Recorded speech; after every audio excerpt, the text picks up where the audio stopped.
Alrighty. So, when last we left off, the party had some moments to bond. Caswell and Veilwen had a almost intimate night on the roof. Their bond definitely got deepened, but something was afoot. The two couldn't actually spend to the same level of intimacy, have the same level of intimacy that Marin and Karen had. And Veilwen got soured by this. Kuzo was completely defeated. Morning rolls around. Veilwen calls everybody to breakfast. Kuzo goes to wake Kusanali. Kusanali mentions someone named Yabai. Over the course of the day, you guys learn that Kusanali is, that Yabai attaches a monetary value to Kusanali and her sister Lucicana's life.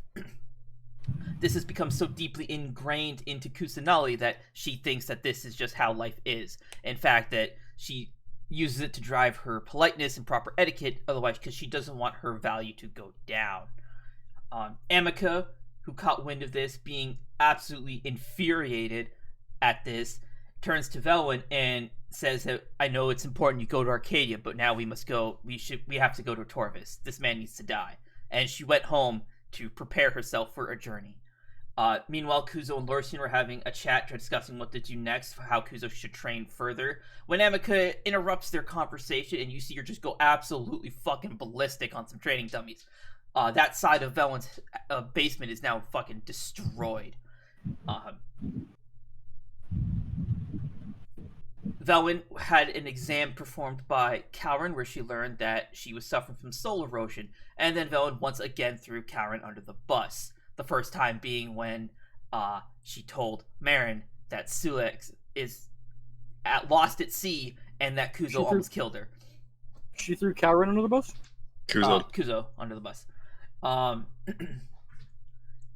Karen performed the exam on Veilwen, informed her that, due to the soul erosion has subsided because she's found something to be happy about. Veilwen questioned Ramiel if her happiness was actually due to Ramiel's interference. Ramiel said that a lot of what Veilwen has experienced with Caswell is largely her own fault. Ramiel only just tweaked slightly how the two met.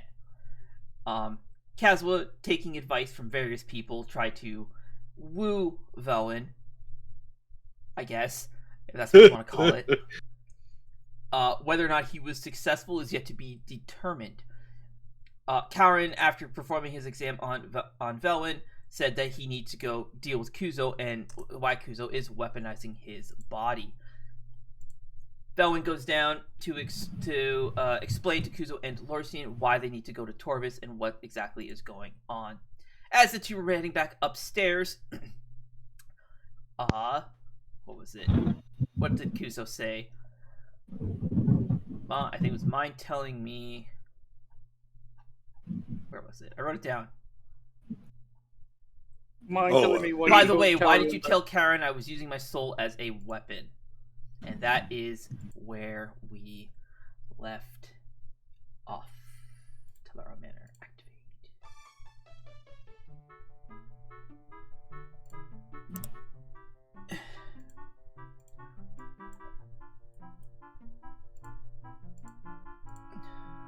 So once again, how we're going to handle this is Darkholm is where Lorsian's at with Kazuha, so we're going to split the scenes a little bit. We're going to do the dual DM, and hopefully my intervention is not required with whatever you guys are up to in the other area. I don't actually need this open. I'm going to go ahead and pull Zyroth into this scene, and we shall get the show underway. Let's kick things off with, in the Talara Manor, Veilwen and Kuzo are in the basement, making their way upstairs, walking fast, I believe. We left off with Kuzo saying, by the way, why did you tell Karen I was weaponizing my soul? And away you guys go. Time has resumed.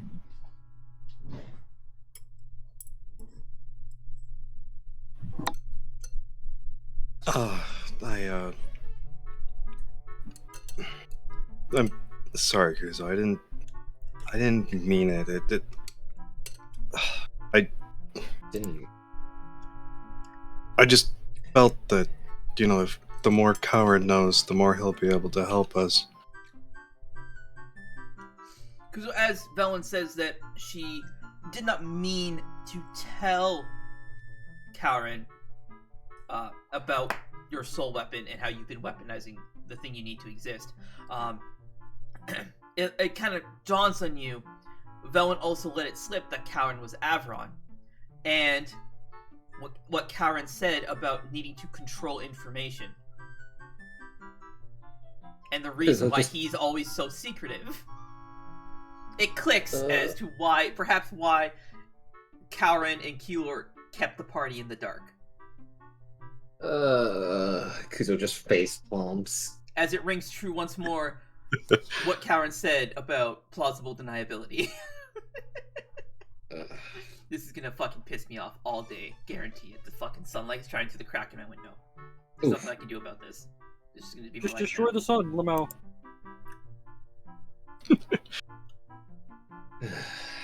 Larson just created a new NPC. Oh, nice. Oh no.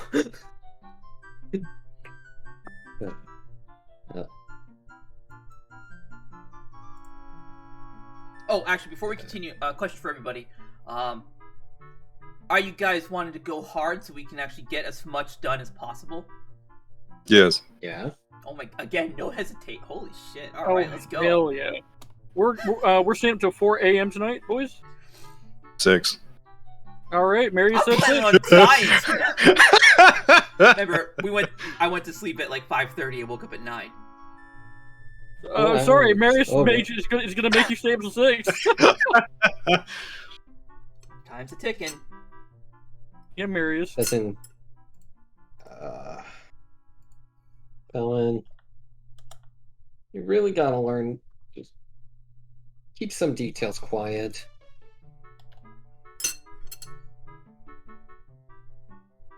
Yes, Kuzo, I know. Yeah. Where's Kusanali? Is she okay, or? Yes, I believe she's fine. She's, upstairs playing with Knucklevi. Okay. Be safe here. We need to go find more info about the Wellerman. Yes, Kuzo. Shall we, set out then? Let's see what we can learn. First, I guess. Where should we go check?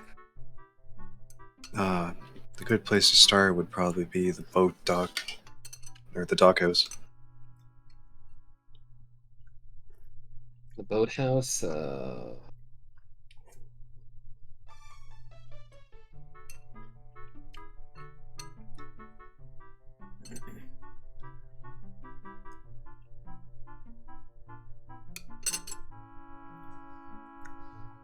let's go. Oh boy. So it's probably gonna be there. I'm probably just gonna give us a stink eye the entire time. Yes. Let us be off.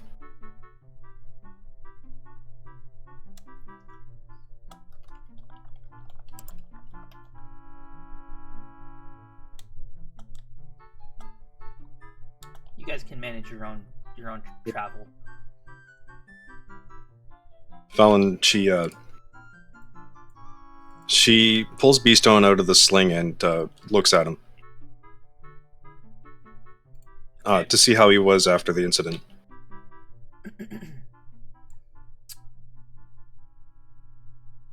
Fine, but low on power. He looks like he's malfunctioning. Something's amiss. Fallon sets him on the desk and takes a look in the compartment to check the modules. All the modules are there, however, his what's it called? Superconductive supercharger is cracked and damaged.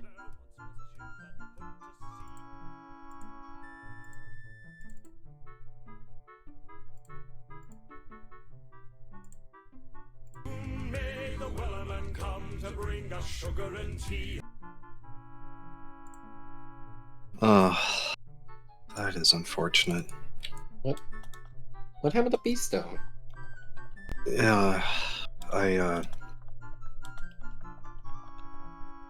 made a bad decision, and Oh no, Val, what did you do? Son of a bitch. no, when I was taking Kusanai for a walk, I wanted to talk to Reed and Livy. Oh And- boy. I know, Kuzo. I wasn't thinking right. We were attacked by a thief. You will.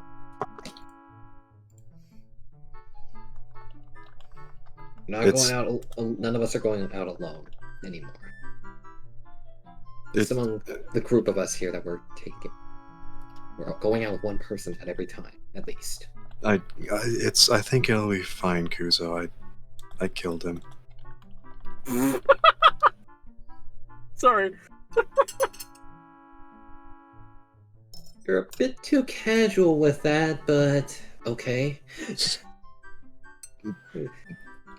He tried to take Beastone. And I think that's why this happened to Beastone. Okay. Let's just go out and ask. Make sure you lock the door, by the way, before we head out. That way nobody just wanders in here while we're out.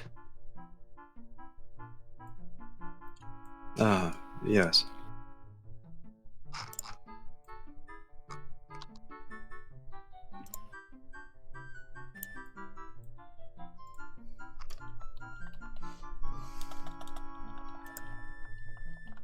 We're gonna go ask about the Wellerman. We're gonna need to just... If anybody asks why you're asking about that, we'll just say we're doing some historical research on the significance of it. Kuzo, do either of us look like researchers? No, but we can just say one of our friends is a researcher and asked us to do that. But Because when they didn't want to go outside. they wouldn't be a good researcher, Kuzo. I don't think this disguise will fit. Why don't we just say we're just interested in the story? The legend.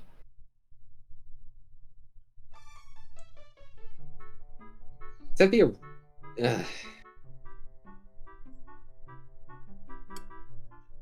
Okay, I feel like that's not gonna work, Veilwen. I feel like plausible deniability. It's like, oh hey, we were asked by a friend to go get info for them and then relay it to them. Alright, Kuzo, That's I'll leave the way this I up to you then. way I see it could work better. But So you'll take charge on this then?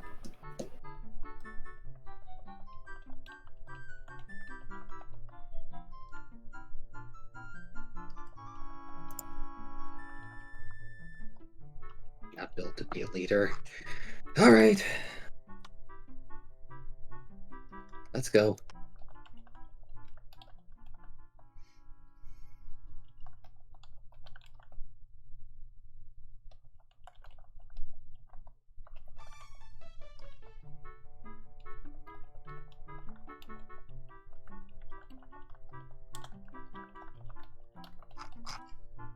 Oh, right, ocean. I for life me cannot get that fixed. I'm sorry. I'm working on it, but fuck.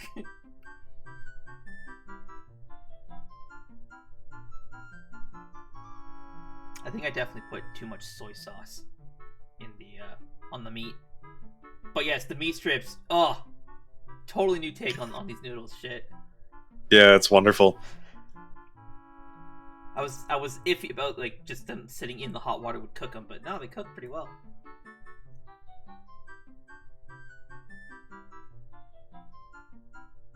I also thought they were like rolls, like just chunks. I didn't realize they were like thin strips. Like, it was basically bacon, but like smaller. Oh yeah, Tastes better. it's how it cooks, like in the broth, because it's thin enough to where you don't really need to like cook it independently.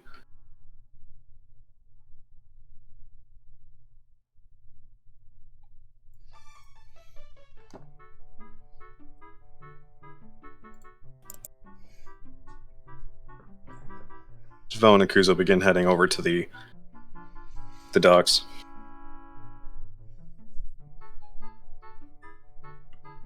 All right.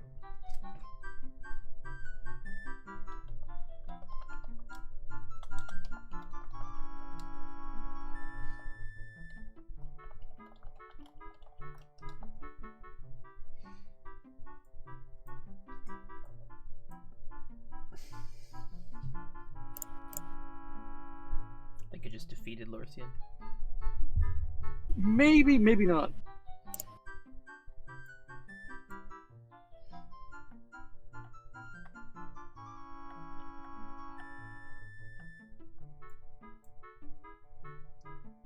Alright. So Does the boathouse have a trigger to load the map? I see yeah. it. Yeah, I see it. Okay, good. So what's the plan if we see Sulex and then start asking questions about someone he might know? He doesn't like me. I don't know how he feels about you. Probably upset more than anything. But Oh, Kuzo wasn't there. He doesn't know how Keeler got Sulex to cooperate. He doesn't know. Kuzo doesn't. He's the only one who could do it, and Kuzo doesn't know about it. From the first timeline? Yeah. Oh god, it was bad. Oh, to cooperate with him in the desert. No. no, Kuzo wasn't there for when he fucking Keeler tortured Sulex. Fucking torched his ass. Yep. Oh, Lorsian okay, I think I walked remember. in and was like bitching out Keeler, and Keeler was like trying to arrange for transportation for the party. So in order to get Sulex to cooperate, Sulex didn't know that Keeler had this power, and is like, "Fine, fight me." Sulex being cocky in his immortality because he can't die if he's in Zoran Alcove, right? Yeah. So he's like, "Fine, do me." Sulex had just a dagger, and Keeler had his flames, and he just burned Sulex forever. Sulex would regenerate just as fast as he's being destroyed by Amaterasu. And eventually, Sulex is like, "Okay, I give." Kuzo's the only other person. Kuzo's the only other person who can do that, and he doesn't know that that's how that happened.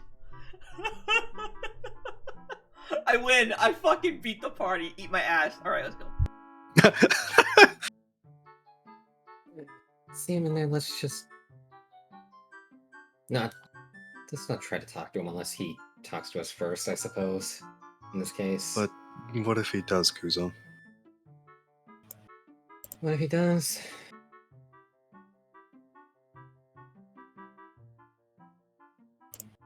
Try to keep it cordial. I guess. I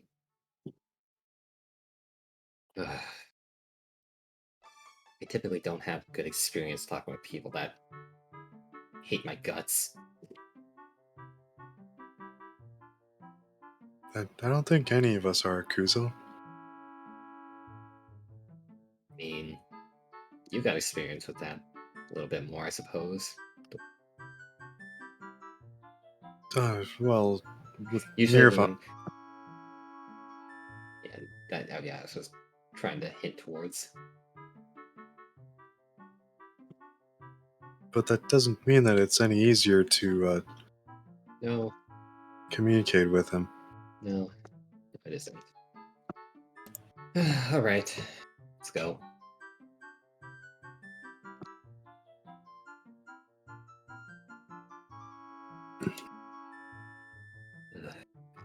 I'm gonna need to get a cloak or something.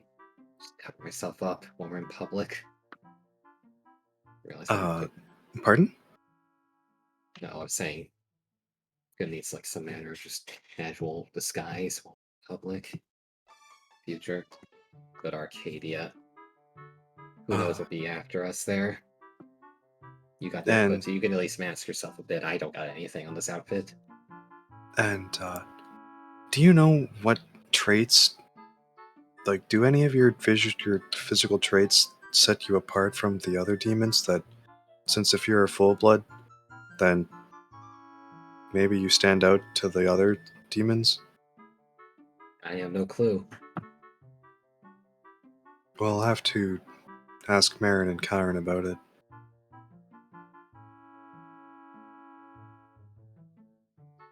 No clue with them. You still have the raincoat I got you, right? The leather overcoat? Kuzo looks in his bag. I don't see it in here. Did it get destroyed some point when we were traveling?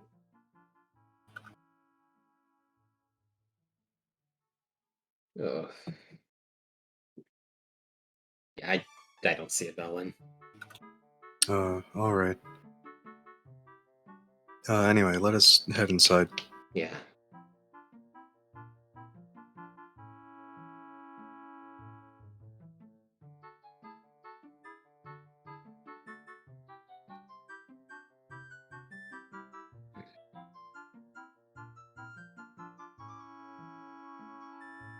Do we see Sulex anywhere in here? Nope. Zara, hang on. I'm very confused now. You said then I think it's best you don't, or I don't. You don't what? Yeah. Cast it still. On the rock. Oh, okay. Yeah, I didn't have any context for what you think it's sorry. best that you, what it is you think it's best you don't do. Because the last thing you said was, "Are they?"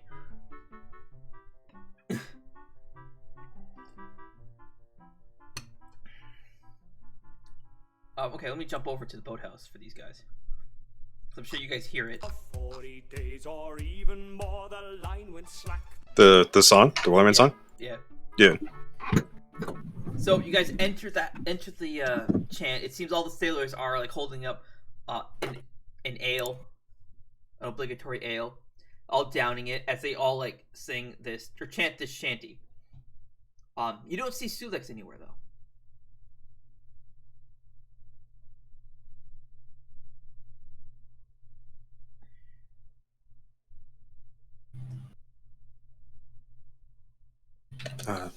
Kuzo just whispers, should we just wait till they finish singing and then ask for them? Soon may the Wellerman come to bring us sugar and tea and rum. Yes. Well, that makes sense.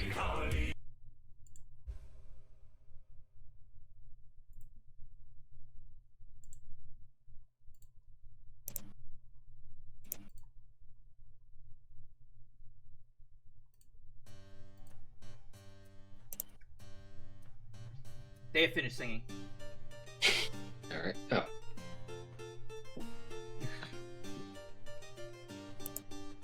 Pick one in the ass. Pardon? Let's go pick someone in the ass then. Alright, Kuzo.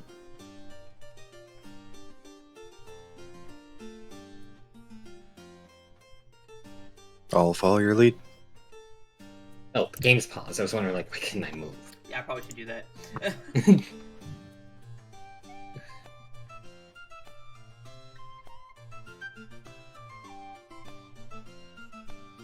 Kuzo will walk up to one of the sailors. Sorry to bother you, but I was curious about that song you were singing. He turns and looks to you. Ah! Ah! Gets all up in your face. He's clearly wasted. I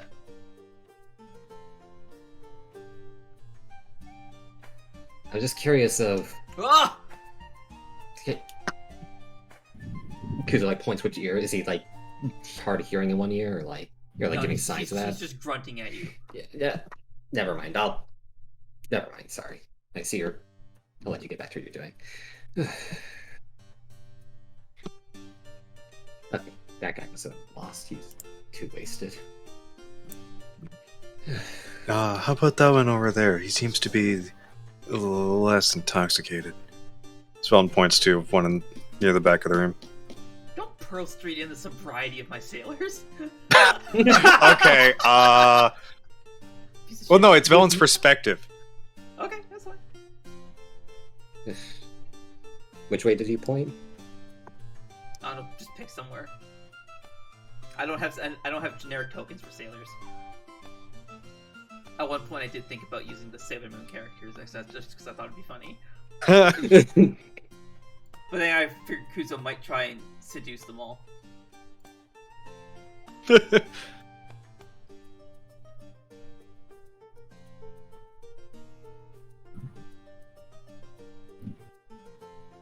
Excuse me. I was wondering if you could tell me a bit more about the tale of the Wellerman.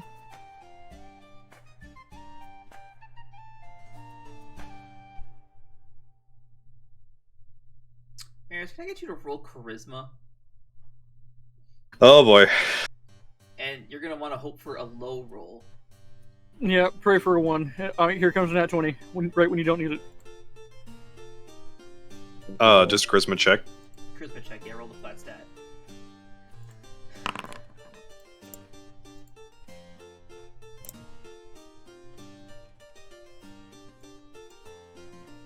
Which roll? What do we get? 14. 25. 25. That's a little on the high side, I'll say. Kill him. This sailor, clearly intoxicated, turns to you, Veilwen. Oh, you see this, boys? We got some entertainment, and he just slaps your ass. What? No, it. Okay, nope, we're leaving. Come on, No, Velen. Kuzo, let me out. Nope, Let nope. me at him. Come on, Velen. What? No, Kuzo, stop! Don't. We don't need murder charges today. Come on. Oh, just one hit, just one. I want to imagine Kuzo's like dragging Veilwen away, but she's like, let me out. That's what I was literally imagining in my head. So, come on, Velen. We need to go. This was a mistake. No, all I have to Kuzo, do is can just. I get a charisma save from you, please? Save?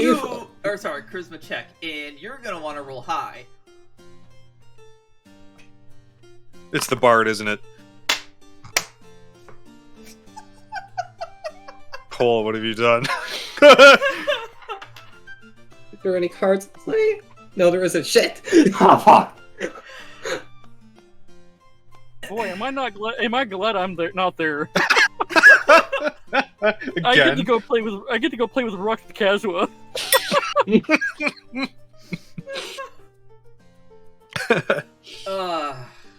Okay. Oh shit! All right, Marius, here we go. Now we're really pushing it. Let's see how you react to this. Let's go. Roll initiative. Alright, the gremlin is taking away the whore. Oh. Velen just stops in the doorway. Where'd you The drive? temperature around begins to drop.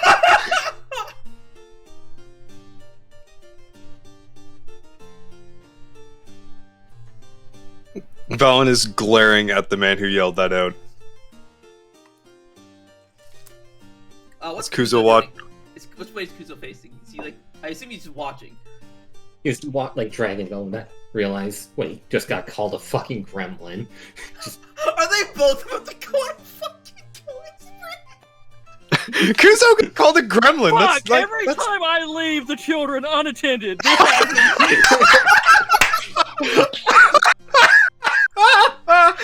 Oh, we need Uncle Ursian to supervise us at all times.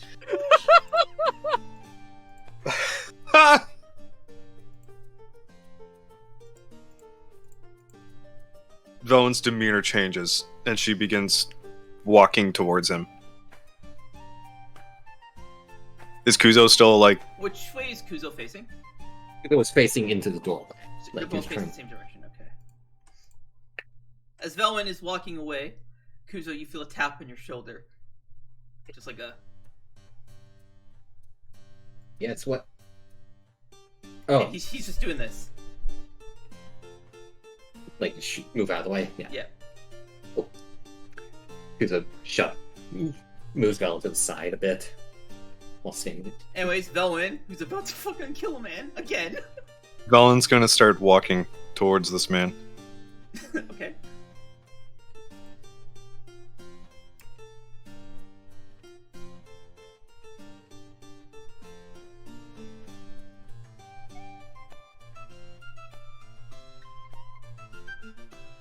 I don't remember. I think it was this guy.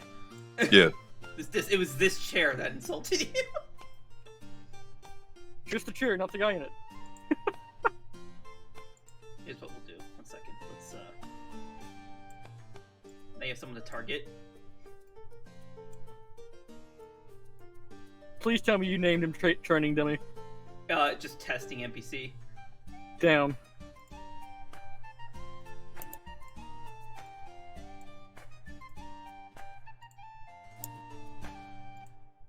You know, that default icon kind of fits. There we go. Veilwen, continue.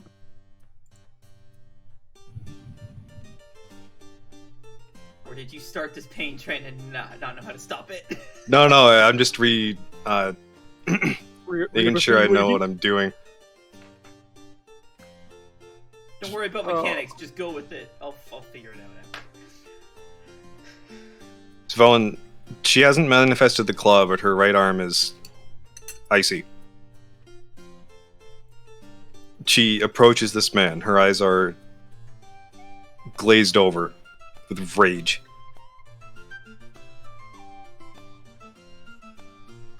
As she stops before him and glares into him.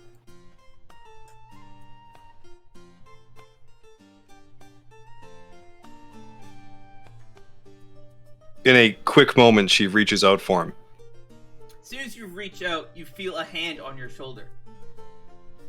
It's like stopping you.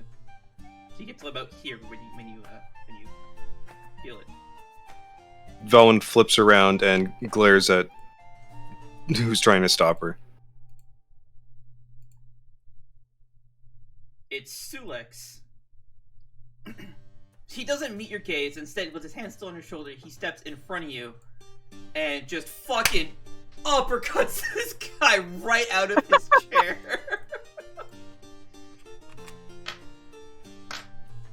I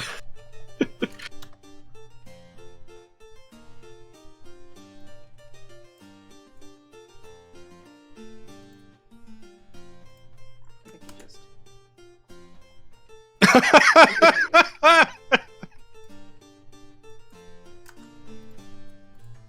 Working on it. 1 second. I imagine the guy's face looks like that one video.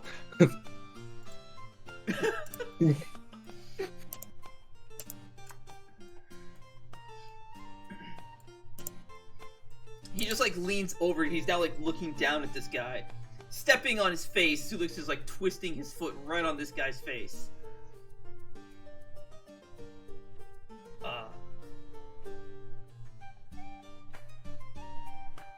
Sorry to rain on your parade, but she's already accounted for. And believe me, you wouldn't want her man to come after you.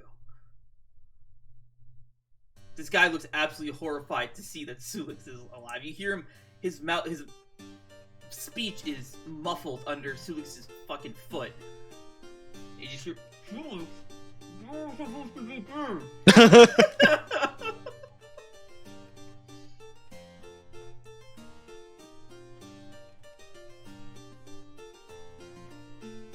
You see, even I can sail the seas to the afterlife.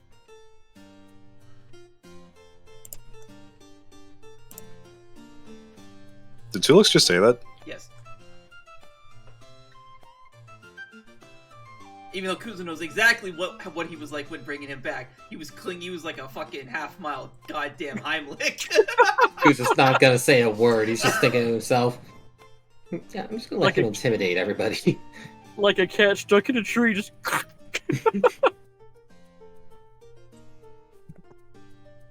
Bowen is standing there, bearing witness to this. She begins to calm down. Now, would anyone else like to lay their filthy mitts on the fine lass? No? Good. Now bring me an ale. And this guy's still on the floor, his face absolutely smashed in. Sulex takes a seat. As you recall, Kuzo, this is where Sulex has always sat. Ah,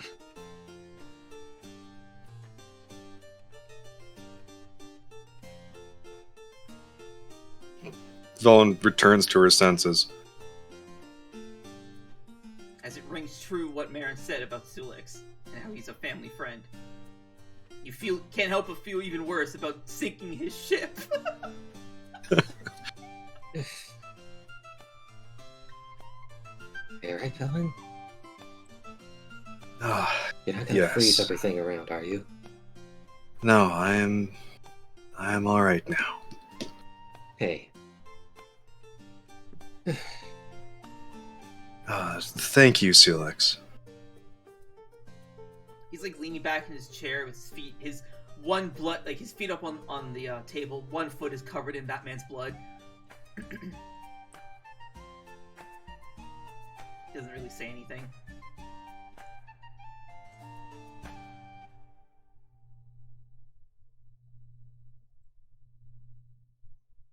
Velen I'm turns still to.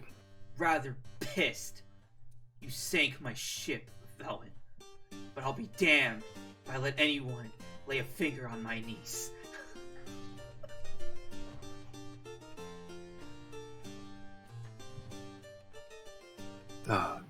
Thank you, Sulex.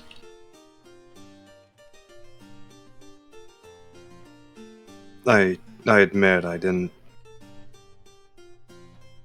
know your relationship with my family. I gathered that the moment you actually went to entertain your friends.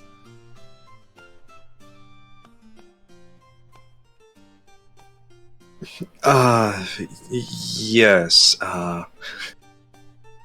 Velen just face palms. because it just gets a dead inside look. And I thought I had scrubbed that incident from my memory. Just Kuzo, no, not another word.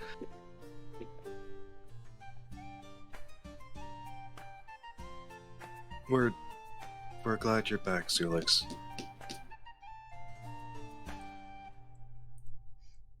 I bet no one else in this city is gonna get you where you need to go faster than me. If I had my ship. Still, very pissed his ship is gone.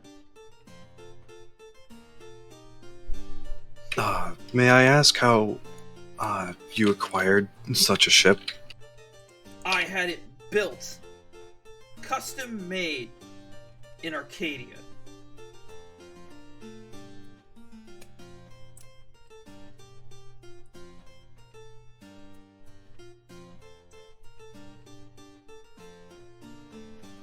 How long ago? Is that important? I was wondering if it could be remade.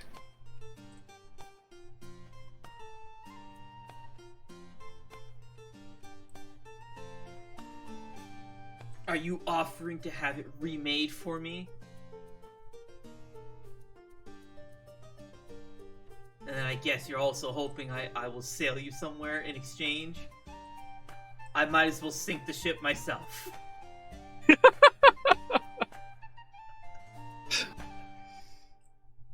I was just trying to gather information, Sulex. I don't know if it's a promise I can make, but it's something I want to look into.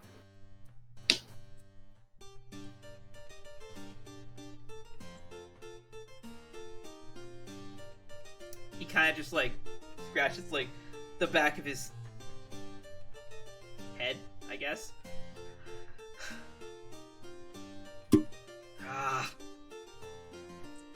It can be remade, but it requires a lot of resources.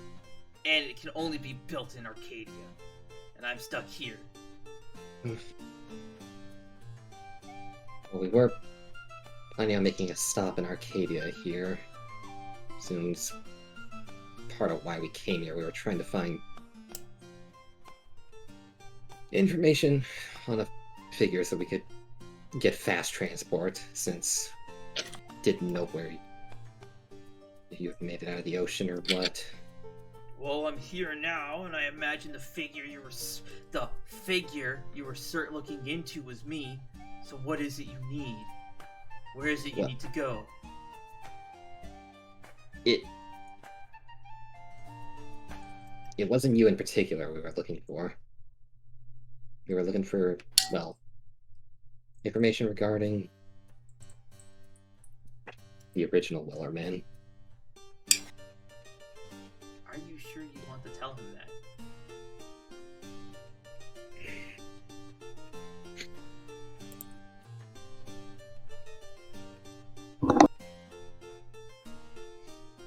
Commit or bail? Come on, chop chop. Yes, yes.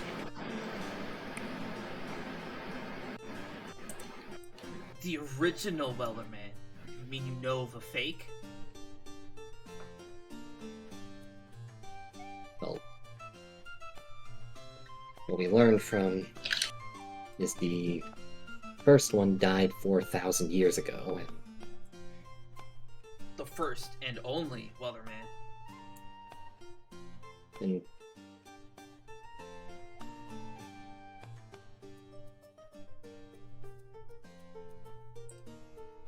okay. Oh, did you buy into this moniker title bull or malarkey? It's only ever malarkey. I've heard tales of experienced sailors calling themselves the Wellerman. Like it's a title. He just shakes his head in disappointment, disbelief.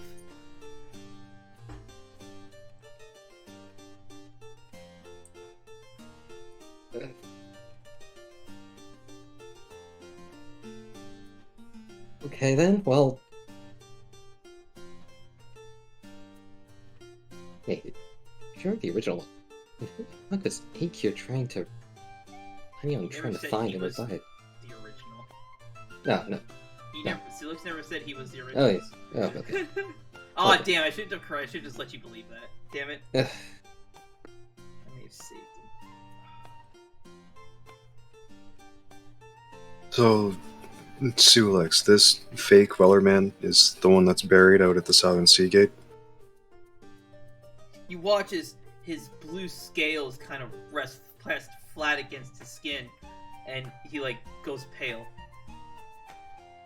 He takes his feet off the table, gets up, starts to walk away. We shouldn't have this conversation here.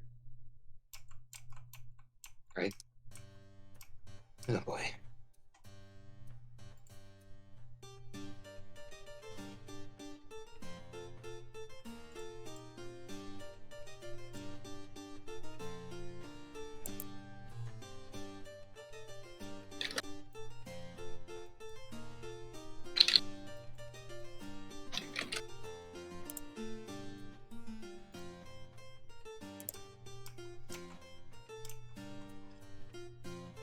Let us return to your manor. Finish this conversation there. Certainly, Sulex.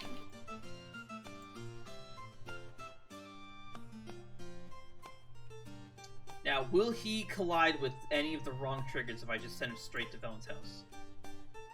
Off he goes!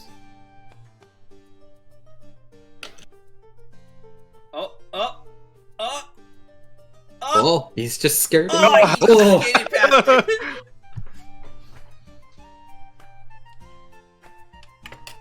All the fucking lard from the beef strips is now like coagulating in the remainder of the soup. Okay, now let's see if I can open this onigiri. Actually, I'll wait till I don't have to speak.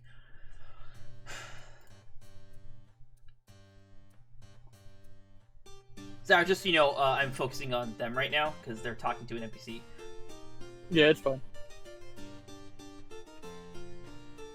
Velenet opens the front door and invites them in. And then shuts the front door. Yeah. Get it? Shut the front door. Shut the fuck up.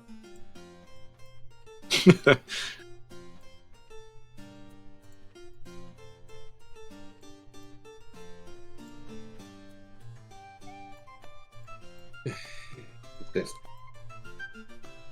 Is that, I put down an area of silence. We could talk over at the table. No sound will come out of that area. It'll ensure true privacy. how much longer will it be active? Rest of the day. Until I dispel it. Why are you seeking to raise that man? What have you gotten yourselves into? You're tinkering with powers you don't understand. We were... To keep it brief. A visitor from the future came. Things don't look good for any of us. I'm gonna stop you right there. Do not tell me anything of the future. I'm not. That can have disastrous effects on the present.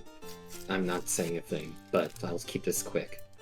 He gave us a white coin, like disc. Ugh. Told us that we need to get to Don't. Arcadia. Whatever it is you seek to do with the Wellerman, don't give up. He's not saying don't give up, he's saying don't, period, full stop, then give up. Find whatever it is you're trying to do, find another way.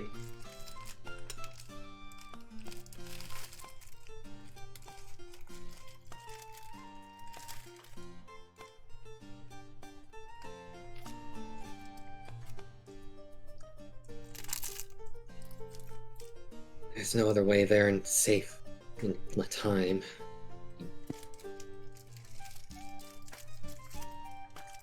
We were planning on purchasing a ship and having the Wellerman just drive us or get us there in time. It likely only survived one trip, but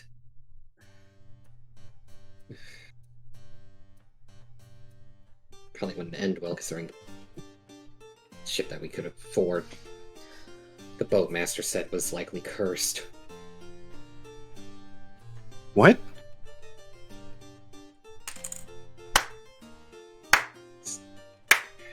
And once again, Kuzo, as it rings true in your memory, what Kara said about controlling information. Yeah.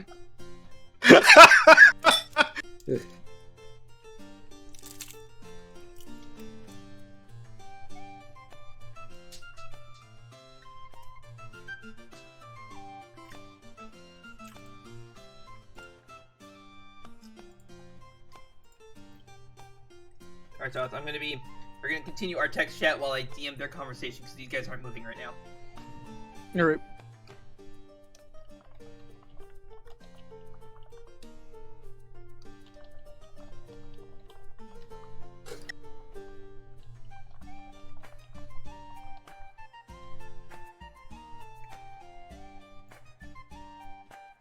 Never mind, Kuzo, just continue.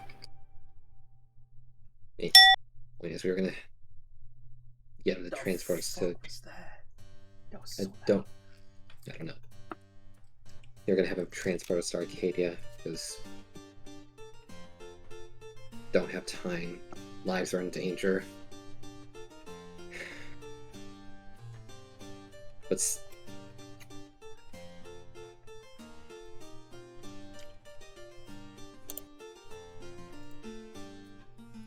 We're specifically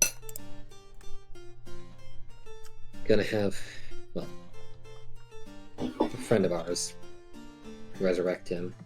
Said he could either turn out to be him or just a mindless undead.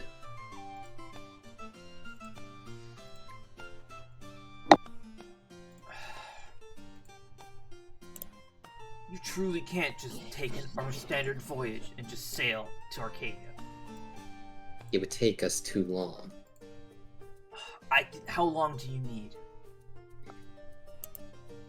Take How it would take what, like 2 weeks normally to get there? Mhm. You need to get there in a couple days. I can get you to Arcadia in 3 days. But I'll need Okay. a ship.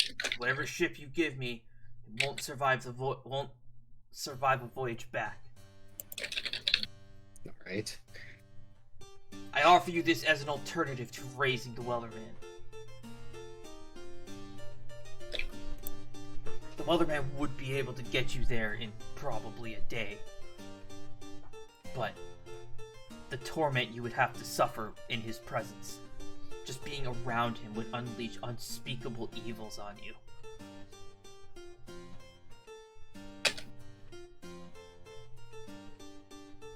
Okay. How about this?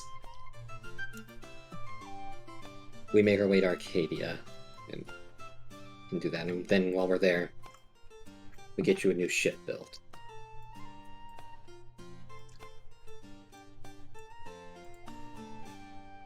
Very well.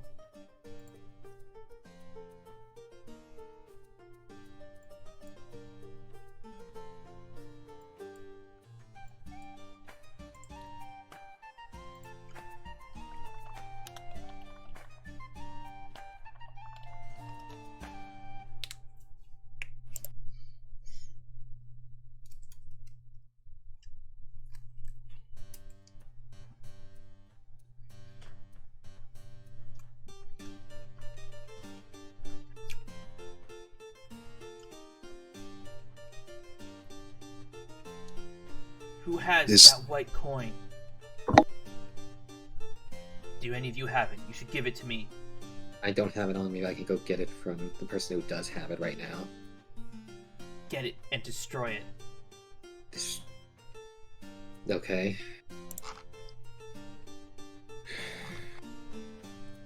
Wait, will anything happen when I destroy it? Or... You'll be spared the Wellerman's torment. Alright.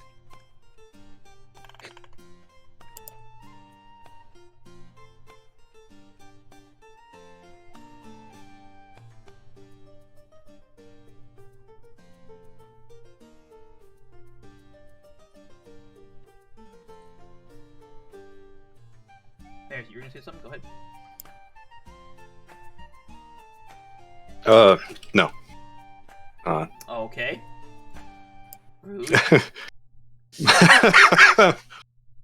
Yeah, sorry, just to clarify, that's a ruby, a sapphire, and a turquoise. Oh, okay. Oh shit.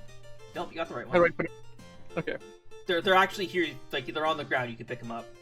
Yeah, I can't. I'll go ahead and pick them all up, but yeah. Oh, okay, that's what that was. What? Okay. Whoops.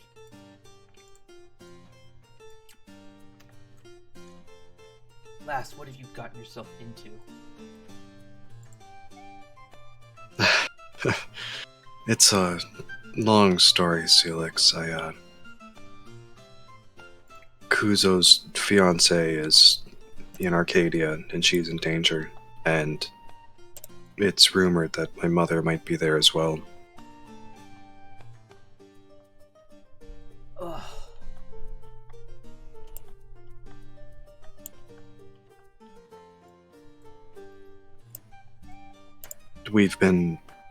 Since I came back, we've been trying to rebuild our family.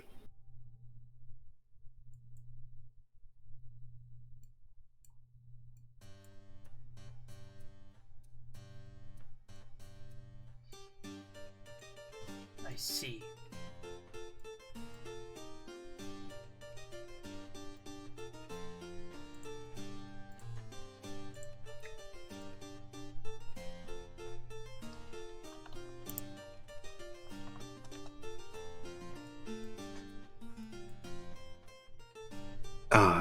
May I ask how you met my parents?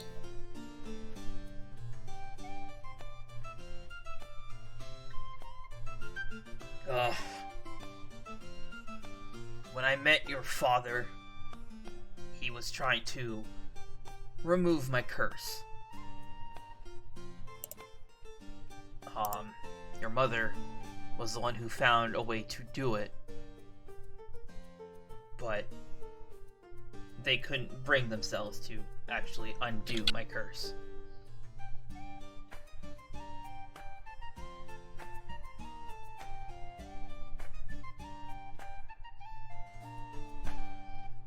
The only reason I met them is because I had put in a request at the Adventurers Guild, and your father and mother were the ones who took it.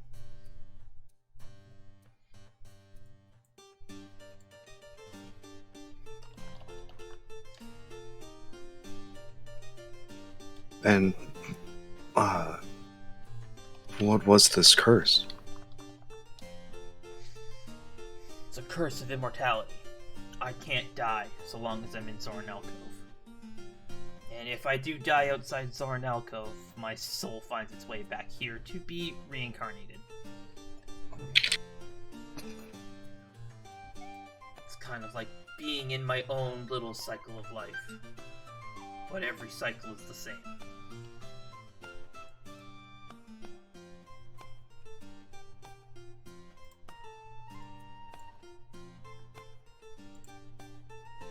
And when you when you come back, you retain your memories? I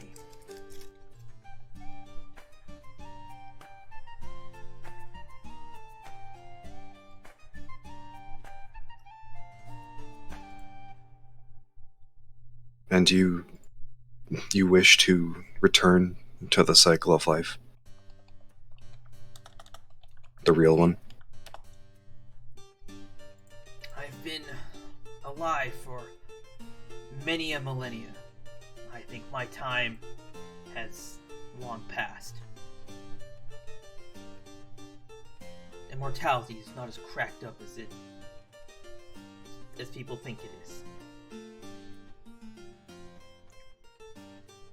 Your father and mother found a way to break the curse, but they hid it from me. And by the time I found out that they had found a way to do it, they had already disappeared. You were born. Your mother was gone. And then you died. A lot happened.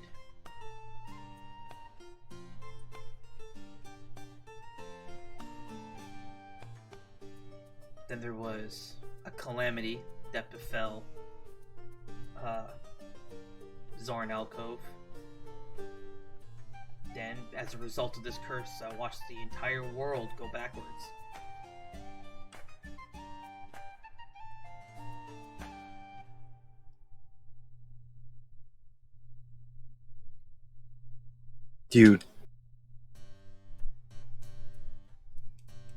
You've borne witness to what Lorsian and Kuzo have seen?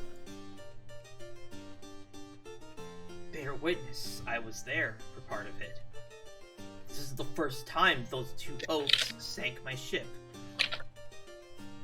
At least when the world was sent backwards, I got my ship back.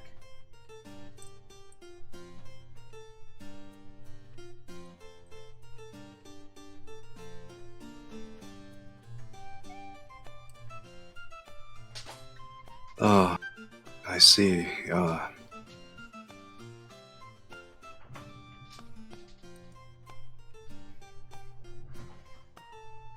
I can't imagine what it must be like to be stuck in your own cycle of life. Trapped.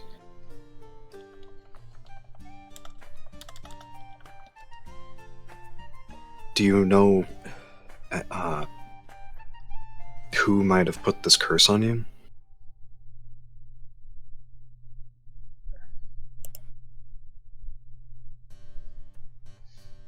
Who put it on me isn't important. It was placed on me by my own folly.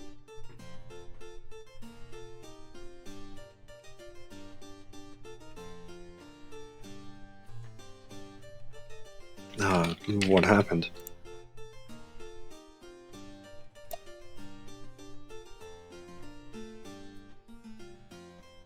What happened is unimportant. For now, you have a ship to secure.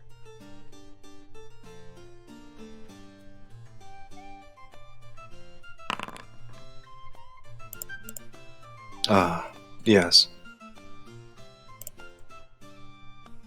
We'll see to it, Sulex.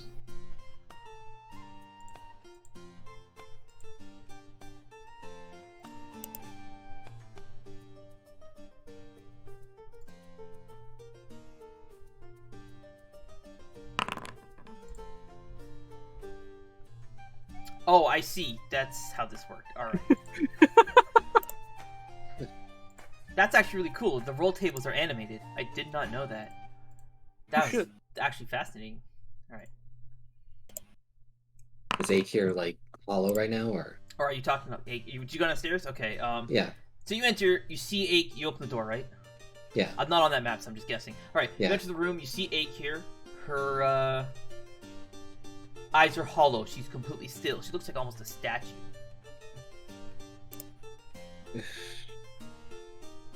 Akyr? Here?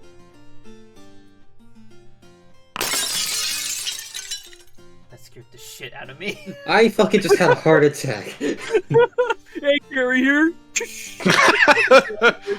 That sounded very phylactery breaking.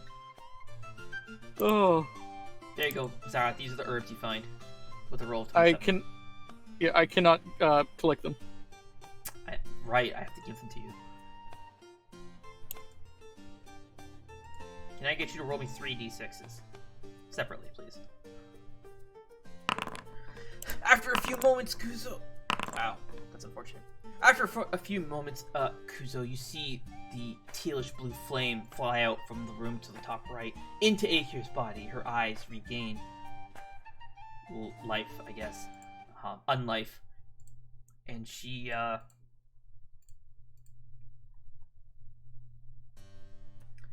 she stares at you. One second. What a shame. Help! Help! I need help. Well, Kuzo went downstairs, so you're still. Oh, okay. You're fine. We'll just leave that and move on to. God damn it. Mary gets it out. We'll just move on to Veilwen and Sulex. What am I looking for? Get herbs. You get 3 blood thistles.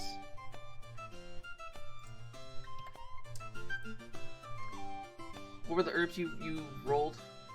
Life root, blood thistle, and mage royal. You get 3 life roots. And what was the number you rolled? What was the third d6? 4. 4 mage royals. There you go. Thank you.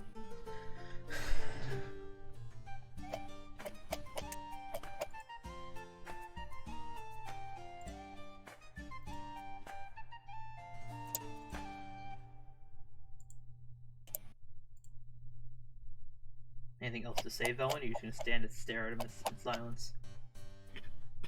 Haunted by demons and Groose. That one's actually accurate. Like, Veilwen had to go on a date with him. Not date, sorry. Yeah, yes, thank you. I'm unsure when we'll have the boat ready, but I'll be sure to let you know, Sulex.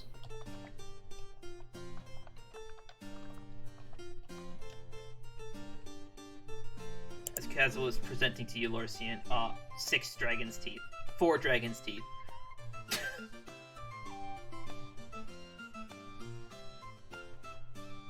It's a plant. Yeah.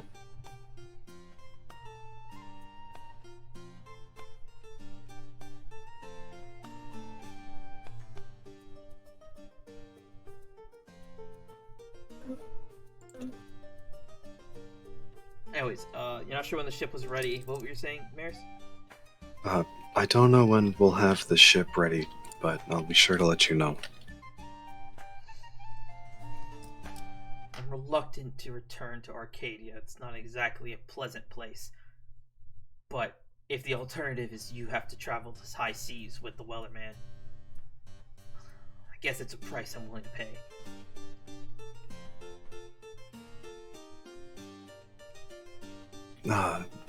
Thank you, Sulex. I really appreciate it.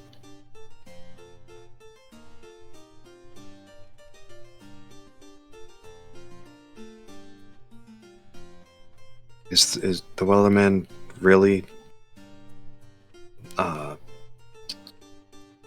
such a horrible? Yes.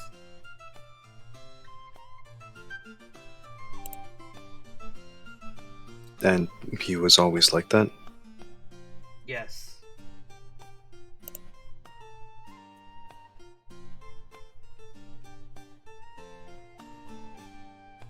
And he was immortal as well? No. Or immortal? Actually, he too was immortal, but not from a curse.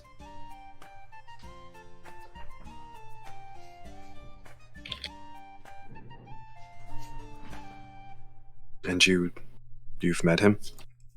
I was his first mate.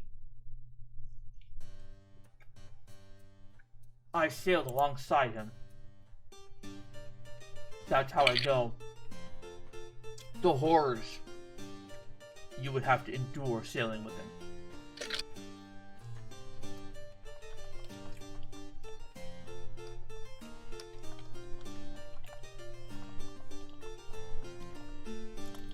So how did you find yourself aboard his ship then?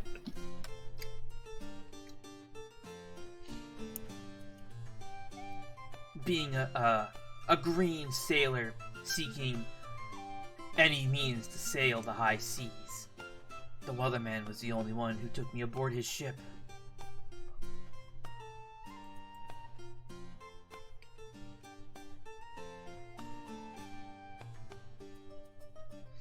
As I see. He like stands up, like holds his arms out like this. He like saying like, look at him. As you can see, I am a lizard folk. Many sailors are superstitious and believe having a faunus aboard their ship is bad luck.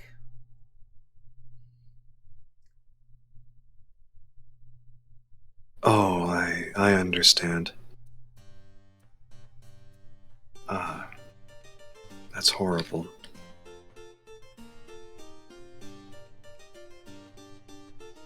And then the Wellerman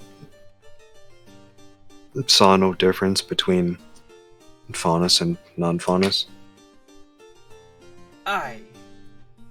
However, the evils that dwelled within the Wellerman far surpass any maltreatment you may see of the faunus.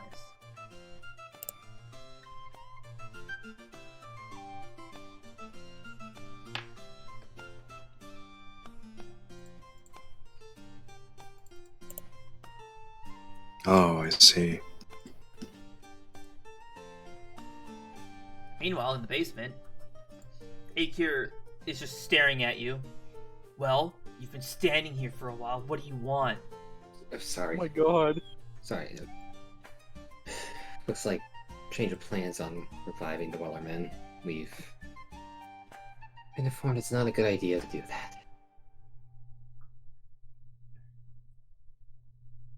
Do you still have the disc on you?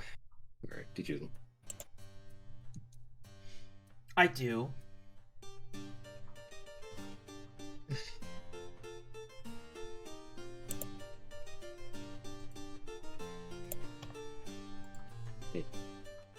Can I have it back to at least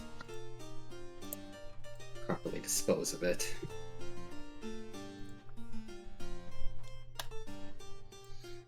I see. You seek to claim yet another soul for yourself? What? What? What? What are you talking about?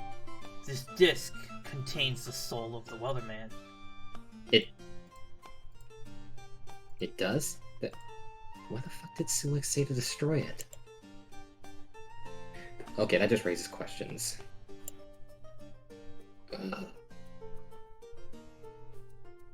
Since when do you question your order to kill? Since I've gotten my free will back, I do question. And this doesn't seem right.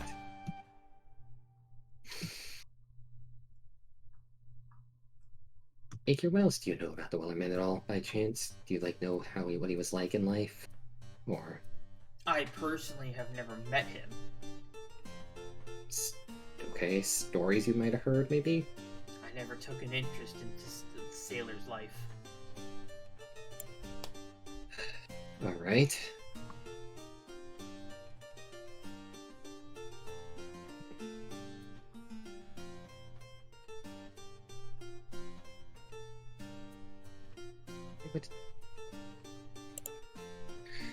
Sulex claimed that apparently the Wellerman was evil. At least was not a good person, so that just...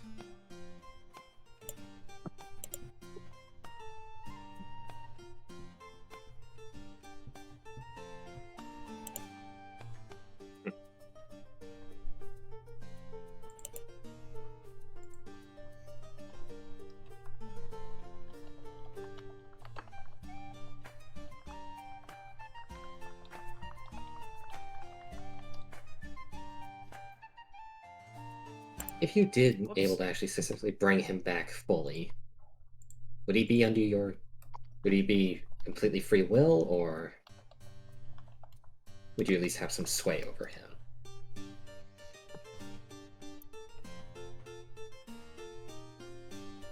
You're asking me to bring back someone from the dead.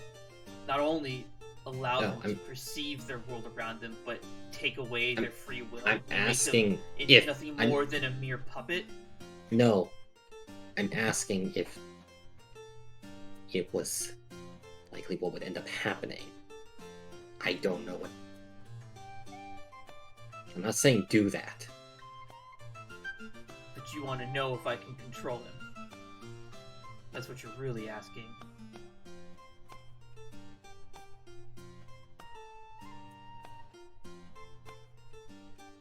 No, I want to know if someone else would end up controlling him. Does it matter if it is me or someone else?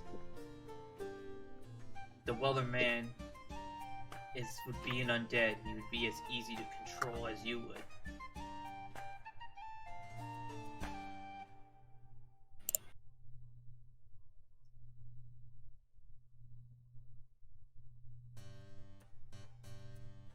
For all of this bravado you portray, you are surprisingly weak-willed.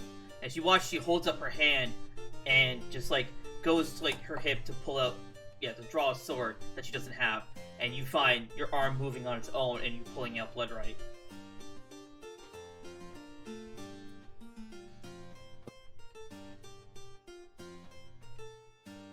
And she like slides it back into its sheath.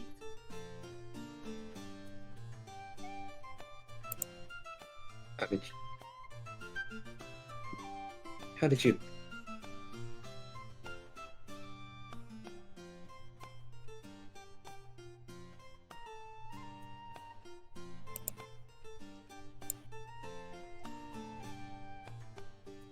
You're weak, Kuzo. Your body is strong, but you yourself are weak. You stand no chance to stand up against anyone who has more determination than you. If you seek to control the Wellerman, you stand no chance. And to answer your question, the Wellerman would have a much stronger will than you, so even I would have a hard time controlling him.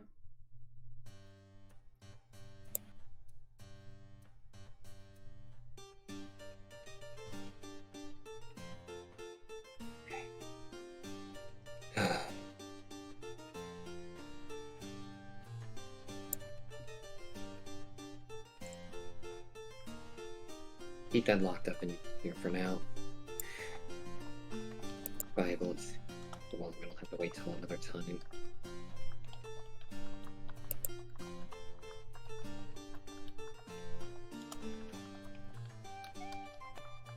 to know why Sulex is acting like this then. There's a soul in it. Fuck is he hiding?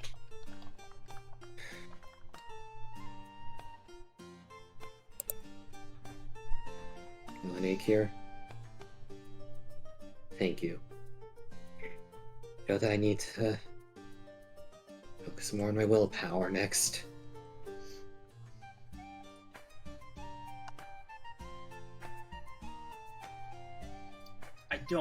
I can't stand your very existence.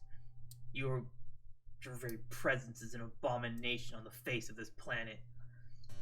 But I know. High Queen I know. Kokomi requested that I forgive you and aid you in your journey. As reluctant as I am, I will obey her orders, even if you did kill her. Now, if there's nothing else you need, be gone, you disgrace.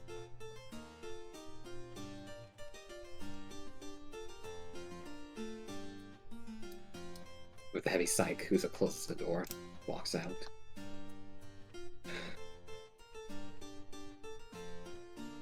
And Kuzo, Kuzo immediately. as you think back, like, it's just fresh in your mind how Akyr controlled your body. Did Marius leave the server? Yeah. Yeah, he did. I think he crashed. Yeah, he's frozen. Yep. Very Okay, he's frozen. His internet died. That face! Oh my god! Yeah, I just got a text message. The internet just went out.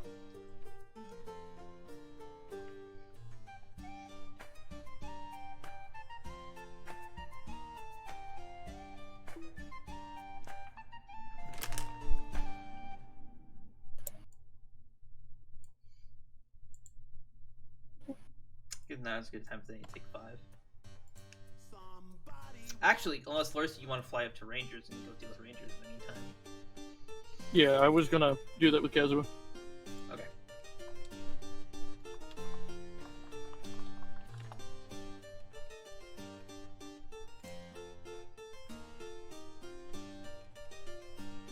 Did you actually tell him yes? No, you didn't actually give him an answer. Alright, that's fine. Yeah, Let's jump over to Kazuha. Okay. Can someone write down 1553? So I know what time we said you. What's up? I was just typing it out, and then I didn't want to press in just in case it didn't register. Typed it out in general chat. Thank you. Let me get food while you guys do that then.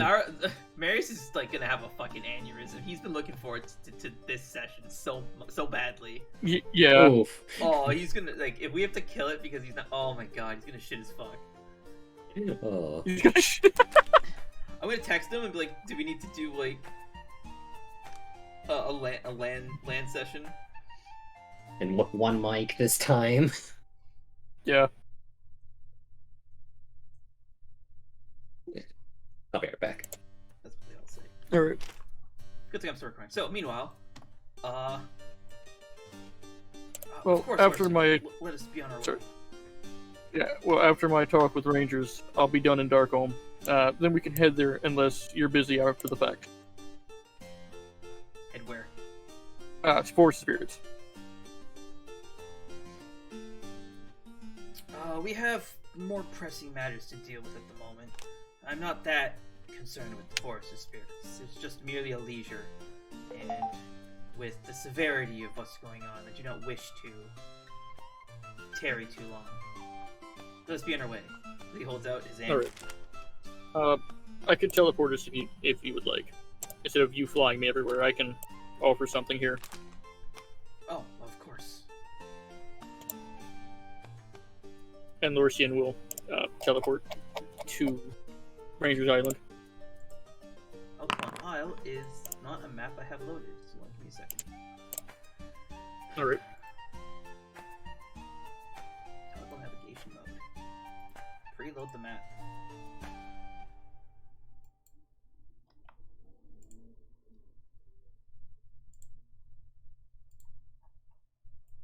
It is also daytime.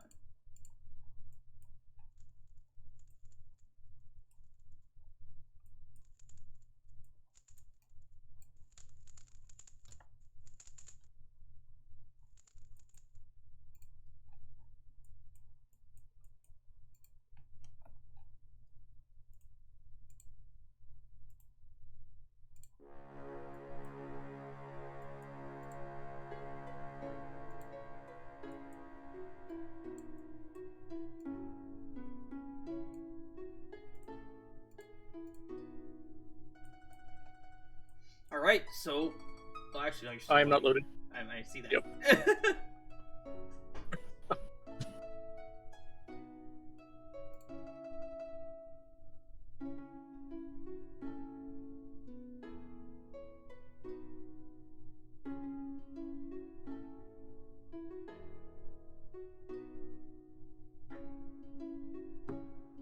Alright, I'm in. Alrighty. You arrive at the Alton Isle and are immediately swarmed by Rios and oh my god, I just threw someone off the fucking map. Rios and Feanor. Lorcian's going to try to put his arms in the way of Feanor so that his clothes don't get melted.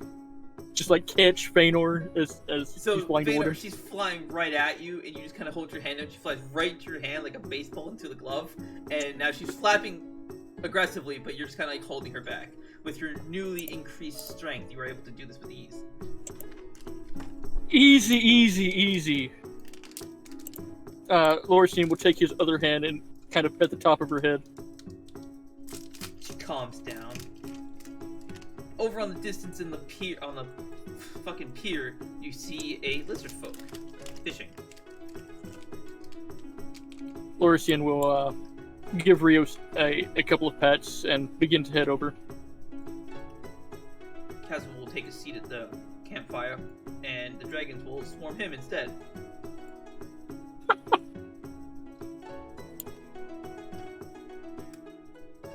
Hello, Rangers. Oh, Lorcian, welcome back. Apologies Thank for you. not being able to greet you the last time you were here. No, that's fine. I came back, because, well, with what Osif helped me with, I have no idea what I'm doing.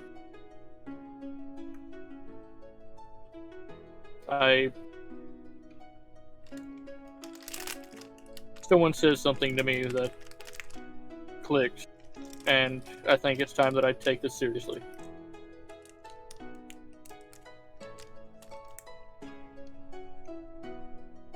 I see.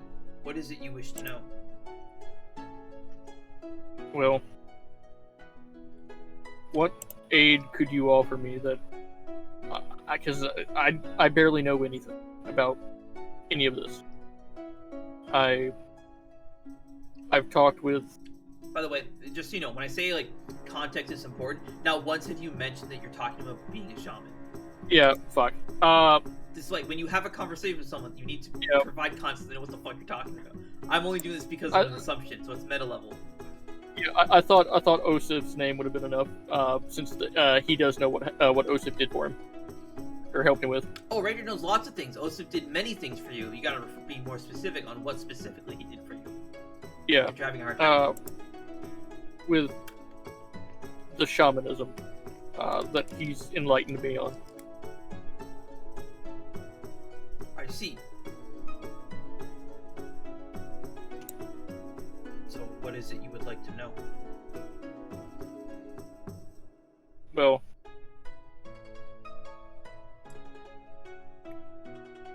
what is it? Like, what?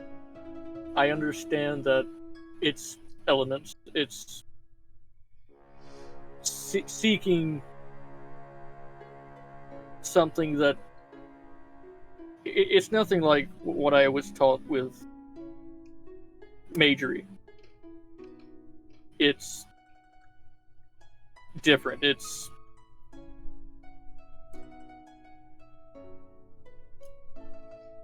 not... There's no logic behind it. Of course there isn't. Shamanism, and it's all about feeling the elements, being in sync with the world around you.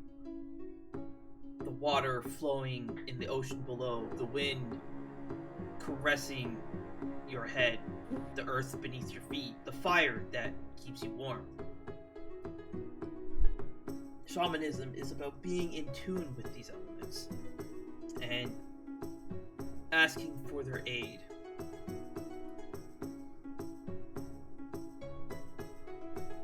order to truly grasp shamanism, you must first be able to understand yourself. How does one do that? There's a Like I number said- of ways. What's your purpose? What's your drive? The feeling that makes you feel alive.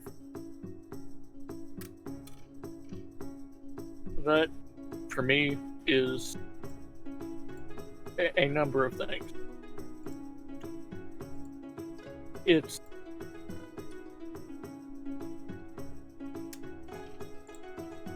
helping my friends when I can. It's discovering something that I don't know. It's trying to restore my family. Restore the family that I had and nurture the one that's to come.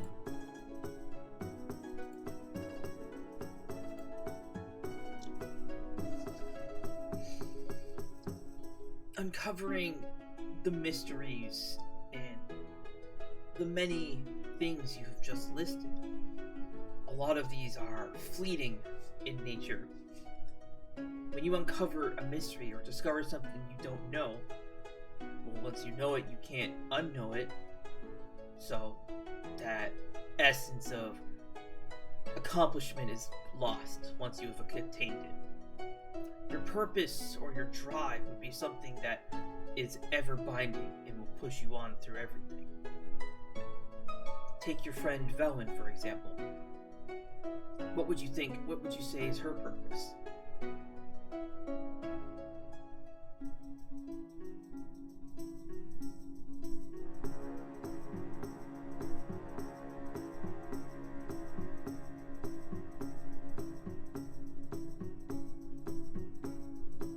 I don't quite follow.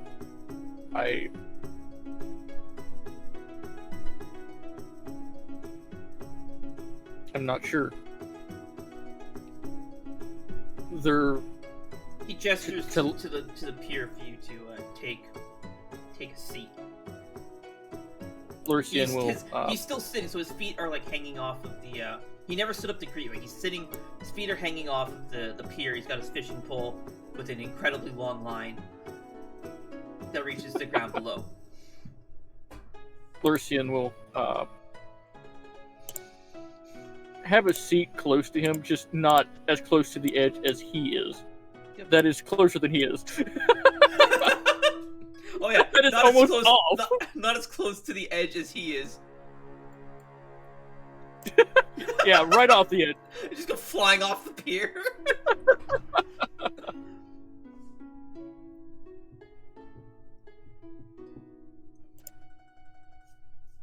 Well, think of it this way. What pushes Veilwen to fight so hard as she does? To protect those that cares.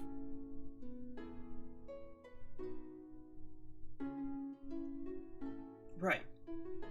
So you could say her purpose is to help the ones she cares about lead a better life. While that is similar to what you had stated, I wouldn't really consider your thirst for knowledge to be a purpose, more of a curiosity, a fleeting curiosity. It would be something more hard-grained.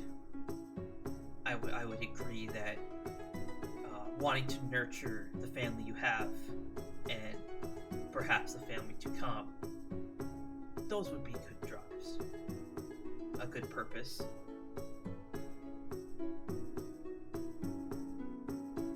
So, do you think you have an understanding of yourself?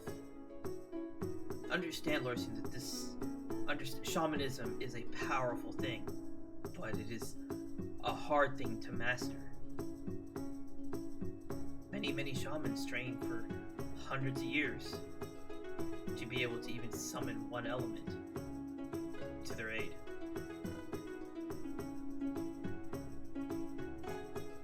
Lorsian is going to kind of turn his head to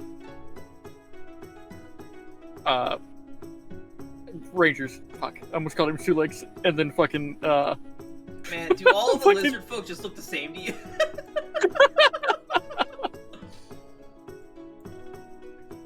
I almost called him Sulex, I almost called him Chris, but in the end, I found the right one.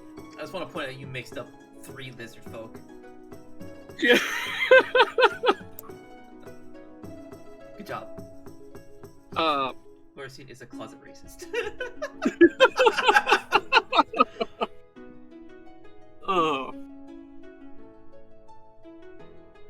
They trained for many years to do something like that? Of course. The hardest step to overcome when it comes to shamanism is understanding oneself. I can feel it just sitting next to you that your emotions are in turmoil. You are concerned for your own mortality. You are concerned for your friend's mortality. The fate that lies ahead. You've pushed aside your fears and doubts in an attempt to press on. But these fears and doubts slowly, you ready for this? Slowly erode away at you.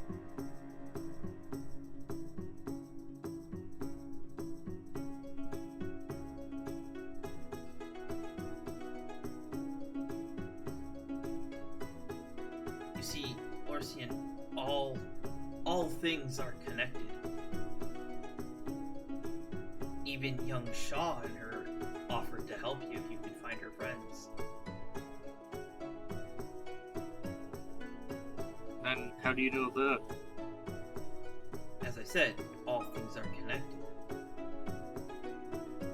The winds, I can hear the voices on the wind.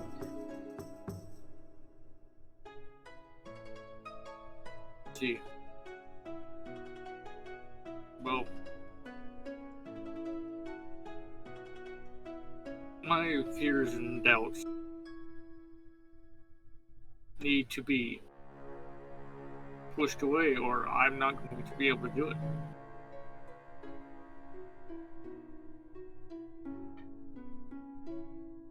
Your I fears and don't doubts know if- are not something that should be removed from you, but instead you should accept them.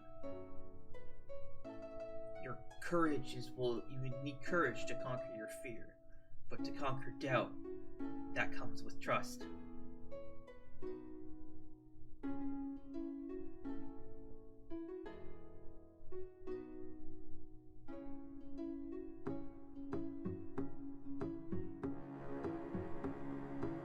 And how would one conquer that? How would one gain? Saying that I trust my friend, I do. But at the same time, I know what we're up against. And I know that I don't think that we can do it. We need to, well, as Kuzo put it, get stronger to proceed.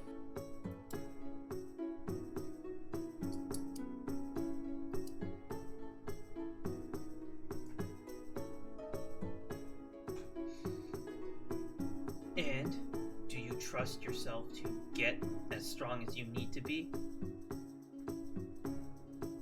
I'm sure you'll say you do, but you can speaking words and truly believing it are 2 different things. You've spent a long time lying to yourself, telling yourself that what you say is true in hopes that you'll somewhere deep down you'll actually believe it.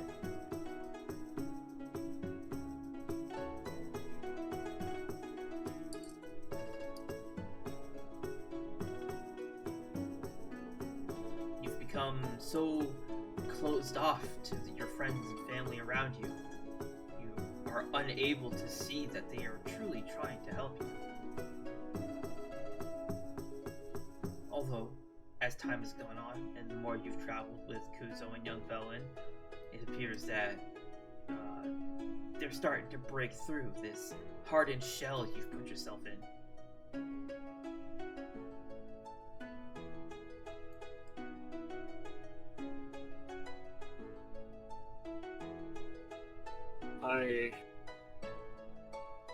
You've deluded yourself so severely that you believe that you've done nothing good. All you've done is harm and damage the things around you. But is that true? Is that true? If you look at it with your logic and reasoning, is that truly the case? Well, look at what we did to the desert. We knew that was going to happen, and we didn't go. We didn't give it a second thought. We assumed that it just wasn't going to happen.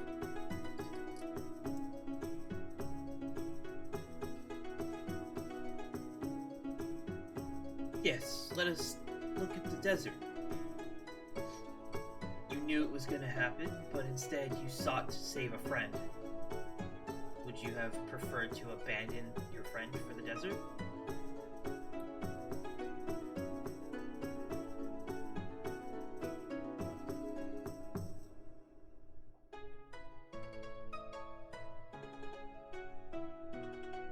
No. And what of the new friends you met while you were in Aether? I'm sure a rather eccentric guest informed you of the fate of the desert after the explosion. Out of character, he's confirming that, because Yuzaka told you that everyone made it out of the desert okay. Yep.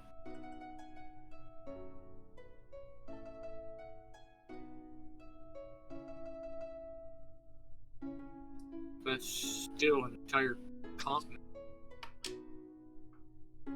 Was destroyed.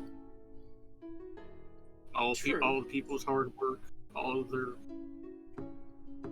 belonging. But these are merely material things. The lives that were in the desert are fine. And all of the hard work and the belongings exist only because of those lives. So if the source of those material things are still intact, the material things can be recreated. Wouldn't you agree? A broken sword cannot be mended if the blacksmith has perished.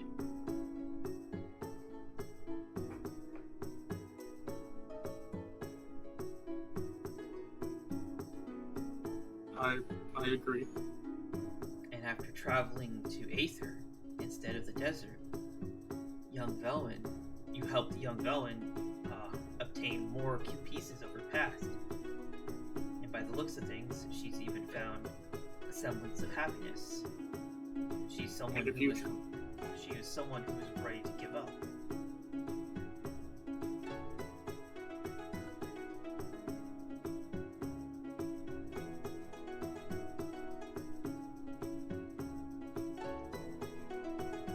The future is ever shrouded in cloud.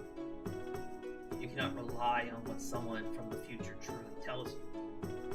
They can try to warn you, but that warning becomes meaningless as the moment you try to change it.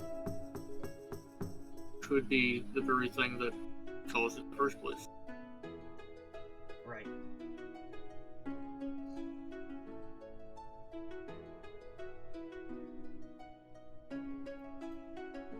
But the commonality of everything you've told me so far is, instead of focusing on what you have done, what you have achieved, you're focusing on what you failed. You've put yourself in this vicious cycle of telling yourself that you're a failure, and you just continuously believe it. Do you think Keaton would agree?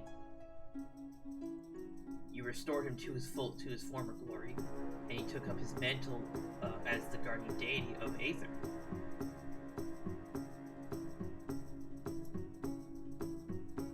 out of the things that I have done, that is one of the right ones. One of the things that I've done right.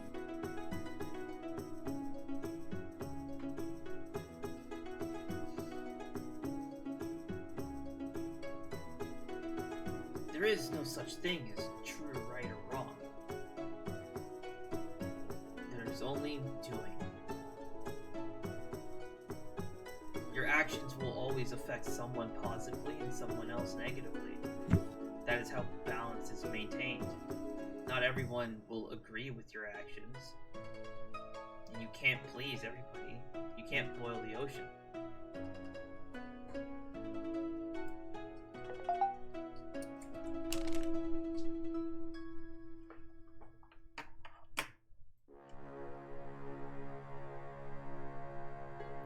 You're right.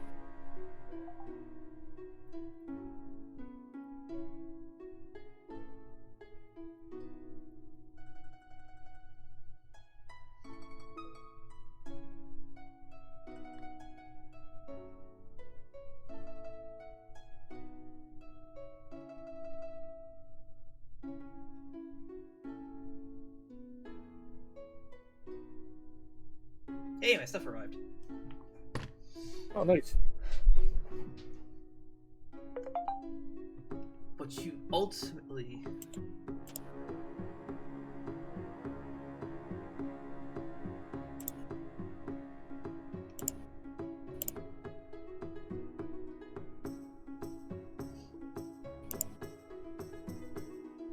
sorry. What you still fail to see, though, Larson, you are here right now, talking to me, seeking to further delve into the ways of shamanism, to become stronger. While it is an arduous task and certainly going to be difficult for you, you still dive headfirst into it. Do you know why? No. It is for the friends that you've made, the ones you care about. You've shrouded yourself in this hardened armor, this hardened shell of self-doubt, of so much self-doubt, you can't even see your own efforts before you.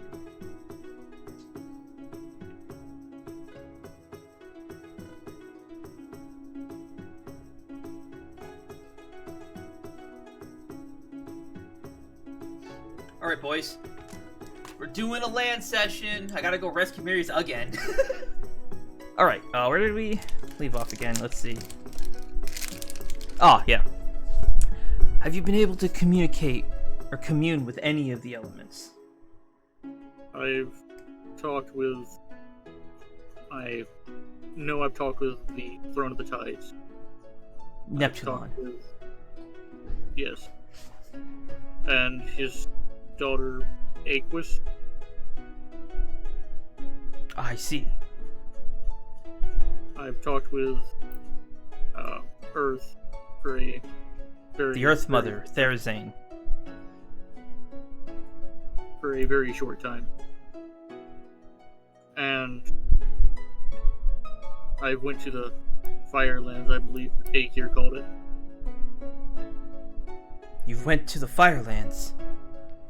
No, you shouldn't be there. I saw... It sounds like you were astral walking. You sent a spiritual version of yourself to the Firelands. That makes sense, considering when I was there, I saw this giant figure made of fire. Ragnaros, the Fire Lord. He wielded a hammer and said 2 words too soon before he started to slam the hammer down, and well, I left. I would advise that you refrain from attempting to enter any of the other planes. For now, if you're able to commune with elemental water, you should focus on that. Water is the element of compassion, of love, caring, friendship. It is the element that allows you to adapt and flow with the universe around you, with the world around you.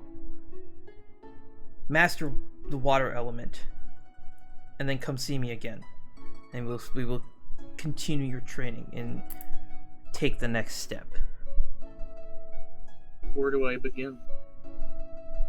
That Like I said, is the nature of shamanism. That is a journey for you to discover and pursue on your own. Once you no longer need to question whether or not you've mastered the water element, then you will know that you have mastered the water element. Lorsian is just going to go quiet. Ranger's is gonna pop a snack in his mouth. Is there no place that I know where I can begin, or as I like I said, I have not an idea really what I'm doing.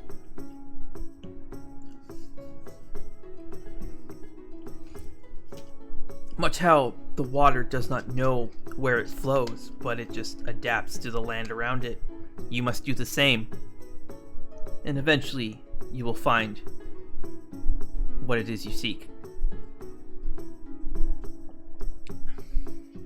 And when you do find it, you will know that you have found it. I cannot give you specific instructions because, well, this journey is one for you to discover, and for every shaman it is different. My experience with the water element and your experience with the water element will be are vastly different.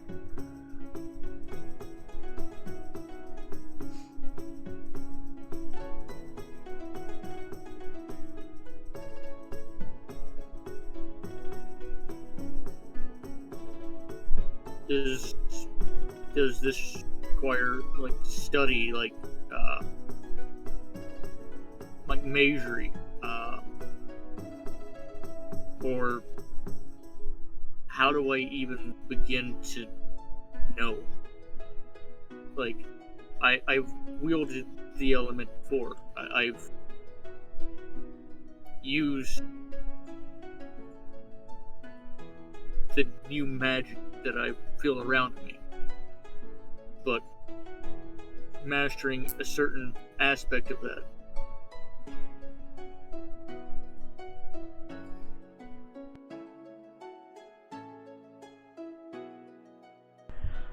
Lorsian, let me ask you a question. Have you ever used a sword?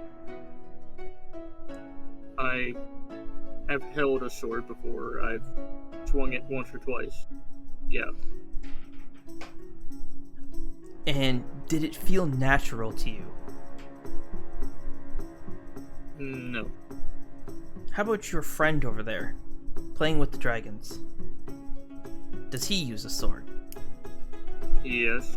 He Does it look like he can wield that blade naturally? It does look like Yes, he knows what it he's does. doing with it.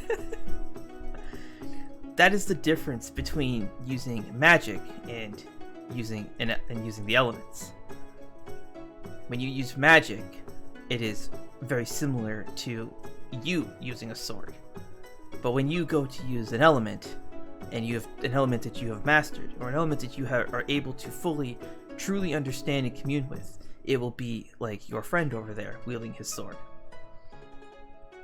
When such powers feel like that, like they are natural to you, like you understand what the elements are trying to tell you, when it feels like the elements are working with you rather than you are commanding them, then all your questions, all this doubt, the answer you're trying to find now will be unveiled. You are trying to complete your journey before you start it. That is why you feel so lost and confused. Much like water and how it can take the form of whatever contains it, you must be able to change your shape and adapt to whatever situation is before you.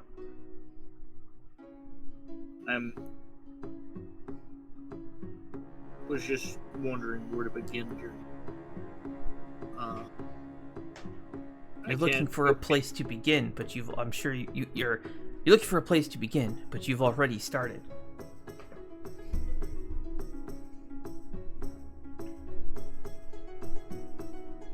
Water is flexible and free-flowing. So, you in turn must also be flexible and free-flowing.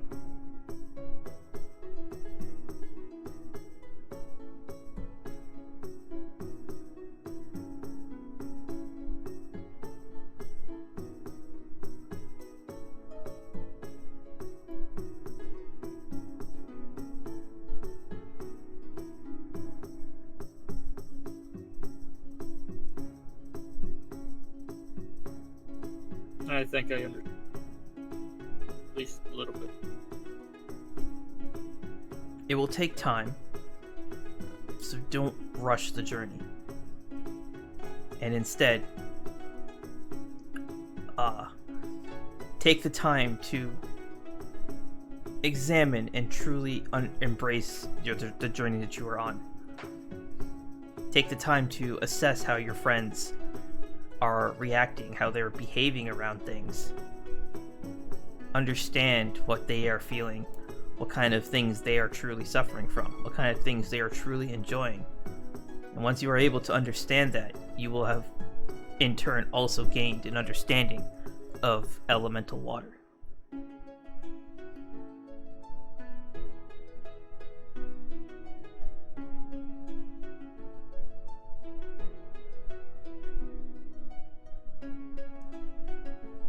Okay. Thank you, Rangers. Of course. Once you feel that you've gained more of an understanding, by all means, feel free to come visit me again. I'm not sure. In the letter, did it say not to tell Rangers that this island was going to be fucking destroyed? No. It didn't say anything about Rangers other than the fact that the Ranger goes with Calran to the Light World. And that was the old letter. Alright. I should also tell you, I have reason to believe that a rock from Vermilion Mountain will come and destroy this island. I'm aware. The flames of Vermilion Mountain have already warned me of the fate of this island. I see.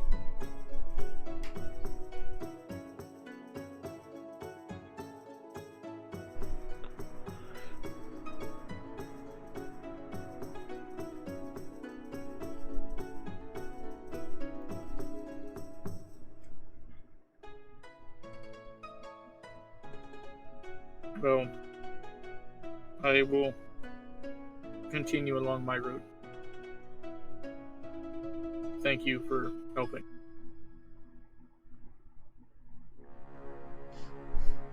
And giving Of course, me Lorsian. And I wish you the best of luck. Lorsian will slowly get up, not wanting to, well, fuck off. And give a bow to Rangers. If you need anything. In the meantime, I assume you can find me. Of course.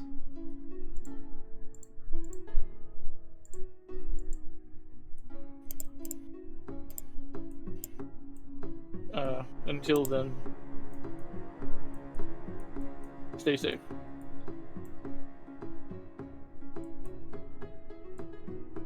And Lorsian will turn around and start heading back to Kezua.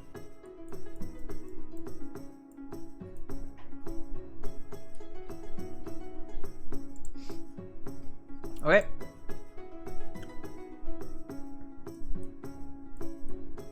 Thank you for accompanying me on the journey here and staying until I was done.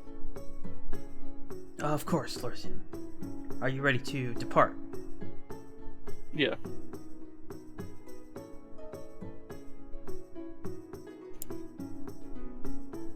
I feel like I just need an air horn now because I'll have to deafen you for some of the stuff that involves Lorcian and Kazla. So it's like, No, you can tell Marius to go wait in the other room. Ground Marius. nah, it'll be fine. I could just listen to music. Yeah, it works. With your wired headphones. Nerd. Fucking nerd. Shall we be on our way then? Or did you want to teleport? I can't teleport between here and Zoran Alcove. Then I shall fly us. Thank you. He holds out his hand. You hear Rangers as he gives out a whistle, and the two dragons fly over to him.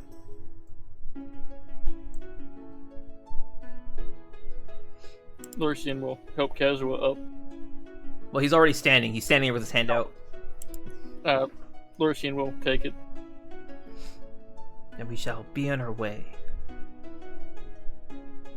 Alright. Meanwhile, at the Talara Manor.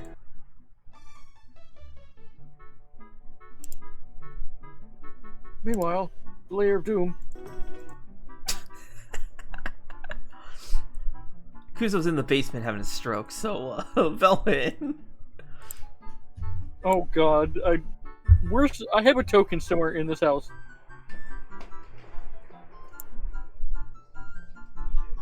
Because I can interact with the doors.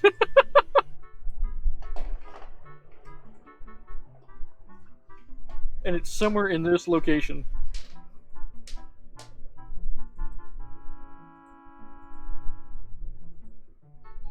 Shaw's room? I can see in this room. Well, I can't see in the room. I can see the roof and a portion of, I think, the basement. Oh, it's probably because you don't have a token on this map, so everything's glitched out. Yeah, I just went through all the tokens on the board. But I probably fix up if I put it at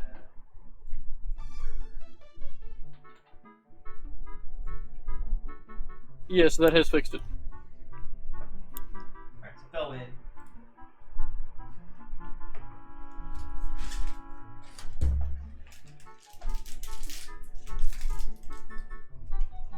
Because Veilwen and Sulex just finished up talking, right?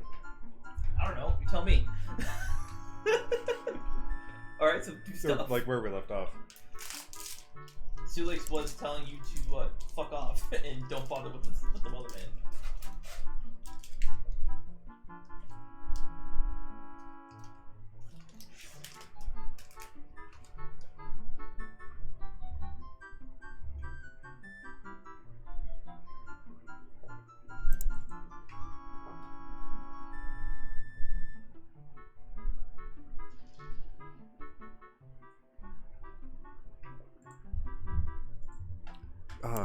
Sulex, if it's not too much to pry, would you know why my mother and father were hesitant to remove the curse?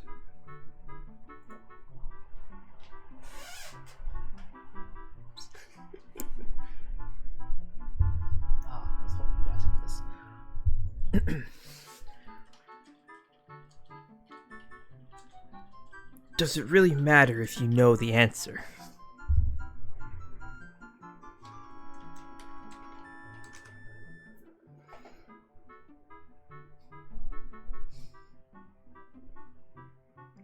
Since I've returned, everyone's been keeping me in the dark for one reason or another, and I've been trying to do what I can to help and fix things, so things can return to normal.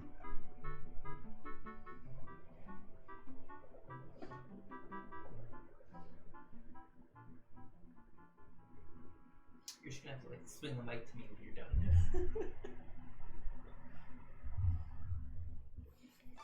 Gonna put some force behind it, Marius. Be that as it may, Veilwen, this answer will only make you feel worse. I don't think it really matters why your parents couldn't break the curse on me. Well, not that they couldn't. They wouldn't.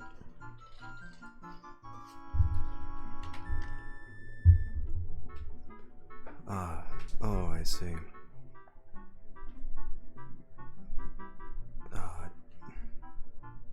Do you hold it against them? Why you gotta be like that? Does he hold it against them?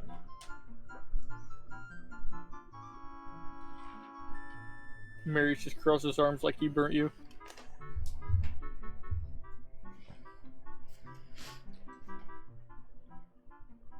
Yes.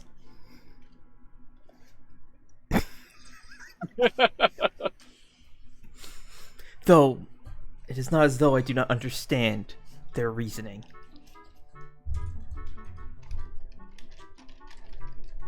Type. Careful with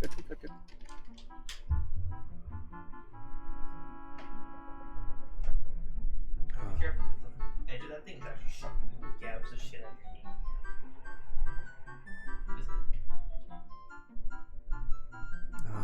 Oh, I see, Sulex. I had that's a shame. I stopped recording my fate card. Did you bring your fate die? Piece of shit. I will roll it. I will roll it for him. I have mine. I mean, I'll just use mine, but that's okay. Anyways, continue. Whatever you started to say, you'll start again, because I stopped in like the middle of that by accident.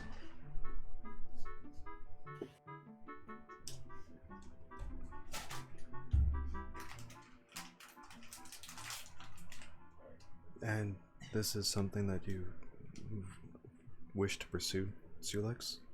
Returning to the cycle of life? Oh, I broke my logic. Of course, being removed from the cycle of life is a horrific way to, well, if you can even call it that, living.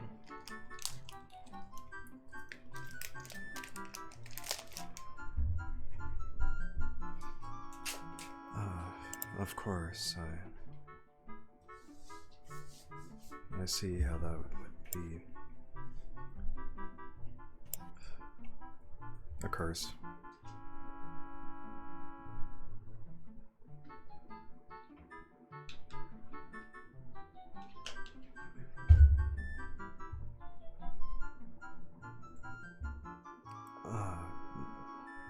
What do you plan to do in the meantime, then?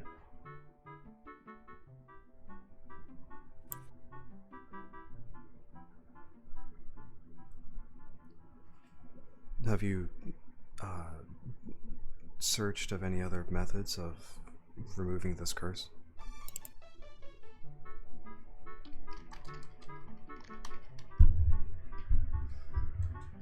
Of removing the curse, no.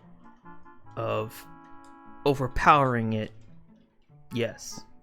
I have a means to an end, but I have some loose ends I need to tie up myself.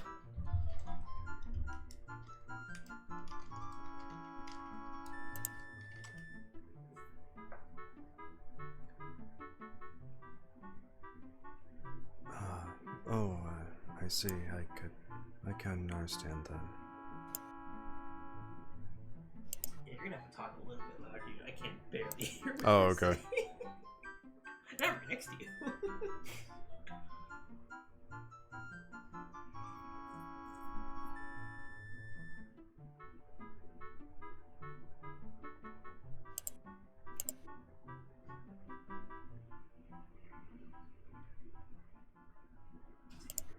Overexposed. When you look at it, oh my god, your poor eyes.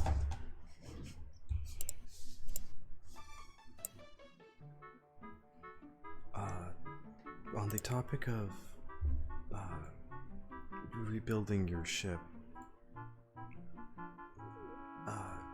do you recall the types of materials, anything specific for its creation?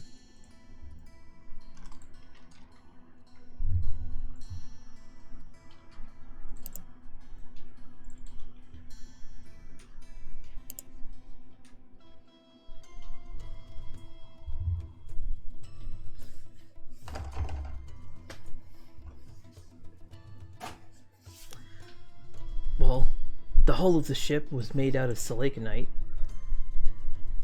gotta sort this by rarity. Here. There we go.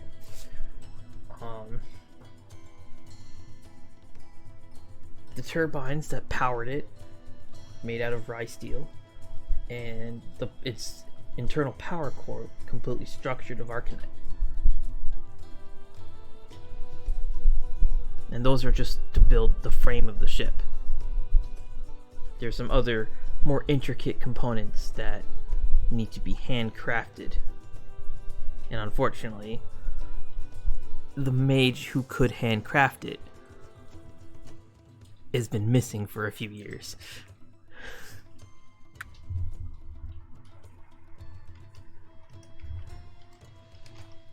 I like to imagine that's just the comparative to a mic drop when you slowly push it over.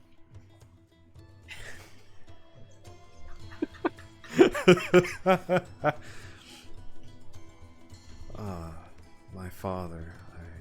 I see. So, if we do reach Arcadia, is it possible that we can even recreate your ship without my father?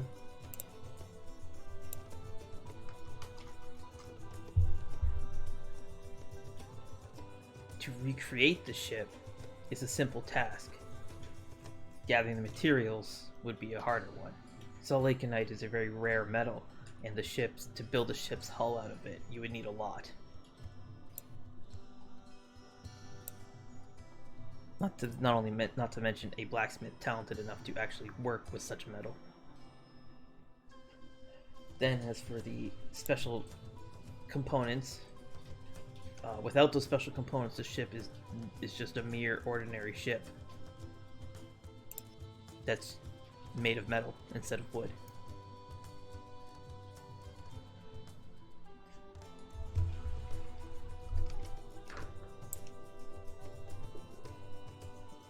So...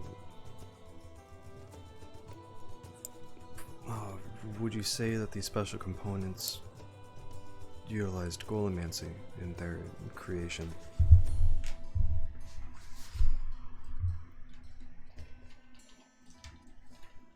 To a degree.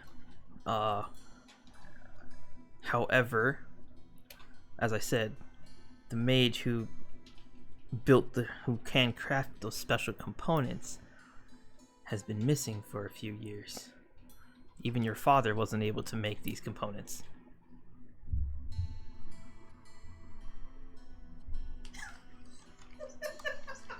So did Sulex not correct her, or? No, he didn't correct her. Yeah, he didn't say that it was your father that was the one who made the components. He just didn't clarify it. Oh, I see. I've assumed. Would you know the name of this crafter?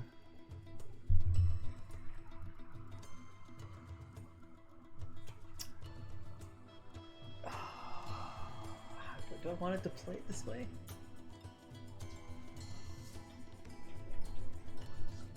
You may need the emotional support money for this.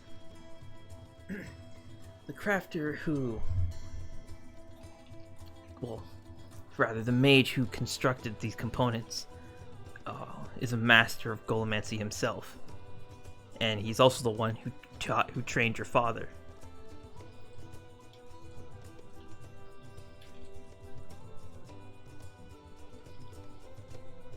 So I was just letting you type it out. Because now I can see who actually fucking writing this shit.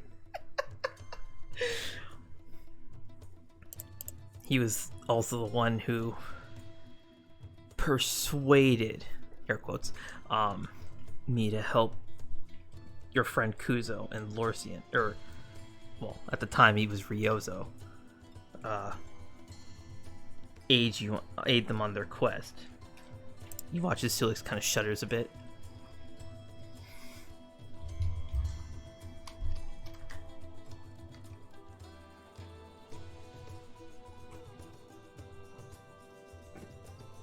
So, did Lorsian and Kuzo meet this mage?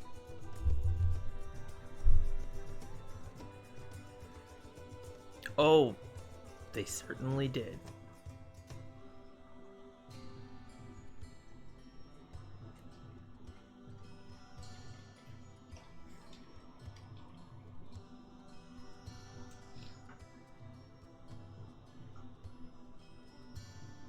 Do you have more to say that?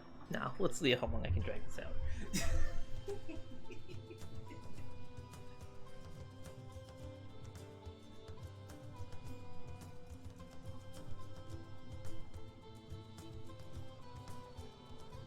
Oh my god, it's only 10, like 11 o'clock. I thought it was like 2 already.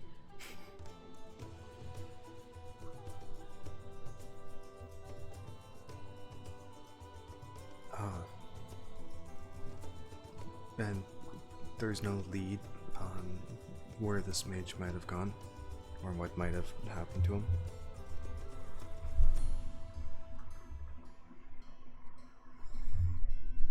Man, you're really gonna press this, aren't you? I'm waiting for Cole to come back. It's true. We have. I could probably deploy Karen, Kusanali, and Marin, and a bunch of other characters too. Speed this along. Anyways, there's many leads. In fact, I heard that he was here recently on an assassination mission. He's incredibly elusive, though.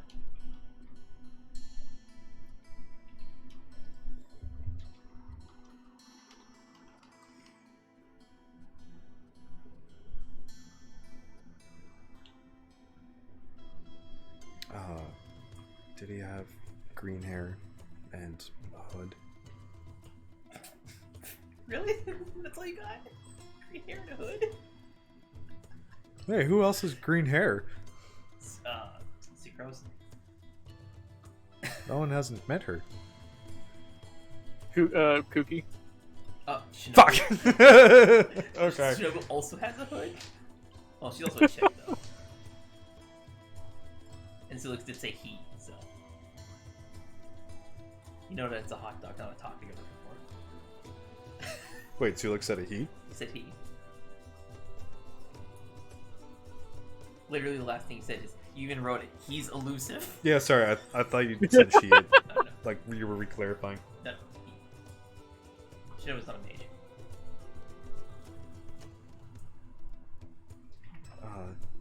Did this mage wield black flames?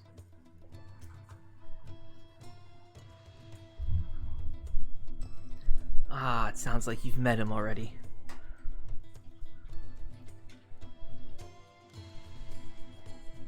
I saw that. I fucking saw that.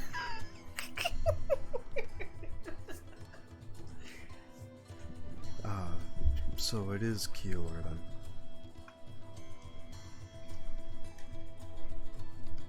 Indeed.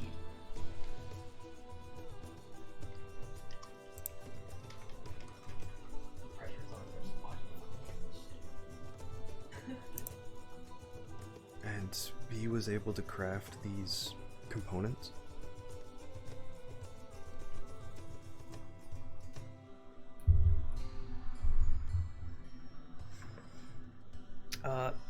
Yes. His manipulation over mana and machine is definitely something to behold. He has a method that allows him to concentrate his own magic into a liquid substance.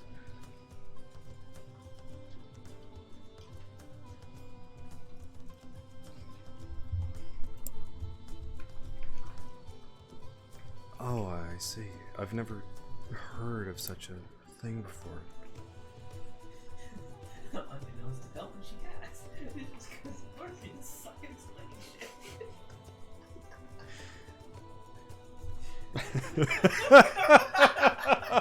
shit. Out of all the times they told her, like, oh, Kuzo lost his arms, and then Kuzo finally told him, Velen, how he lost his arms, and Velen still had to insinuate that, like, it was his fault. He did something reckless, but he didn't phrase it that way. What he did? No, he didn't. Not initially. The first time, Didn't understand. the first time, Yeah. yes. The second time, yeah. That's still up for grabs. It's still up for grabs. He only only did it once. Burned his No, arm he's off lost one it. time. Yeah, then he lost the firearms.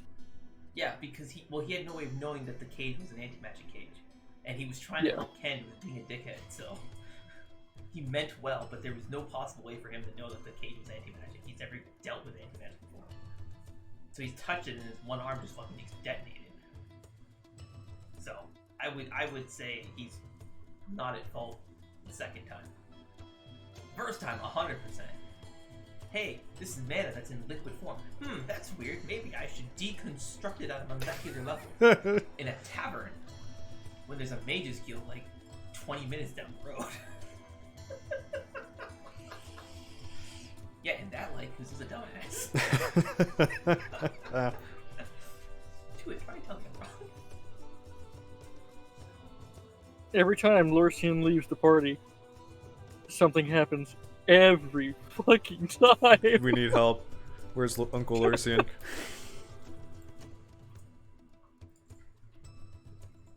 Speaking of Uncle, oh my god, the fuck was that? That was the lid.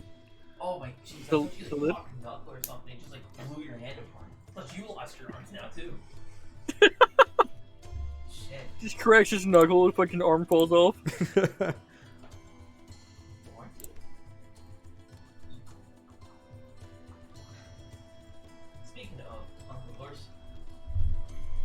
Speaking of Uncle Lorsian, arriving back at the Talara Manor is Castle and Lorsian.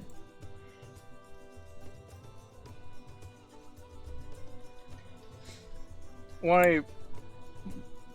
How high am I? I am You should not be on the as main- high as I need to be. You should be on the main floor. I see the roof though, but I can also interact with the doors. That I can see more roof from.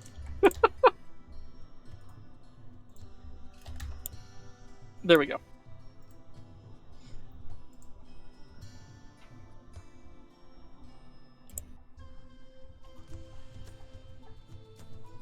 At some point, I should probably update the house map so that there's actually like shelves or something here for shoes.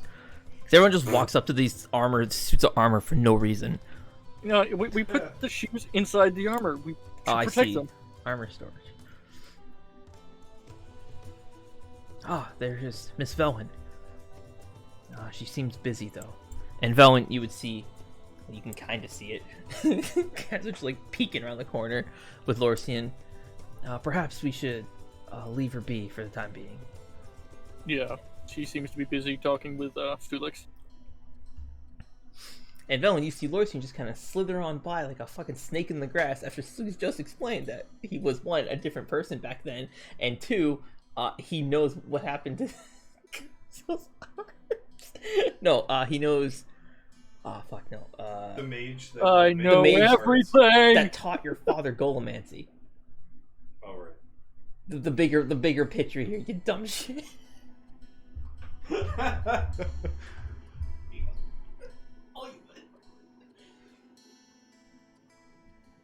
Oh, these headphones have a pass-through, but I don't know how to turn them on.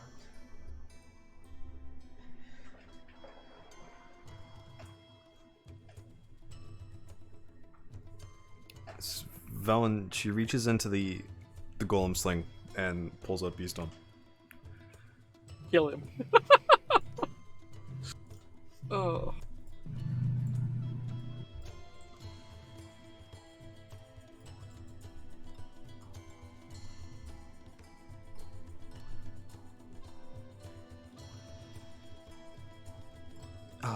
Beastone, could you go fetch Lorsian for me, please? No beams or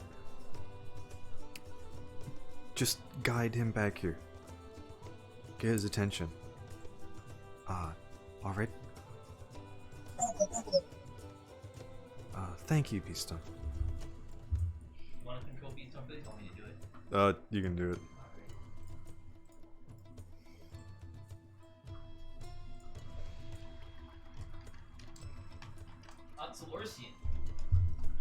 So Lorsian, as you were walking away, you hear the sound of 3 legs in a consecutive pattern coming after you. Lorcian is just going to look down to Beastone.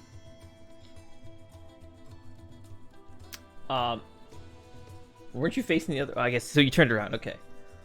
Yeah. He just walks up and clamps onto your shin. So now he's completely sideways, just attached to your leg. From Lorcian's his going to look eye, at it. he gives a single little, like, basically a laser pointer, and he's pointing, like, over here.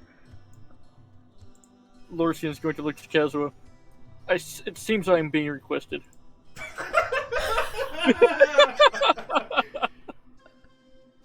Veilwen, out of the corner, like, out of the hallway, or through the doorway into the hallway, you see just a little red dot. He can fire red dots. It's like this big. Okay, fine, a blue dot. Fuck you. I see.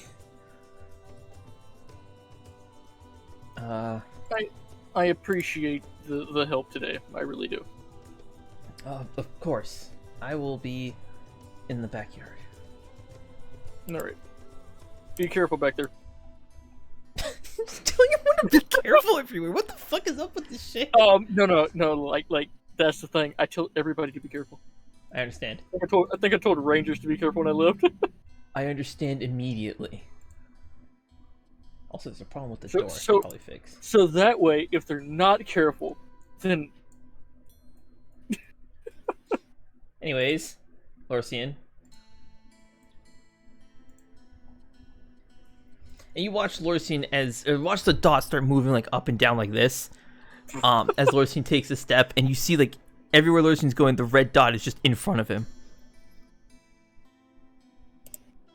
Lorcian is just going Also, to stare at Beastone is Velvet. like clamped onto his shin completely sideways. He's like that.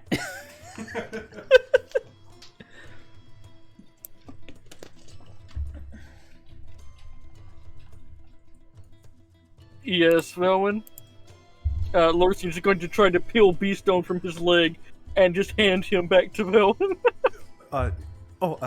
Thank you, Lorcian. Are you all? It didn't hurt, did it? Oh, it absolutely. No. Pinching your shin. It is very uncomfortable. Sorry.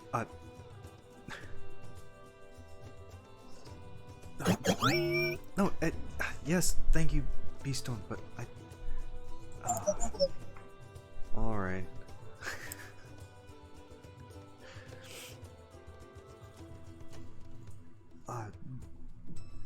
Lorcian, I see you're back. Of course you do. You called me here. No, because you. Hold on 1 second. I have to make you sad.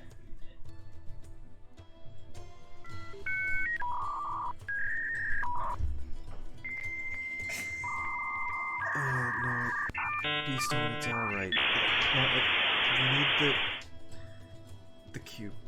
Never mind. That's right. It goes in the square hole. Lorcian's just going to cross his arms and just stare at Veilwen. Look, sorry, Lorcian. Look, I've learned. I think I've learned something. Sulex here is willing to help us reach Arcadia. Lorcian's going to just look to Sulex in rather disbelief, and then just look to Veilwen.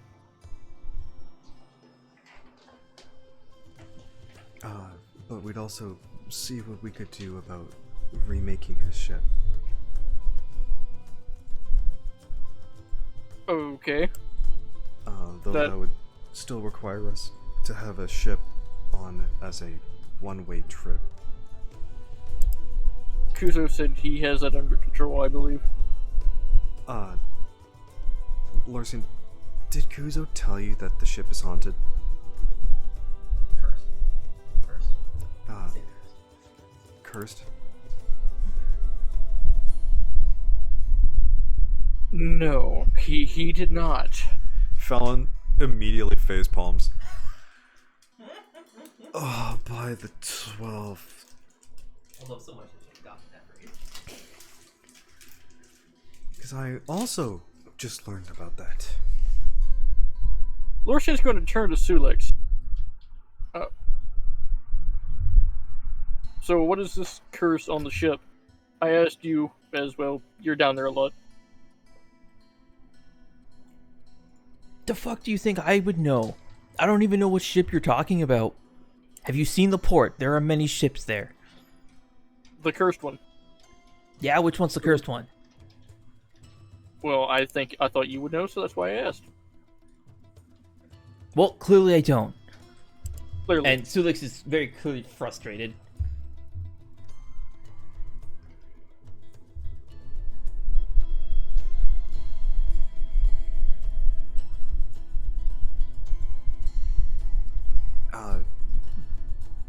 Also, Lorsian, that the Wellerman, it might not be a good idea for us to bring him back. Sulex explained. Why is that? Sulex explained that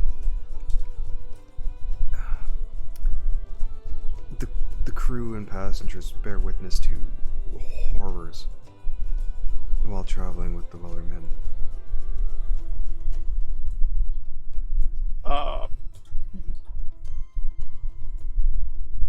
Are we talking like he commits them, or like ghosts, or something? Horrors that we see.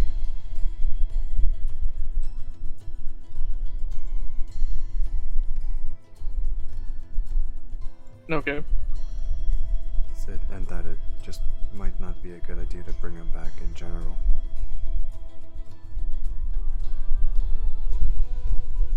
Kuzo just went to see if he could get the white disc back from Akyr, but he's been gone for a while. He's probably zoned out down there, like he normally does. Oh, I mean, you do that. Now you've made it canon that he does this. It is canon. Yeah, it doesn't matter. He's not here to zone out anyways.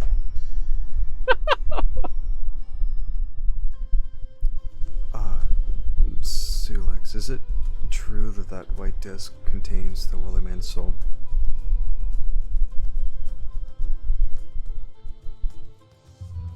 How would Veilwen know that? She's been up here the whole time. That is true. No, Sulex. Sulex never said that. It was only Akyr said that the Kuzo, and Kuzo's AFK. Go ahead and Alright. take that back. Yeah. Thank you.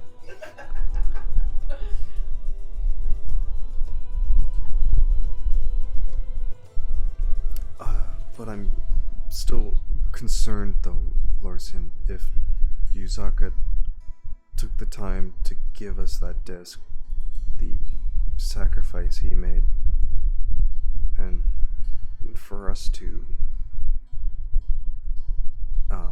destroy it, this white disc, I'm uncertain.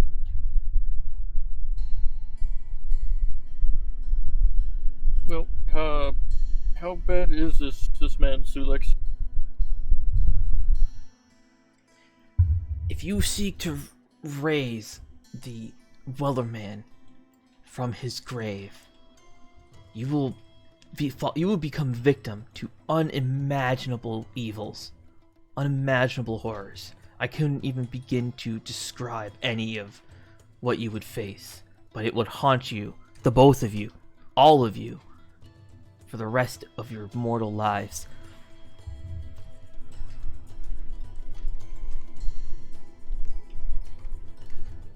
Side note, I brought you this earlier because I just made it up on the spot, but you start the quest, it goes in the square hole. Oh, okay. Thank you. I'm living the meme. Also, you start the Oh, quest, you get that's high five. amazing. Don't look at my quest, fuck you.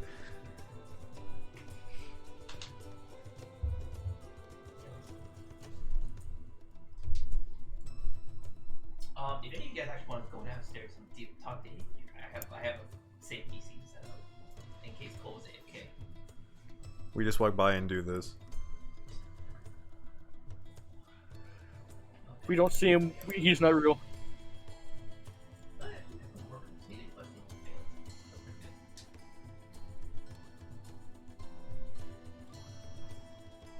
So, if he's that bad, why would Yuzaka do that? As he didn't foresee us having another option, perhaps? I'm uncertain. Yuzaka only acted under a lot of the information that we told him. So, either we're missing a piece of information, or we were simply wrong. Or perhaps he was missing information. Yes, that's what I mean. That Or information that he had is now different, thanks. Because as you remember that letter.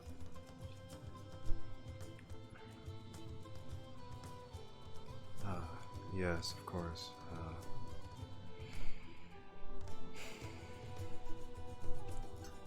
Svelin takes a deep breath and sits back in her seat.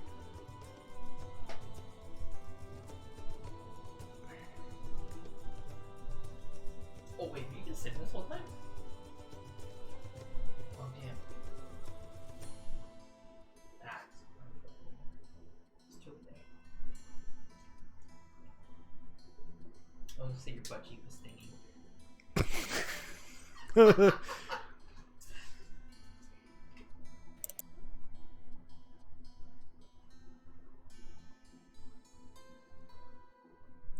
Can we really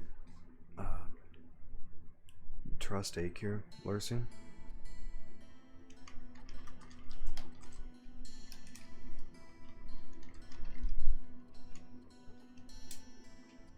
I never knew her. Or I was too young to remember.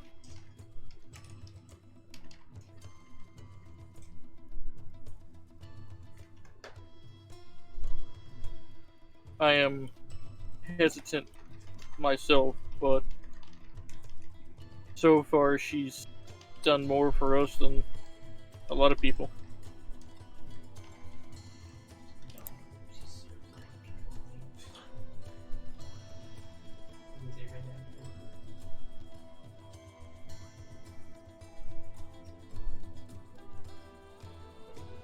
What? Nothing. Just talking to myself. I'm scheming. That's a shame.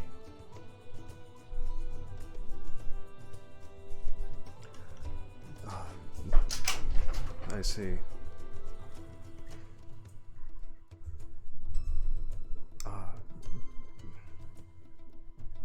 So what should we do next then?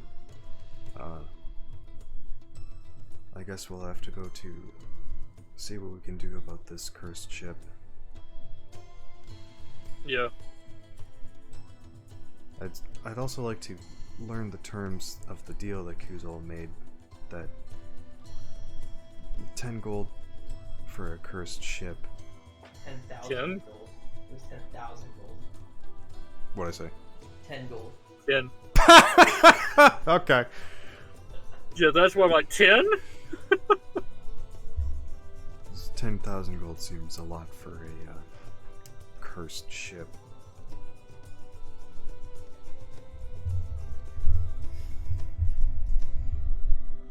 $10,000 gold is actually remarkably cheap for a ship. And it's likely the price for it is so low because it is cursed, as you say. The average going rate for a ship is about 120,000. Well, Sulex, how would we, I tried to say his name before you moved the mic. It's all good. How would we go about determining what this curse is?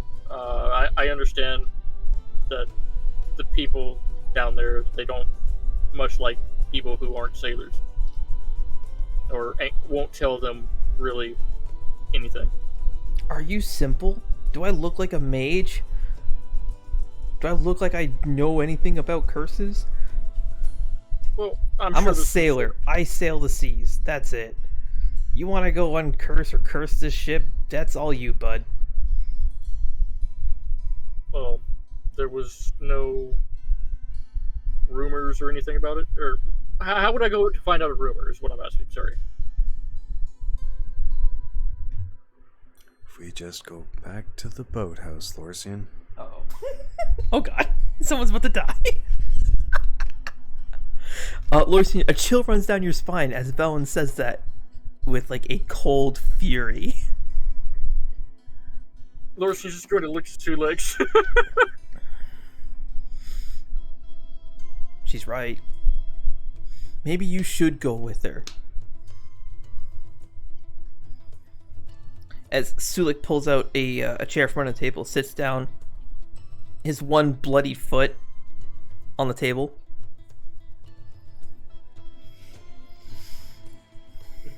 So, what did you step on?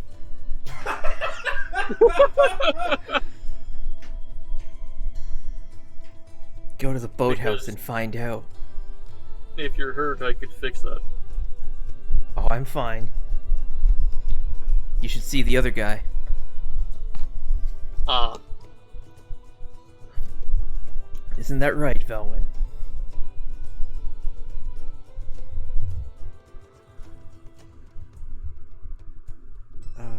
Yes, Sulex, thank you for...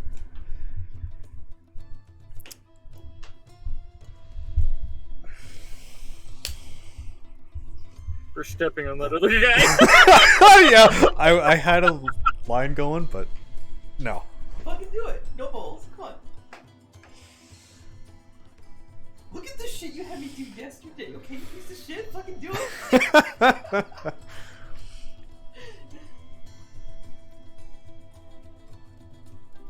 Sulex made it clear how not to treat a lady. That's what you're going with? Sulex just gives a grin. I gave them a warning. I don't have a reputation to keep there. The Talaras do. But I gave them a warning. If they choose not to heed it, who's to say? They can only be held responsible for their own actions and the consequences.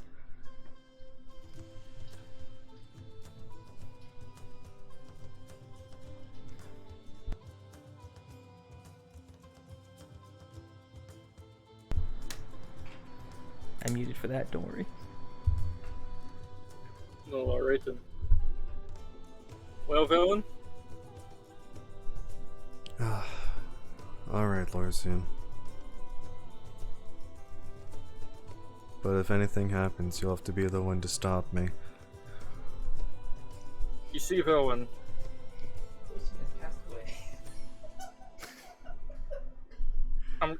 because you'll get mad at me for putting you in a box. Again. Oh yeah, of course. But you know, your wall of force won't hold me, right, Lorsian? My...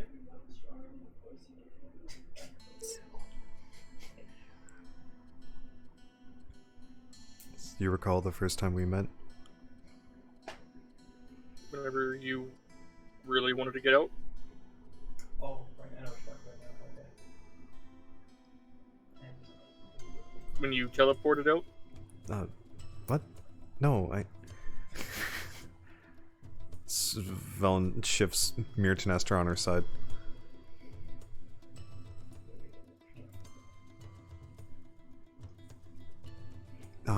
Anyway, Yeah, I don't Lorsian, recall. we should take a look into that ship then.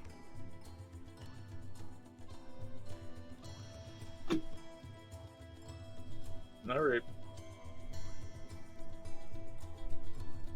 Let's go have a look then.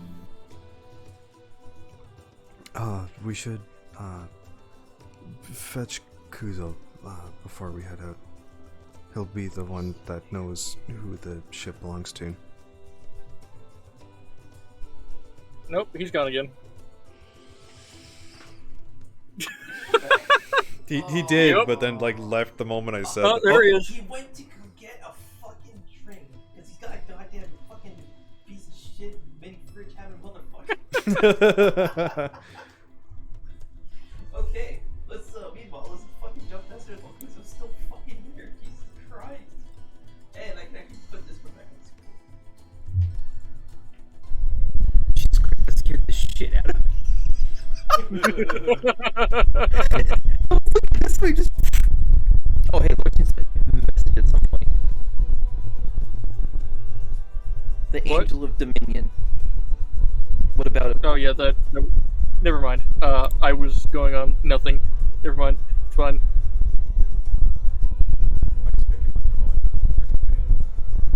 It's been picking up the fan the whole time. It's just really bad right now.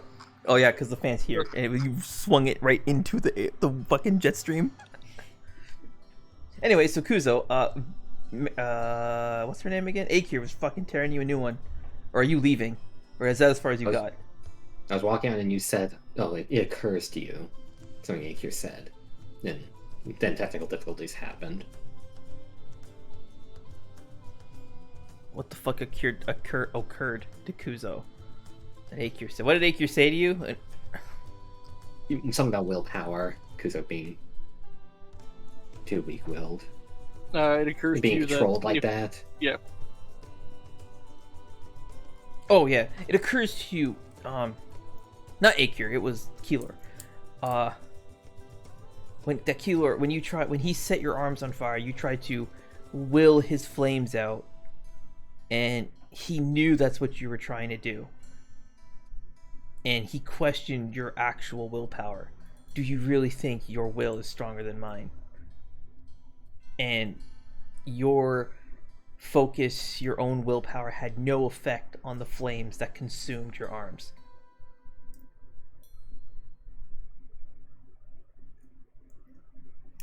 Here you go. Here, I'm just gonna twist this knife.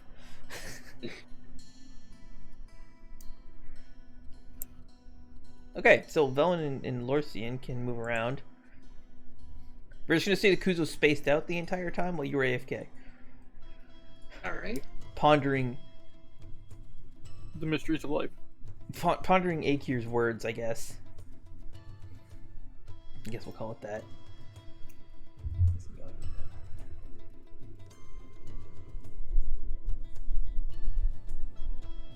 See, my phone's still picking up the fan. It's just suppressed. It's just my voice.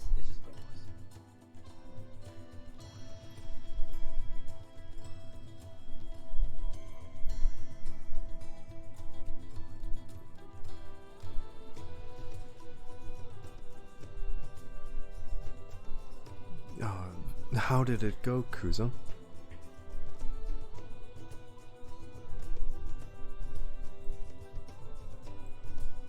It's not easy. Especially considering there's a soul in it. Now Veilwen knows that there's a soul in it. Oh, In what? the white disc. What soul is in it, Kuzo? Does it matter anyway? It's gone. What do you mean it's gone? Sulex asked me. Sulex asked Kuzo to go destroy it. Remember? Right. Okay. Indeed. Oh my god. Whoa. Continue. Ignore that. Are we dead? Did we die?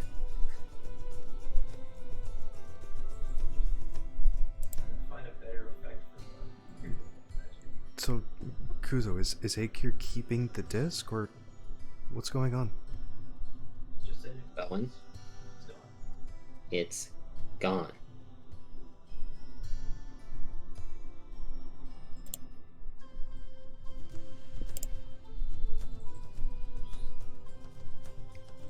I don't understand, Kuzo.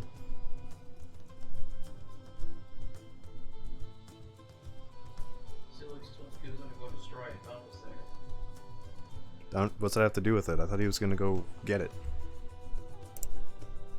Yeah, and now he's saying it's gone, meaning he destroyed it. Oh, okay. Yeah.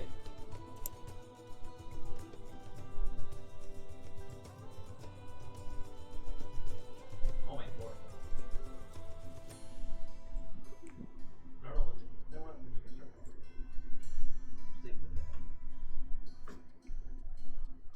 So, you destroyed the disc, Kuzo? Yes. Oh, I see. I just hope Izaka can forgive us. Yeah, Kuzo, piece of shit. What a dick.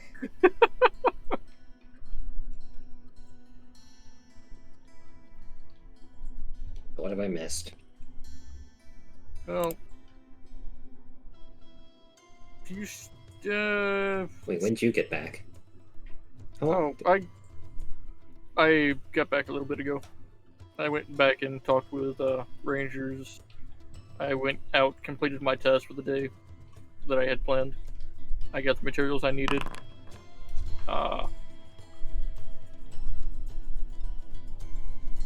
Yeah, that's about it.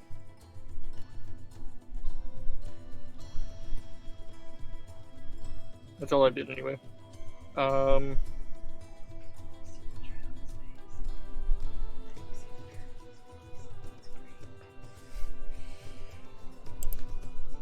Fucking inside roll. Holy shit. Jesus Christ.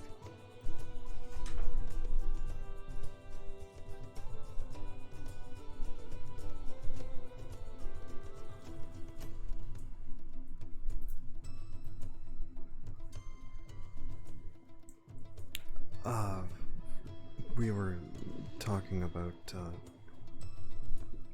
what we'd need to rebuild Sulex's ship and who made it.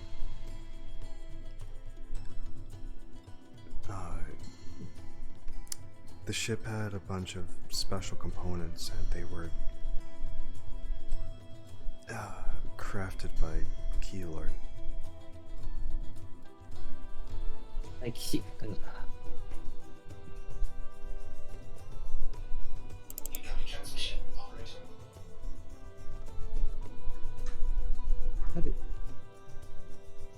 Okay. And Keylord taught my father Golomancy.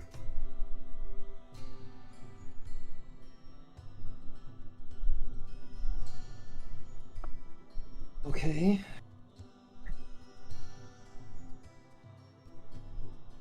So we'll have to see if we can find Keylor and see if he'll help us. Somewhere in Arcadia right now. So Yes. we'll have to search there. So, what is this about a cursed boat, Kuzo? Yes, Kuzo. About this cursed ship. And try not to feed us any more malarkey. Kuzo squints. Every time you say that word, I can't help but think of like the sea shanty. Okay.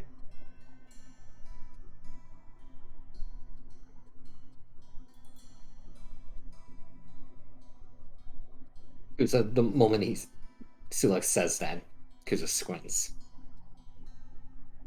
Just looking in a direction like, okay, so He is like, staring square at your face. Like right at you. He's staring you down. all I know from Shipmaster when I went to go inquire about a ship, he didn't know the specifics either, but he says that all those other sailors around thought the ship was cursed. And It's the cheapest ship to find. and he's there all day, and all the other sailors know, and they don't talk about it. They But say it's he knows- cursed, but they don't know what's up with the ship. I don't even.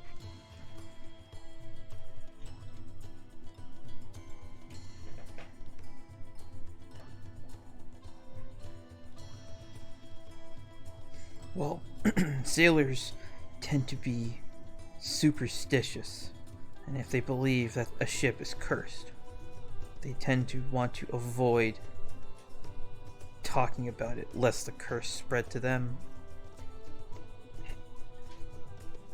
I see.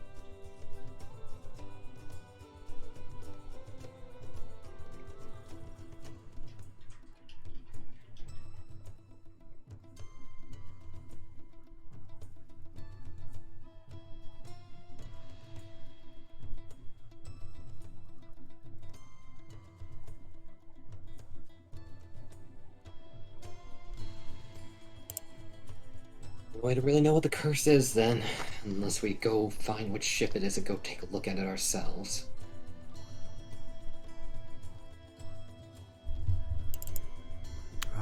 Yes, I agree. We should head out shortly. Do we even have the money to purchase this? Karen will be supplying us with the funds for this. See, Yes, we will once again depend on others. The funding of our own adventures. Wait, when was the first time? You live in a fucking mansion, dude. Well, no, but that's for like Karen and Marin. No, they have their own house. Up in Seagate Island.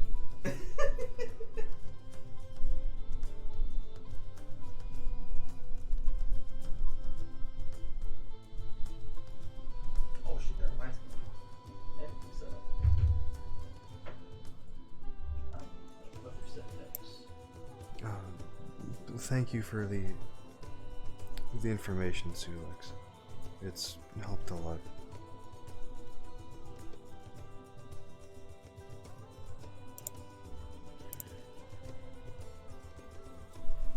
Are you two ready to set out? yeah.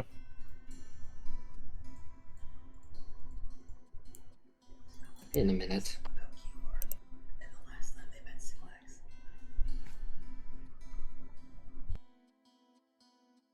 He says,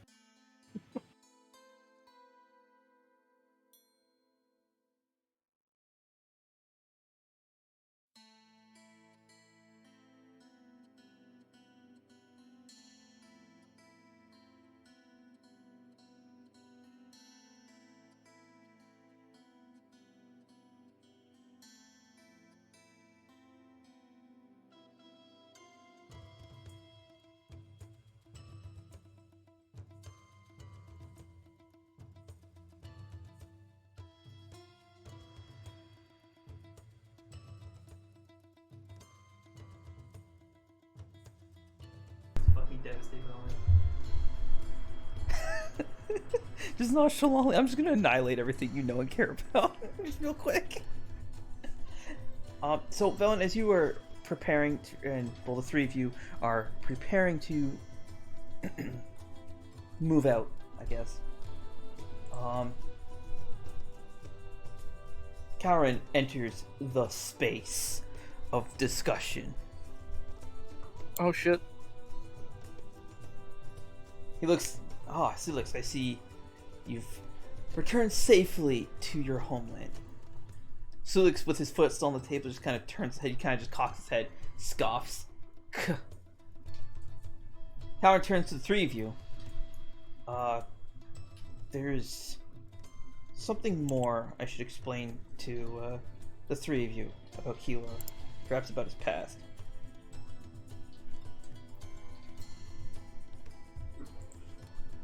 Oh,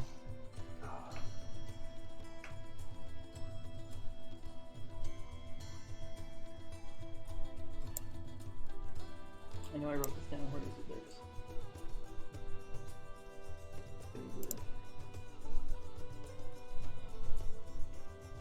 Okay. Hold on, this is my mic.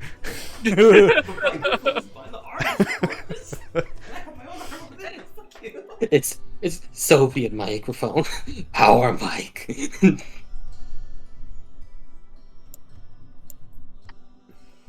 Takes the microphone, proceeds to say nothing. This is Vaughn. She stands up, her hands are on the desk, and she turns to Lorison and Kuzo. I'm not certain I should be here for this.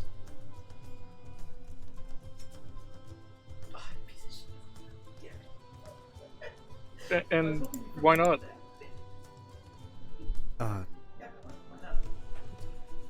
Yuzaka's letter. That thing's changing step out. constantly. Just who knows what it's going to say 5 minutes from now. For the record, it has stayed the same for the last, 10 hours. I'm sorry, Kuzo.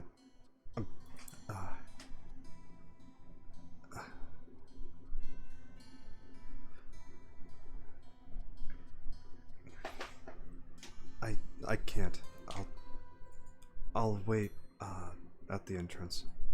You can also just step outside the thing. You just can't hear. As well, and she puts Beastone in the sling and steps outside the barrier.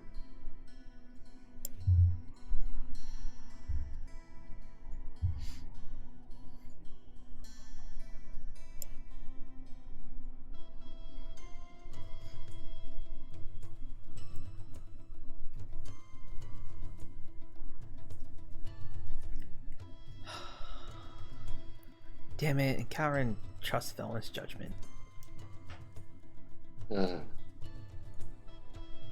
Perhaps Veilwen might be onto something. Maybe it's better if you don't know about Keeler's past.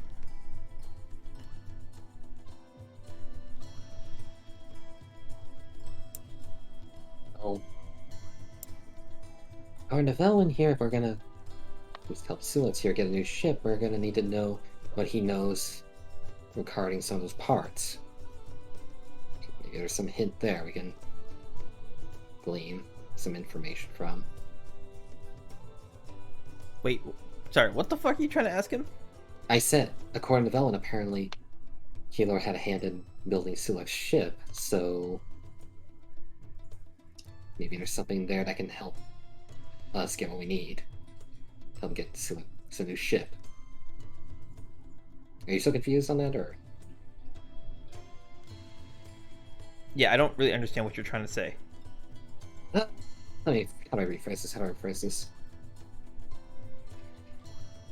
Just tell me meta level what you're trying to tell him. Meta level wise, I'm trying to basically say, okay, so Veilwen said that, if we're gonna fix Keeler's ship. Oh, you're trying to see if there's a clue in Keeler's past on how to fix Sulex's ship. Yeah. Okay.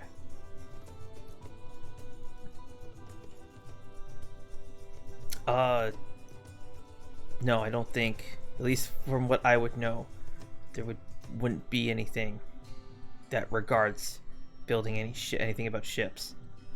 So. Alright. But Keeler's a very secretive and cautious person, so I'm sure he has secrets even I don't know about. And that's saying something, because I can get intel on just about anything. Alright.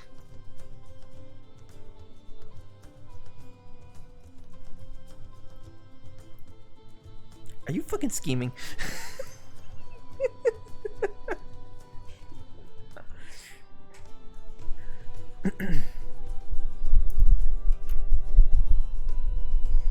Anyways, yeah, perhaps Veilwen, I almost said Miss Veilwen. Veilwen has the right idea. Alright. Never mind.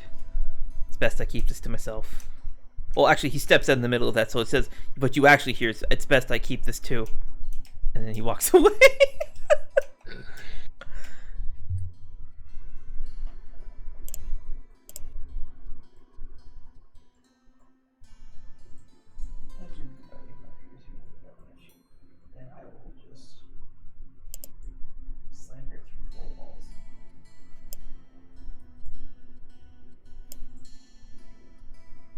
Well, I think it's time for us to get going then, Kuzo. I'll catch up with you guys in a second. We have a word with Sulex here. Well, if you say so.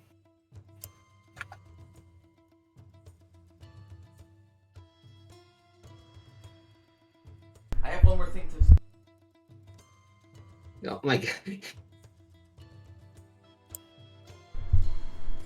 What? He cut you off while you're mid-sentence on that. I was talking to him anyways. It's fine. Oh, okay. You're having a word with Sulex. Have your word with Sulex.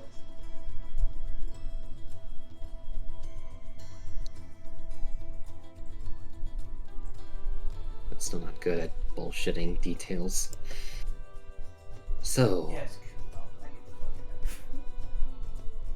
it's better they think that I destroyed it for now. How did his soul get in that disc? I don't see why that's important. You didn't actually destroy it. No, it's being kept locked. It's being kept in storage for now. Oh, you fool. You'll doom us all. Doing this all to what? If it's How an many actual times do I threat, have to tell you?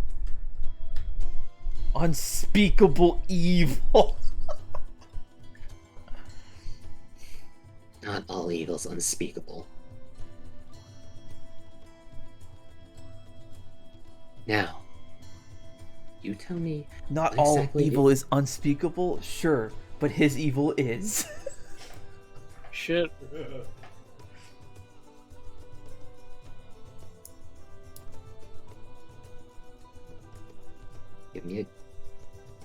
Tell me a good valid reason. And as Kuzo says that, he flicks his fingers together, and a small little bit of Amaterasu forms in his hand. No, it doesn't. No, it doesn't? It doesn't. Fuck. Okay, now. Or actually, no, yeah, sure, it does. It does, yeah. It does. What? I need help. I need an God adult. damn it! I left him in there with Sulex. Oh, Sulex is doomed. Tell me what it is, and I'll erase him. Or you could just erase him now. There's nothing you will gain from knowing the evils that this man will unleash. Or would you prefer to doom your friends to a similar fate, all for your own pride? It's not pride.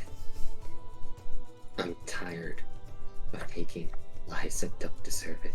You're just saying blatantly, oh no, he deserves it. I'm gonna need a lot more proof than just words alone. You clearly don't have the disc. I have nothing to say to you. I'll find it and destroy it myself.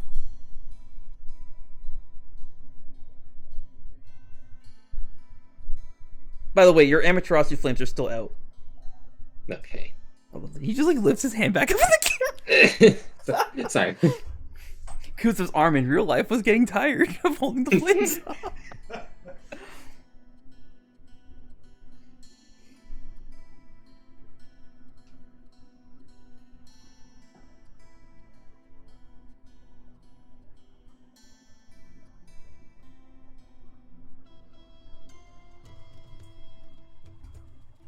Kuzo clutches his fist and tries to will the Amaterasu out. Nope, but the flame gets bigger.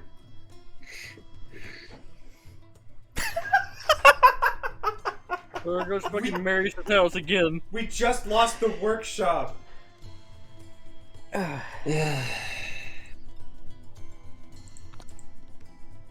out. It's like layer together. What's going on with him? Excuse me. Gotta go figure out how to put this out without setting anything else on fire. Is anyone else having this deja vu? Ever get that feeling of deja vu? I've been in this place before. Kuzo, the flames are now spreading down your arms and are falling onto the floor of the dining room. Mary's just looking at him like, you piece of shit. Has he left that barrier yet? Who, Kuzo? Kuzo. Apparently not. Yeah. He He inched was himself literally back about into to. it. He was about to take a step out. Do it. You watched him move his character back into the pit. Kuzo wants to destroy the house. He's jealous. Veilwen got her house back and Kuzo didn't. Yeah. Oh my god, that's totally a valid oh my god, that's valid logic too. Holy shit, I can totally see Veilwen thinking that. Anyways, Kuzo, you should probably start panicking or something, or do something. No. Kuzo trying to keep Sulex calm. like leaps out of his seat and just bolts. Lortian's Sulex, finally what's turn going on? around. Ah, yes. Oh Lorsian, god! You turn right as damn it. Veilwen asks, Sulex, what's going on? You turn around and see the table is now caught on fire in black flames. Alright, get every fucking body out of the goddamn house. Nope. It's going up again, guys. Kuzo trying to keep calm, remembering the same steps he took when he put out the fires when he was forging with Kazuha. Keeping a calm mind with stillness to induce the flames to go out. Wisdom save for this? Yeah, with disadvantage, please. The odds are Control? stacked against you. Akyr just showed that your will is faulty. Not faulty, your will is folly, and she can very easily control you with minimal effort. Control. Control is disadvantage. Yes. Card. Shit. Nobody has cards. Why must I suffer? I tried to do a real cool moment and it fucking backfires. Veilwen is standing in the entranceway watching Kuzo do whatever it is he's doing. Fire. She had recently learned how he lost his arms the first time, and now she's watching the black flames that she had heard of and how Kuzo had lost them.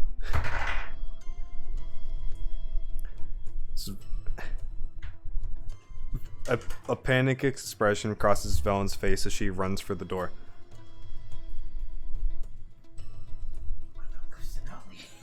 And everyone else in the house. Lortian's Shinobu? going to beat on the door. Shinobu, I need you to go. Just walked in. With panic.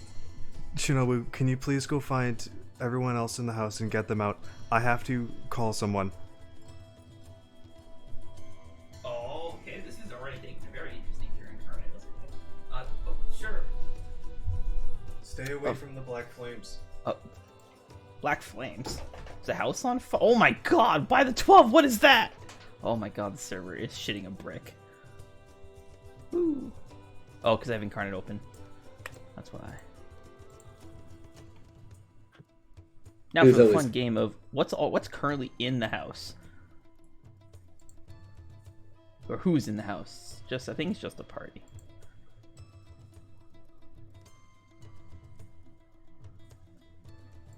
Akyr's in the basement. Yeah, everyone else is outside with Kazuha right now. Okay, Veilwen.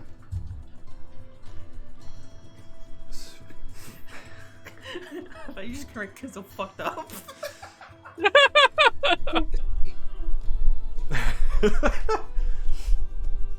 Veilwen, having already done this before, she immediately runs out the door, sprouts her wings, and flies up to the ceiling again. I have a plan. Alright. Kuzo looking out the window, seeing Veilwen just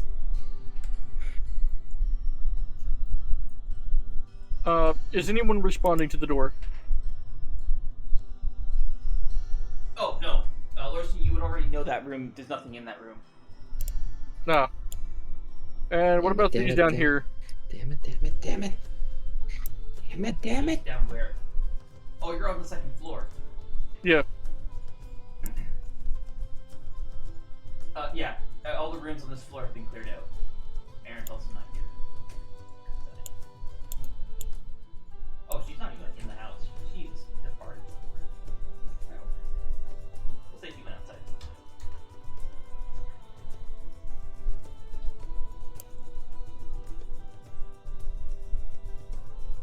Lortian is going to beat on Amika's door.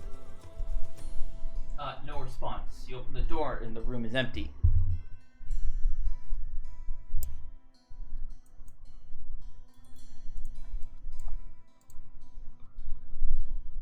Nope, going off the rail. Never mind.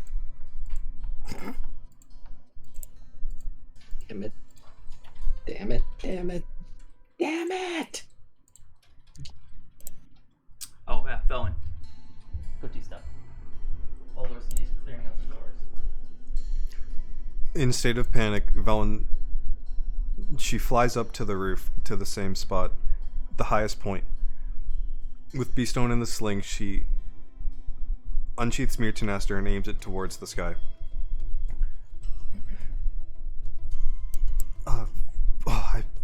Please, Keeler, we need you now more than ever.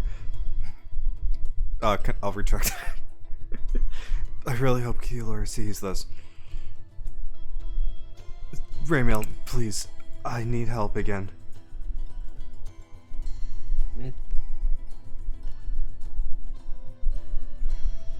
Lorsian will knock on Shaw's door. Oh my god, grab my shawl. Oh, maybe I didn't. I'm looking at the wrong map.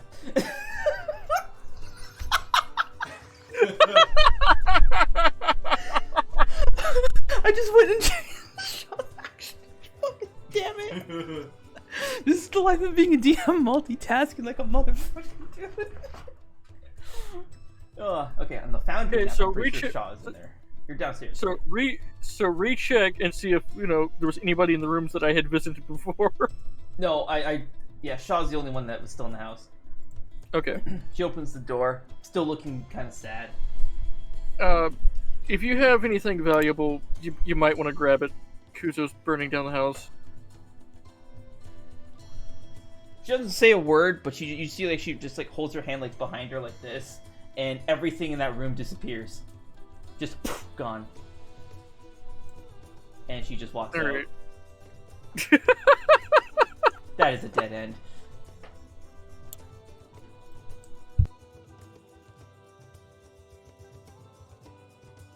That is a good point. Oh, let's do high tension. What? Let's not do that high tension. Let's do. You guys think Forged in Fire is a good? Is a good... This is Oh, not yeah. the time for Good. puns. Oh. Kuzo's breakdown arc begins again, because...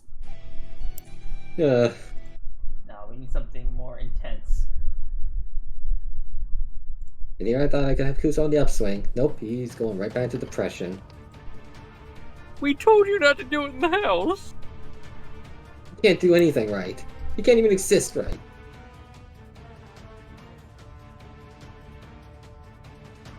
Oh.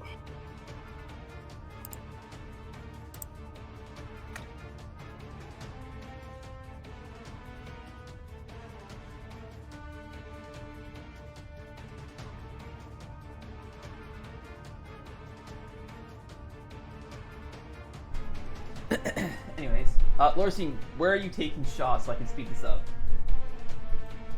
Outside the back Front or way. The back? Yeah, the back way, because until I at least get here, is the hallway covered in fire yet? The front hallway, no. The room is badly burning though. And everybody's just standing there. No, Just there's just a lot of panicking. people. There's a lot of people. For a lot of tokens for me to move. Okay, I'm doing 100 things at once. No, Okay, Lorcine's gonna- Shinobu has cleared out this upper floor. She's gone out the back. Calren carrying. Oh, no, Kusanali's not in here. So Calren will head out the front. Sulex will follow. No. Oh, okay. You know what? Lorcian is going to run downstairs and head to Akyr.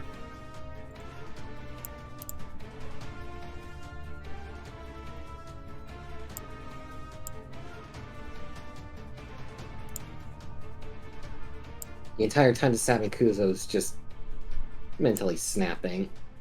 I can't do anything. I'm only... Akyr, we gotta go.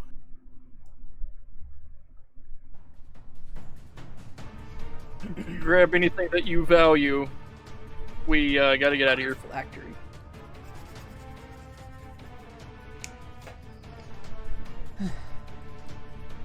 You see a spirit fly out from behind the vault. Akyr's body kind of stands up and walks back over to the vault.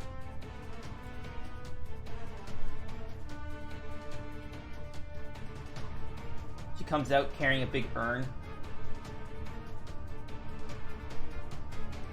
Alright, can I guess where the hell, like what the path is to get back? It's this way, it's about there.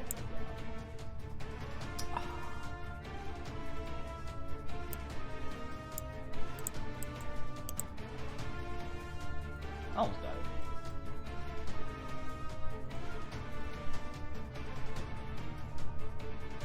What a shame. I missed the trigger.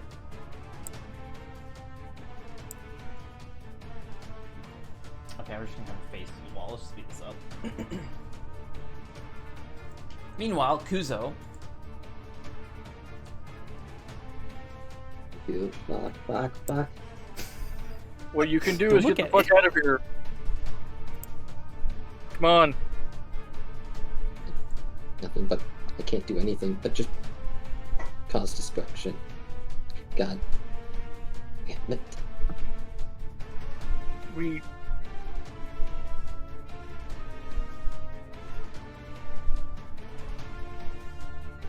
Where is Kuzo not currently burning? Right now it's all emanating from the central area where the barrier is and burning outward. So like the doorways and windows haven't caught yet. Is Kuzo burning? His arm is on fire. Lorsian is going to... You're kind of like the flames are like dripping, like as if you have water running down your arm. It's like pouring off of his elbow, off of his weenus. Kuzo, you have to get out of here, or you're going to burn with it. What good fucking good for is just burning things. I can't do anything else. Can't lie. Can't pretend. I can't fucking even just have a simple fucking conversation without breaking something. We had the conversation. You knew what you were going to do whenever you summon this power. We had the conversation of don't mess with powers that you do not understand. You do not understand Amaterasu yet, and yet you go to mess with it. In the house! I wasn't even trying. But you did! Just leave me be, Lorsian. Go live. Go. You're more capable than I am. So where is he not burning at? Like on his body, or are you talking about the room? On his body. It's only Cole. Which arm did you use to ignite to make the threat? He was right-handed, so. Okay, so only his right arm is like engulfed. Can I make a history or something to find out what would be a good place to teleport him to? In the Zorn alcove?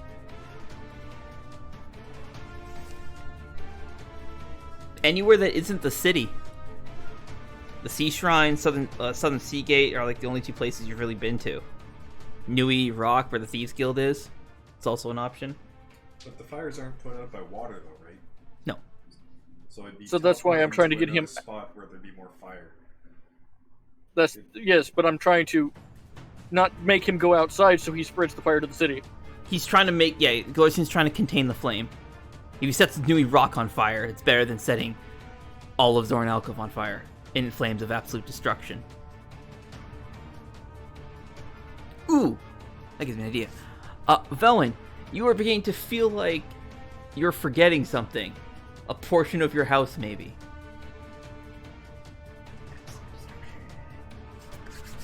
Absolute destruction.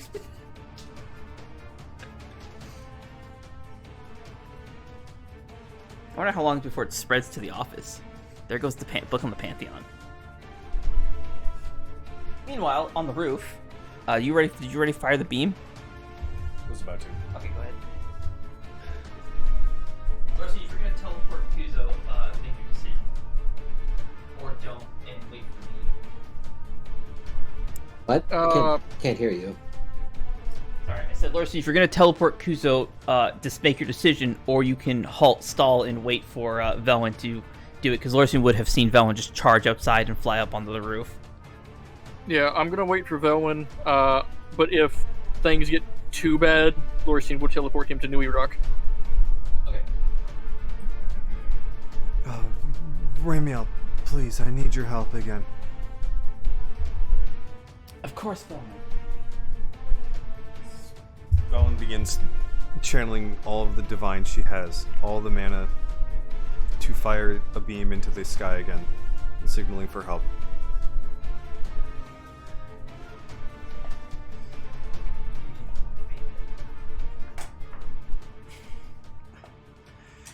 Oh, please, Keeler, we need your help.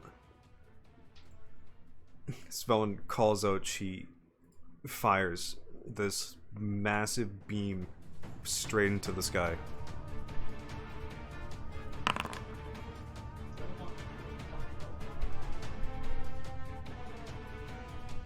Interesting. Now, requiring all of these things, you're about to adopt 2 new kids and you don't have a home to take them to. That would be fun.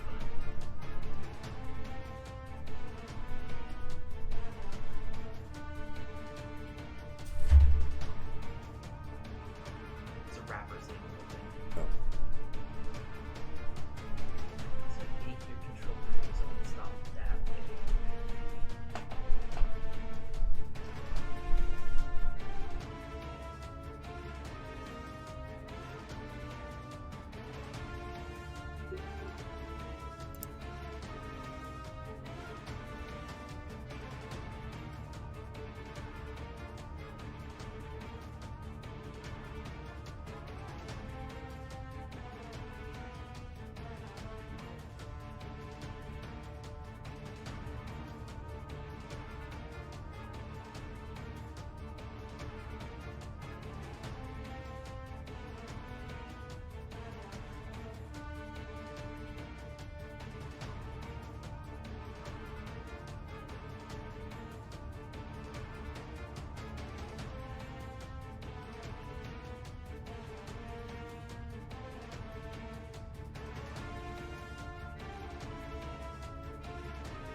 Awkward, I thought I hit the unmute button, sorry.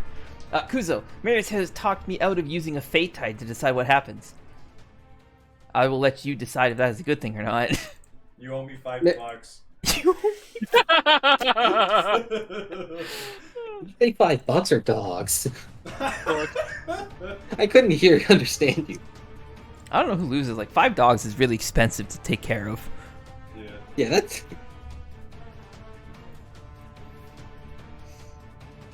Lurcian, your fur frizzes out.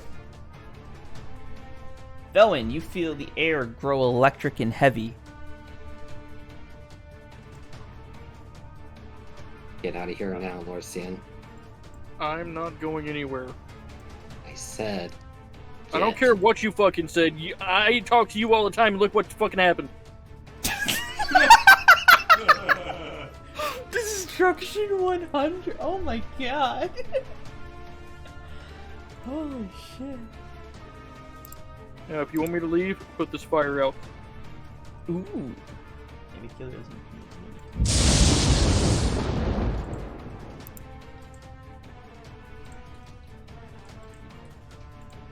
I'm supposed to do that if my will in my entire being is just unraveling. Then Ravel it back. Away. the more you tell me to get away, I'm not. You wish to control this, there's only going to be a few ways that you're going to do it. Out. Now do it. Get out. As Lorcian Kuzo is says going that, you to see cross his... arm. As Kuzo says that, you see his eyes literally just flare of rage for a second. What are you going to do to me that these fires aren't? Get out. live. You have a reason to. No, I don't. I still have the Animari of Kuzo. She didn't fix that. Put the fires out. Like I said, I believe that you can do it. I got everyone out of the building. Does not ensure. Then fucking do it! Don't just stand here staring at the goddamn fire. Put it out. Meanwhile, on the roof, Velen is struggling to stand. She sits down and tries to recompose herself. Oh, Keeler, you're here. Thank you. It's the Black Flames. They're in the house. As you see Keeler appear, you catch a glimpse under his cloak. A large portion of his body has been consumed by the Black Flames. However, his flames, unlike Kuzo's, are not dripping. They seem controlled, but a portion of his body has been replaced by the flames, so to speak. He doesn't say anything, he just walks off the roof and leaps down.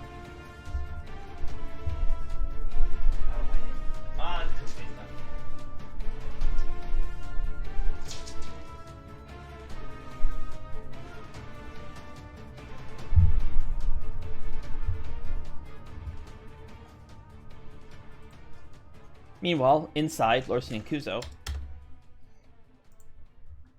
Maybe just put it out. Won't do anything. Now, leave. Then put it out. That'll get me to leave.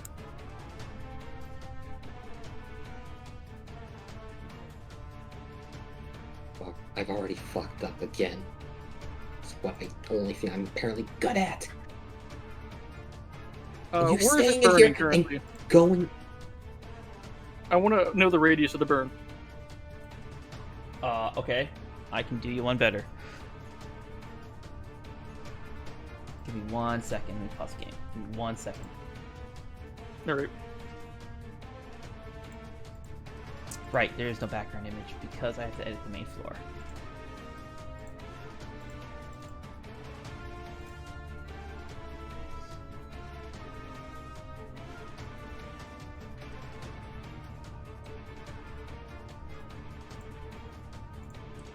Here you go. No, I understand. Everything just went gray. Ah, Oh, I see. you're adding new map.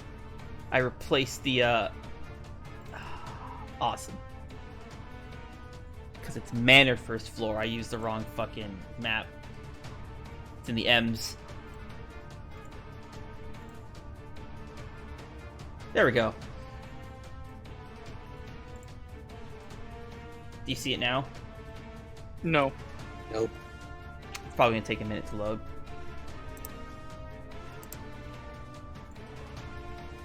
But I will show you an image of what you're looking at.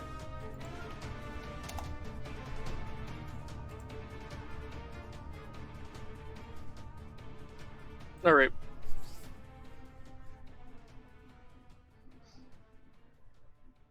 You may continue. Lorsian is going to step to the border and just turn to look at Kuzo. All this is on fire, by the way.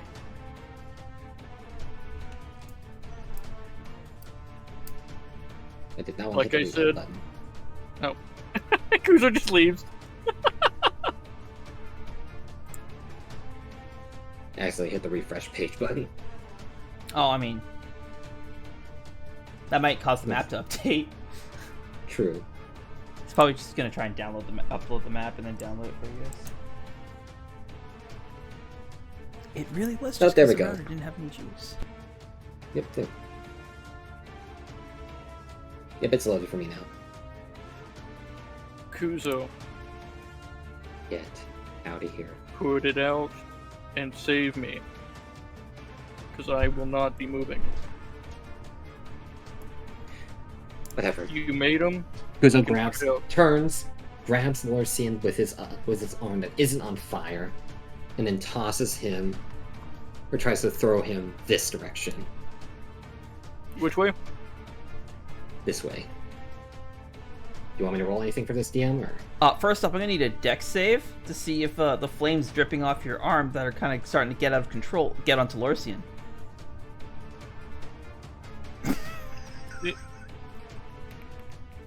Can't have any real cool moments without fucking RNG fucking it up.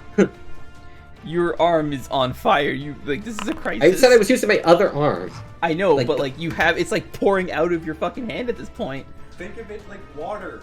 It's not fire. It's just spraying everything. Plasma. Like a hose.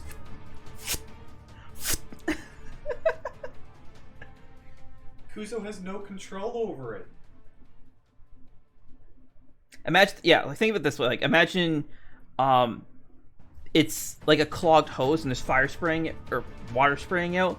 Right, it's on this side, but you have to grab Lorsian like this, or you're right-handed, right? So yeah, basically what I was doing. This arm's on fire, so you're using your left hand to grab Lorsian, right? But what I imagine this seems like the arm's hand like this and go. Yes.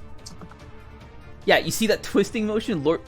Your hands are gonna cross if you're turning right around, and flame leaves behind a trail. So there's a possibility you could throw Lorsian into the black flames in your attempt to save them.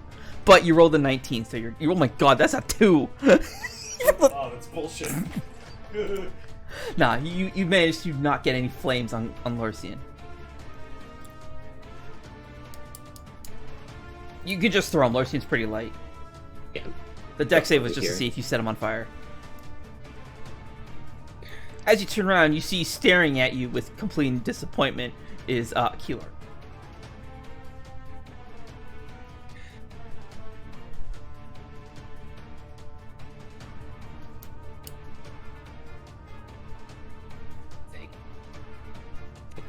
Do anything.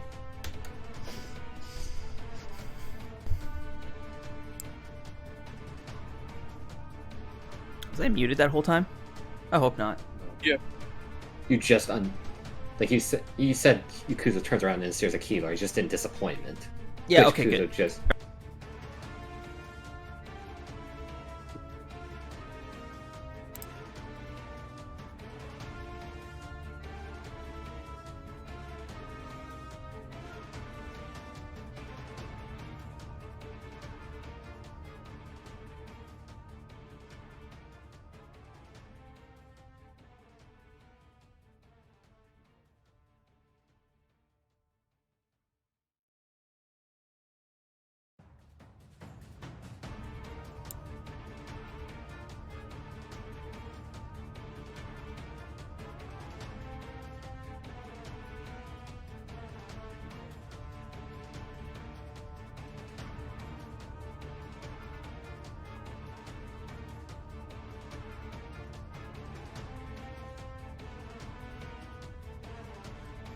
Are you two still alive?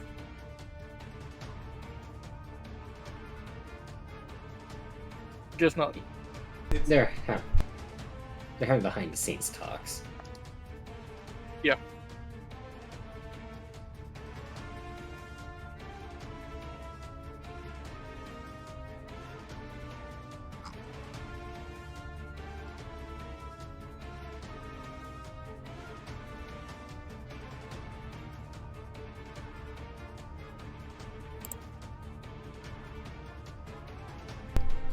Okay. What was the last thing you said, Kuzo? It was just turn. You can't fucking do anything, I think is what you said, right? Yeah, he was basically only good at just Are destroying. you turned around? Are you facing the hallway Yes. I'm All right. facing Keylor. now? Keylor, his hand clenched. I would agree, and he just fucking decks you. You fall just flat on your face in the flames as he raises his other hand, and you can see his arm, the arm that he's raising, is also consumed with the flames. And he just like pulls the flames and like basically kills them. Like all the fires go out. Has Veilwen come down off the roof yet? She's exhausted. Okay. All the flames go out. Lorsian, you're witnessing this. And he's just standing over you. His one arm is now completely made of the black flames. He's kind of just staring like, pathetic. Any sort of light that was in Kuzo's eyes is just gone.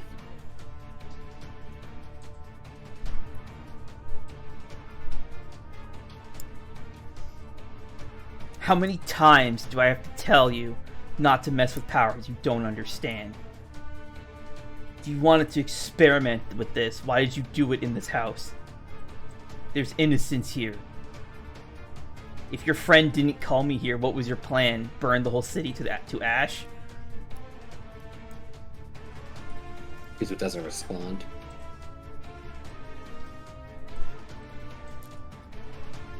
Healer like crouches down, grabs just your entire face with his hand. Giving you these flames was a mistake. And you feel him. It is a painful and agonizing process. He pulls the flames out of you. And with it, any hope of defeating Anno's whip is gone. You've also lost the ability Soul Sight. Alright. And after the flames have been removed from you, he kind of just like shoves your head off and stands back up.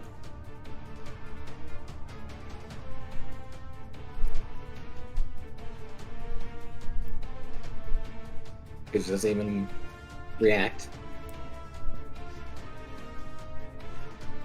His face just frozen.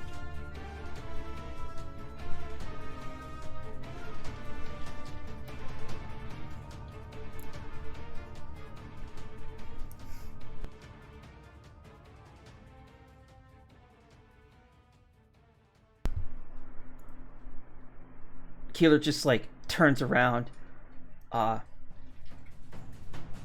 Over his shoulder, he just kind of looks down at you.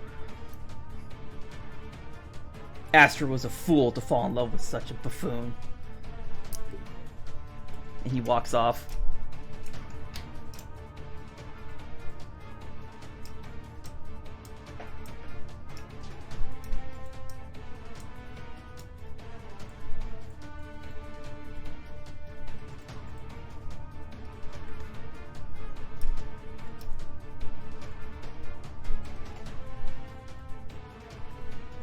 Did I actually give him mana transfer?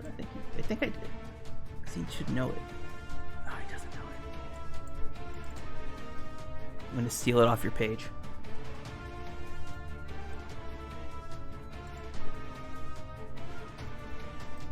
Veilwen, on the roof, you see Keeler walk up to you.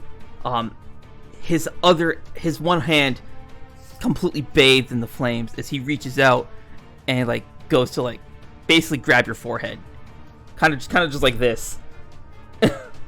What do? His arms are bathed in the same black flames. A petrified expression crosses Veilwen's face as she stumbles backwards, trying to stay away from these horrible flames. Are you laying like you're trying to scramble back? Yeah. Okay. Relax. Unlike your idiot friend, I actually have control over these flames.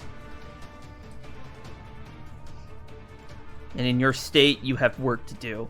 As he manages to just grab you by the forehead. The flames don't actually harm you in any way, but you can feel them there. Imagine like it feels like a bunch of leaves just kind of like whipping against your head, but it doesn't really hurt, but it feels weird. You've used up a lot of power to call me here a second time. You should be careful doing that. You don't want to be left powerless in a critical moment. And you feel him restore all of your mana. And as he does it, you watch as more of his face, because you're gonna be looking up at him. You can see part of his face. Like now, you've watched as like from like the left side of his head. So he's grabbing you with his left arm, like this, and so his arm are made of flames. And then the left side of his face, along with his eye and everything, are all just as he gives you this mana, they get consumed by the flames. So now half of his face, so like kind of like this, is replaced with the black flames, where his eye should be is just like a white light, where his other eye is just like normal and gold. You've regained all your mana. How much mana do you normally have?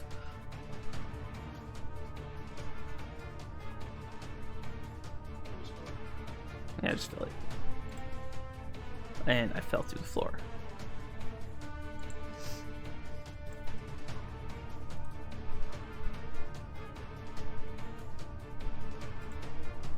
And in a bolt of lightning, Keeler disappears. Well, wrong.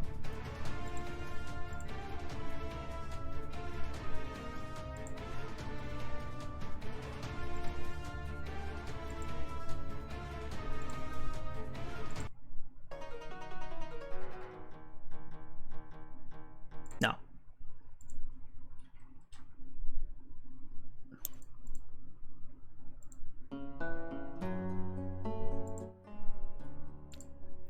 Let's jump downstairs then. While Veilwen Kuzo. recuperates. Kuzo. No expression. Completely blank face, his eyes looking hollow more than ever. Just gets up. Slowly walks to the front door.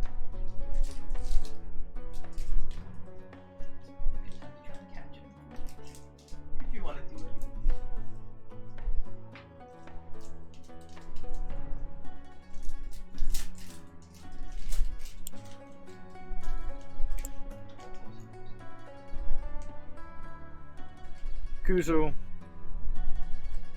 He doesn't respond. He keeps walking. Veilwen shimmies her way down to the edge of the roof.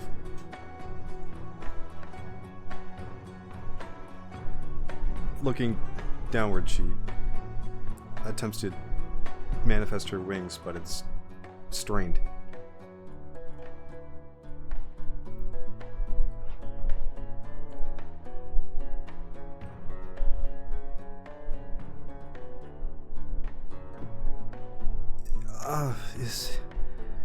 Is it all right now? Veilwen calls down.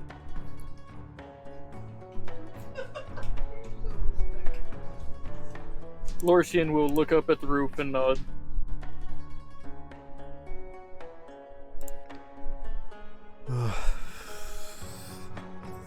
Thankfully, Keeler was able to help.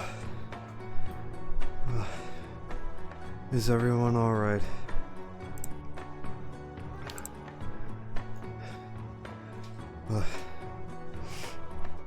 Everybody who's not out front is probably around back with Kazuha.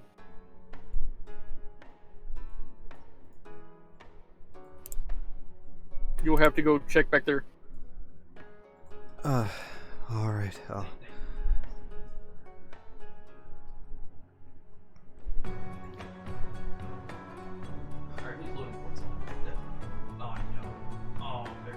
was trying to, it just didn't. It didn't send me there, so. Shaw went out the back too, right? Yeah. Okay.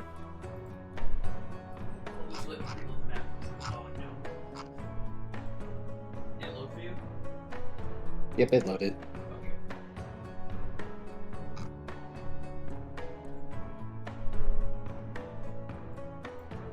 As Veilwen, you see all everyone else in the house come around back. Kusanali's being carried by Kazuo with Nuclevi on her head, Amika walking behind him, Shinobu following suit along with Marin.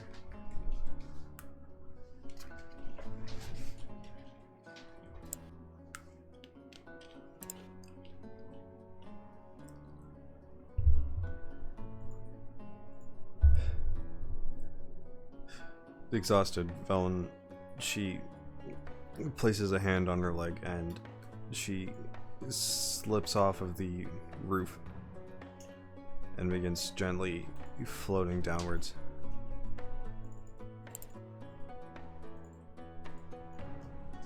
Kazwa runs over to catch you, even though you're not really falling hard. He's still going to catch you. Well, you are falling hard, but like different way.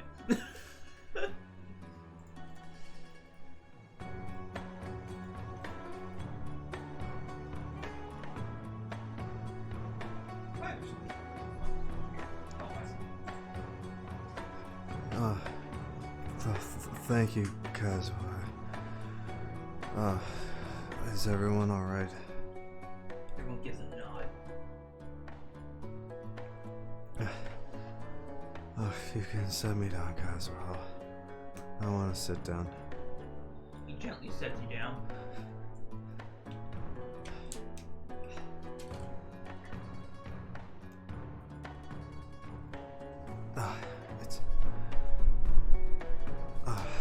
I'm glad everyone's alright.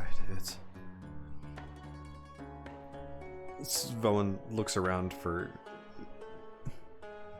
Kuzo. You look in the distance, you see Kuzo slowly walking away. Lorsian's following behind him. Noticeable slump in Kuzo's step.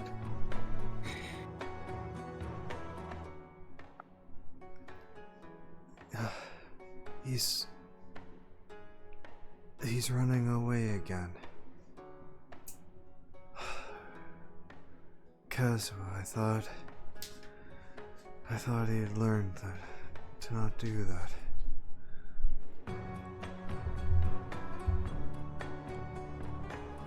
Do not worry, Miss Veilwen. I will go retrieve him. Swiggity swoogity cool.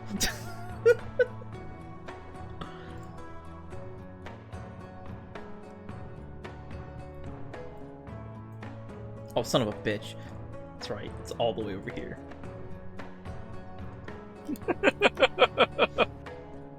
Can you give me like 5 minutes? He spawned in the ocean. I gotta fix that trigger, dude.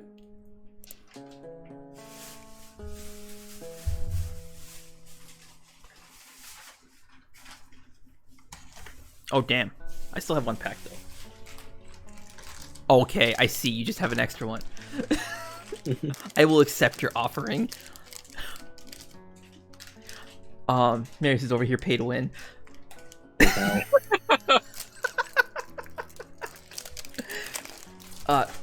So you see Kazwa's, he flies by and stops in front of you, stands in front of you.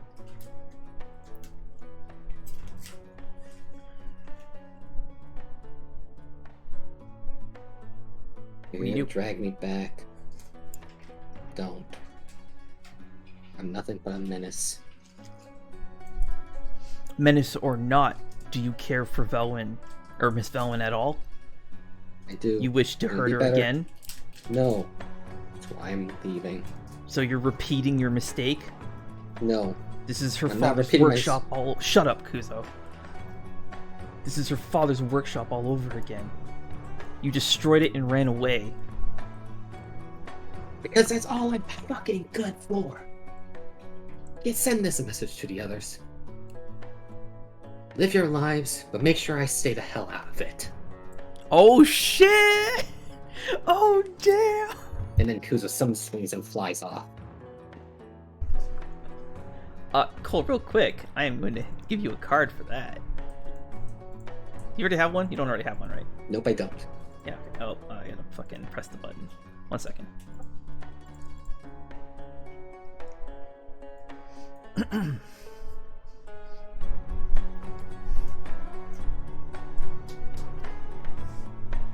Yeah, so... Kuzo, did you not mean it when you said you wanted to change? Yes. His wings flew up. I want to change, No. but I can't around everybody. I just cause nothing but harm and destruction around me anytime I try to do anything. So it's safer for everybody if I just go. Kuzo, I'm leaving. Kuzo, relax. Everyone's okay, no one got hurt. But if you run away now, nothing changes. The cycle will continue. One thing will change. Only you can break it. Nothing will change. One thing will change. you'll be safer without me around. Yeah, then who else? The cycle will still continue, Kuzo. You'll find new people, and you'll just end up repeating the same mistakes, but instead of us, it'll be them. And they might not be so understanding. No. There won't be anybody else. It's obvious that I can't be around Easy on the anybody. crinkling, dude. The crinkling was so loud. It's obvious I can't be around anybody. So what's the point anymore? Then Kuzo summons his wings and takes off. Listen, you see Kazuha getting increasingly more frustrated. The red in his hair begins to fade. Kuzo, as you begin to fly away, Kazuha chases after you. Kuzo shouts behind back to him. Just let me leave, Kazuha. You can live your life with Veilwen and be safer without me around. I will not let you hurt Miss Veilwen a second time. A house is just a building. It can be repaired and replaced. Didn't Miss Veilwen tell you that you were like family to her, and you want to betray her so easily? I don't want to hurt anyone, and I'm tired of... Anytime I try, everything just gets destroyed around me, no matter what I do. Nothing changes, because every time I try, it blows up in my face.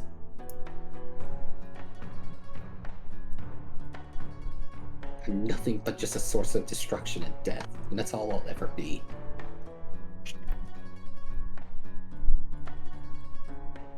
Are you so deluded you believe that to be true? What of Astra?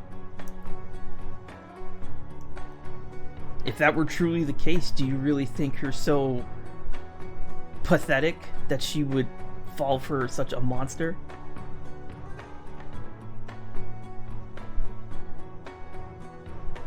Does she really mean so little to you that you could abandon her this easily?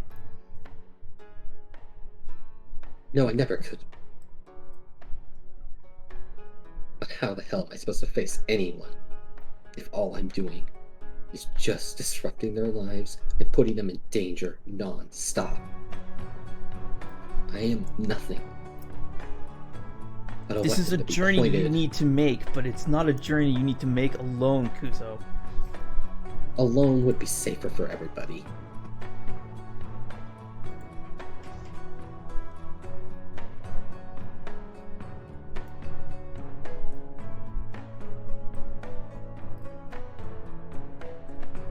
And what about you?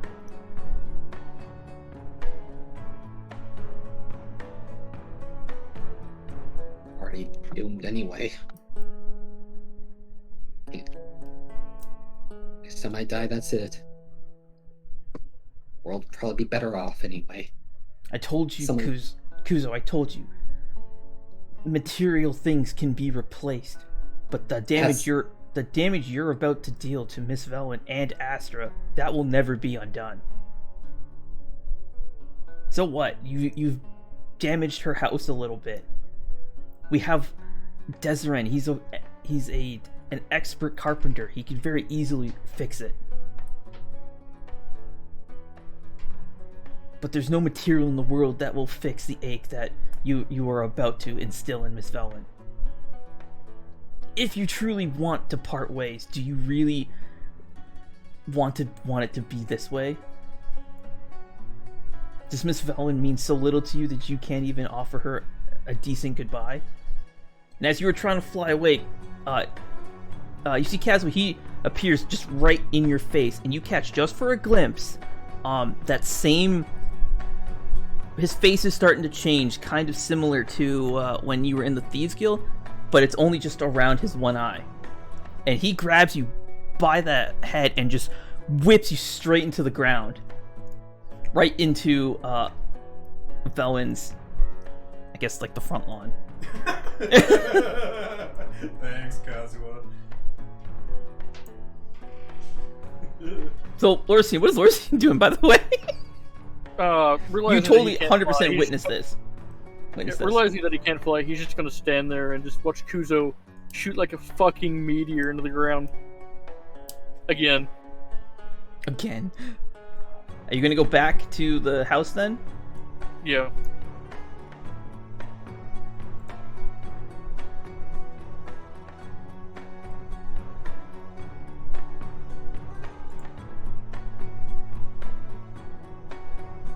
Did it load Cole?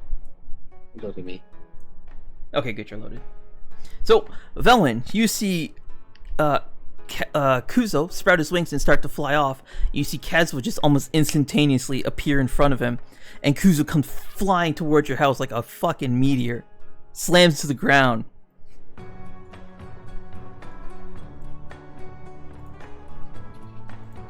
You can see Kazuo around his eye is that same terrifying visage that you saw in the Thieves Guild.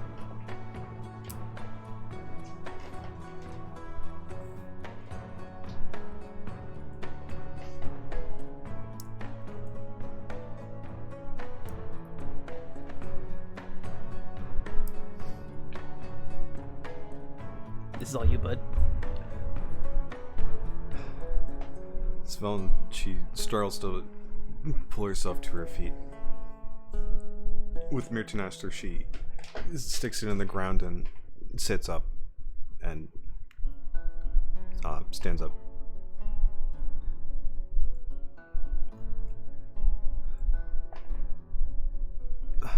Kuzo, Oh, okay, now this way.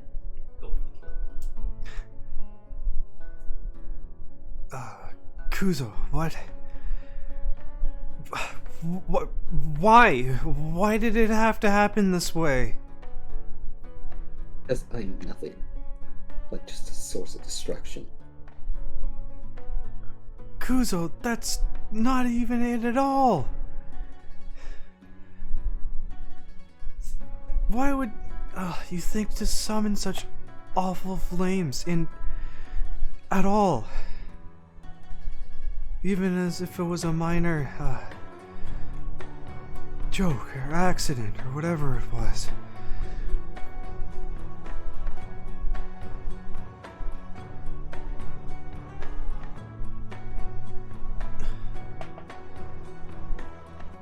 It doesn't even. Kuzo slowly starts pulling himself from the crater, where he got tossed back down.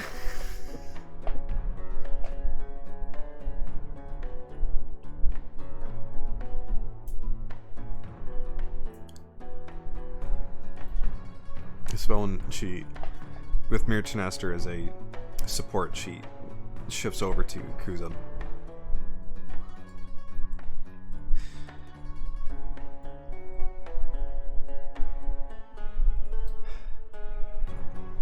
Kuzo, you let it happen again. This is similar to when you lost your arms the first time, is it not?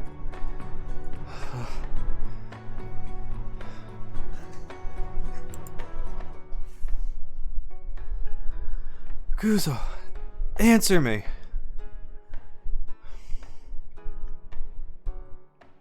I'm nothing but just a weapon to be pointed at an enemy.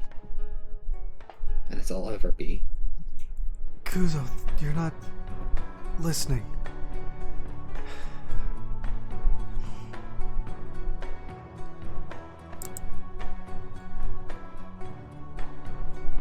Just let me leave, Veilwen.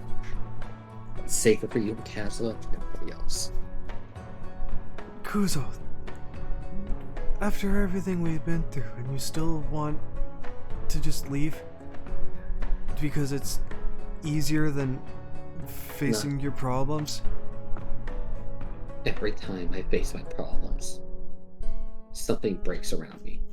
Anytime I try to take charge, something breaks around me. Anytime I do anything, people nearly lose their lives or get maimed. Kuzo, you don't face your problems, though. like my father's workshop, you ran away. And you tried to run away again. The 8 hours that you and Kazu has slaved away at the forge. Your hands were blistered, boiled, and did you forget about that pain?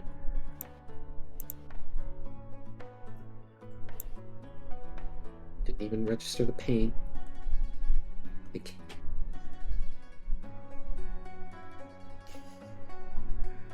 I just...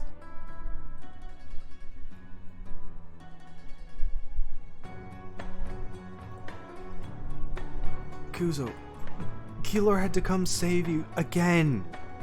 I know.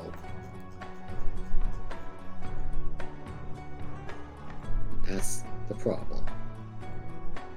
Me being around everybody actively endangers you. Kuzo, you've still got it wrong. You don't understand. It's But not I that you're understand. this weapon or whatever. It's that you make these careless little mistakes. It's not that you're inherently dangerous. Is it? Is it really, Helen? Every single mistake I've made has actively put someone in danger.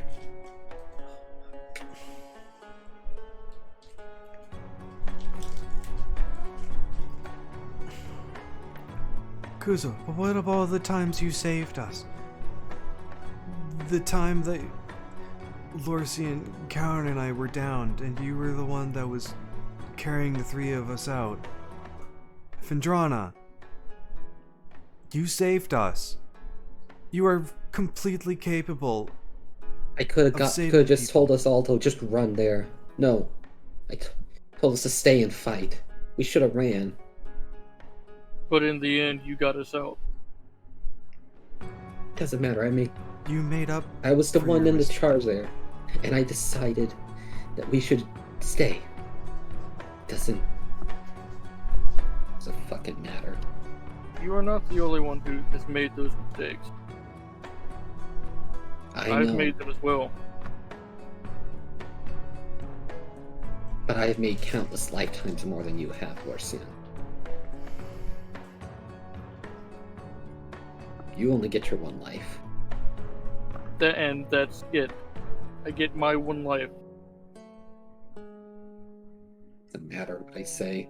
I don't get to learn from my mistakes. Doesn't matter even if I learn. If you Mistakes learn, will just keep happening again and again. I don't believe that. You have been venturing with me for almost 3 months, Lorsian. And 3 that's why fucking I months. believe it. Wait, what? Hold up. You just said you don't believe it, now you're saying you believe it? No, I say I do believe, or don't, god damn it. Don't believe that, I believe that if you change the way that you're going, you will not make these mistakes again. If you Every time change the way, Every time I try to change, nothing better improves. It gets then worse. explain to me what happened. Doesn't even Go matter. slow. No, Does it not matters fucking a matter. whole lot. I'm wasting away. You're not the only one. Your soul will be I- intact. You'll get to come back. No, I won't. Do you know why? Yogg Saron is still going to claim me. I still have Anomaria. I've got 3 weeks still. You seem to forget. You told me last night that Shaw extended you to a year. Shaw extended my madness to a year. There is no cure for Anomaria except death.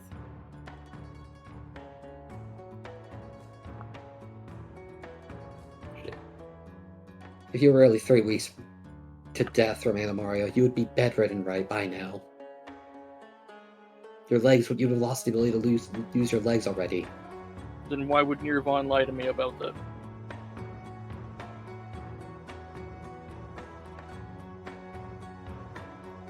You're muted. Remember, you were You're there muted, too when Nirvan came down to the basement. told me that I had Animaria, and I had about 3 weeks to live from it. Tristan, you're muted. Okay. I know. As you guys are arguing over it,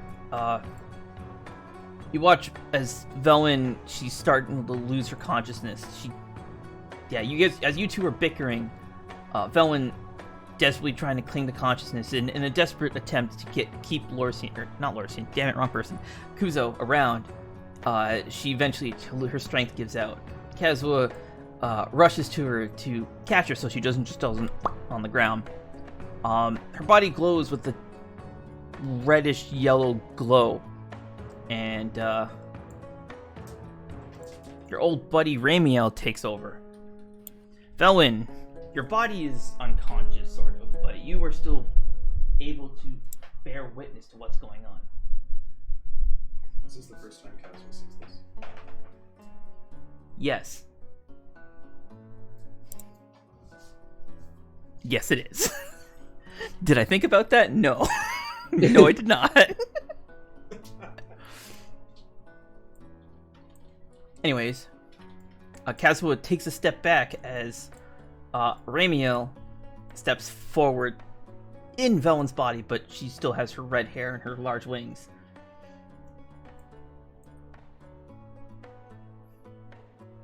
Is Kuzo standing or is he still on the ground? He's standing by. He was climbing out of the crater when earlier. Every time you say crater, I'm just instantly thinking Yamcha. Anyways. That's what I was, yeah. Ramiel, without saying a word, walks up to you, Kuzo. And she, just with like 2 fingers, just like this, touches your forehead. And these images flood your mind. It's like many, not lifetimes, but versions of the same event. All of them, you are not present. You see Veilwen, you see Lorsian. Kazuha is nowhere to be seen. You guys go to Phendrana, and you watch as the 2 of them are brutally murdered. You watch a different one where they went to Phendrana and tried to escape, but they were hunted down. And were killed before they left the temple. Left the, what did I call it? Whatever, the fucking shrines. The mausoleum. The hunting grounds. The hunting grounds, yeah. The proving grounds. They were the proving grounds, that's what they're called. You watch as an entire existence ceases. The entire known universe vanishes. At the source of it all, you weren't there to use the Scythe of the Unmaker and strike down all the Shadow Knights.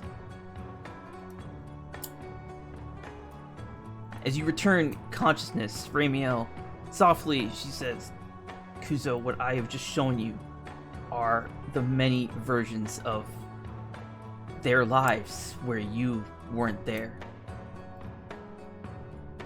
Though you feel like all you do is bring destruction, that's because that's all you focus on. There's no way for you to see what could have been, at least not without my power. These are the things that would have happened if you were not there, if you did not make the decisions you made. You do make reckless decisions, and it does bring about damage and cause harm, but you also make the hardest decisions that I'm confident these 2 probably wouldn't have been able to make. In Phendrana, if you had, yes, you chose to stay and fight, but in every other fate, where they chose to run, they were hunted and killed. In the fate where they chose to stay and fight, if it wasn't for you and your ability to get them out of there, they died brutally. The only reason they survived is because that Ronin that was wielding your sword, your presence changed fate.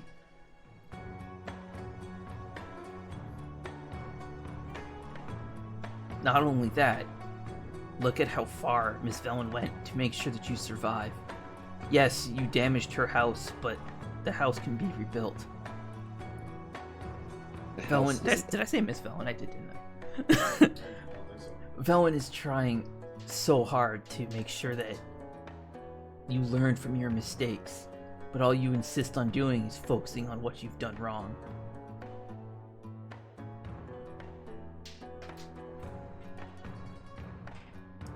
You've given up hope on yourself. Even Keylor gave up hope on you. But these two, and she points to Veilwen and Lorisian, they still stand here by your side. Now it is you who's given up hope on yourself, and it is you that is throwing them away when they are trying desperately to keep you here. Is that not proof enough that you are significant to somebody, even through all your flaws and mistakes, even your reckless decisions and the harm you can bring? These two will stay by your side. Do you really want to throw that away? Do you really want to cast aside their wishes just to make yourself feel better? Kuzo doesn't say anything. The tears start pouring down his face. There's something that you taught me. And it was strange when I first saw it. You know that fire is destruction, right? You used it for healing. For kindness. To fix. And that has blown me away.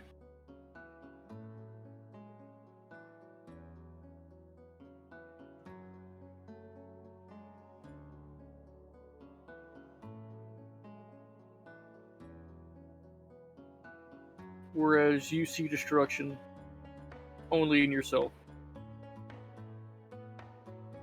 There has to be destruction before there can be healing. Before there can be rebirth, regrowth.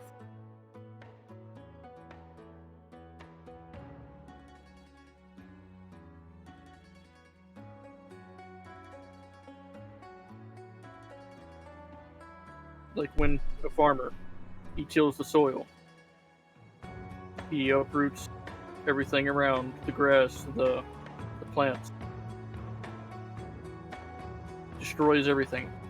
Destroys the ground. And then he plants. And these plants, they grow and produce life. They produce soil, or not soil, they produce vegetables that keep life going.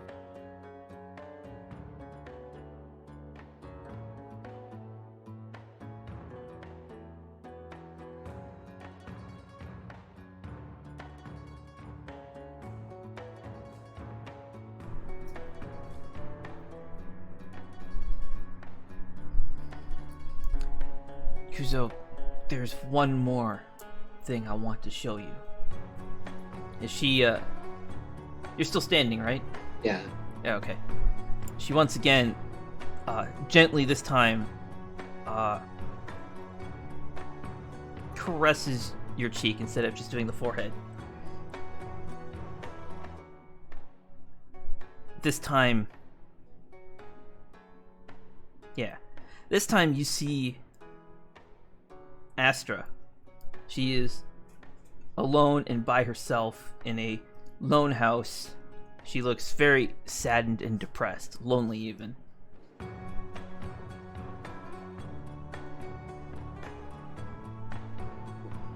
What is this?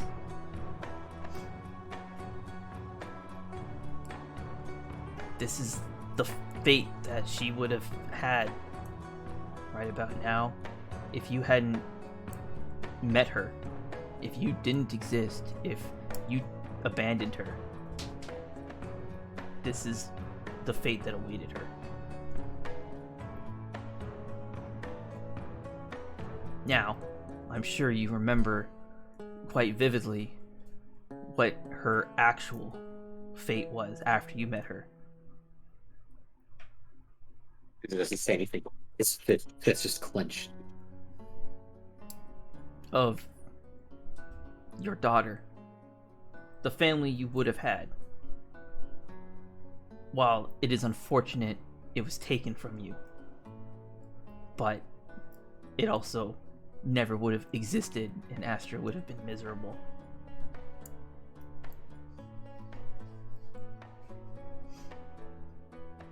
Or how about this one? And she shows you another vision.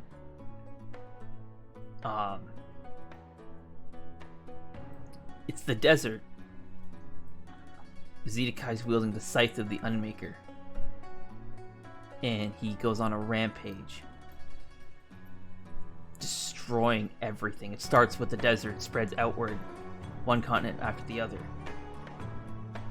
If you, in this fate, this is the fate where you broke your own neck. You ended your own life. Because you were feeling the exact same way you're feeling now. You made a mistake and sought to run away instead of face it. In this fate, because you had done that, there was no one to take up Zedekai's scythe. No one to keep the scythe of the Unmaker in check. To prevent it from being used for such destruction and carnage. Isn't it still being used for that again? No. When Chronologia reversed time, because you had the Scythe of the Unmaker in your possession, the Scythe of the Unmaker has been lost. Nobody knows what happened to it, or if it even still exists. Such a weapon of mass destruction, it's been removed. It's no longer a threat, and that's all because of you. While there are many threats that still face this world, it is through your actions that this threat is no longer an issue. And as she says issue, like, you hear her voice kind of echo and fade away as a very unconscious Veilwen is just left there. Once again falling, Kazwa catches her and is just kind of holding her.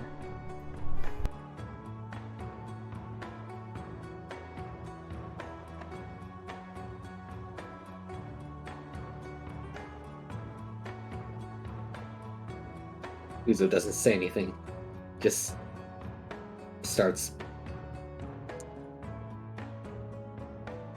falls onto his knees and then just starts bawling.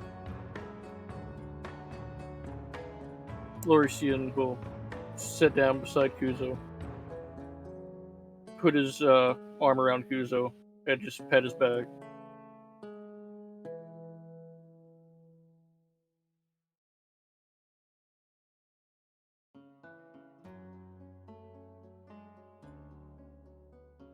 Like it was said, we're always going to be here for you.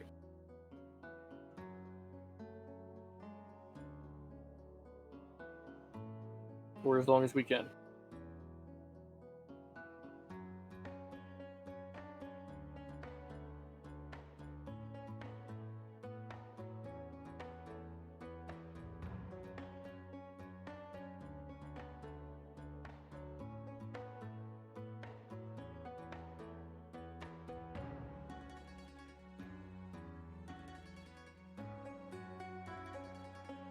First time in a long, long while. Kuzo just keeps crying. Just the best way to quit the cries would be the cries of a broken man. Just Elysia just continues to sit with Kuzo.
Let it out, Kuzo.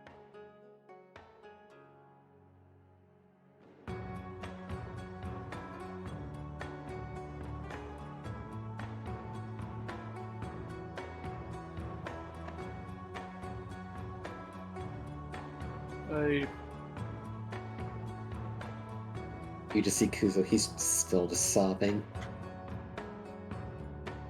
There was one time I wanted to leave too.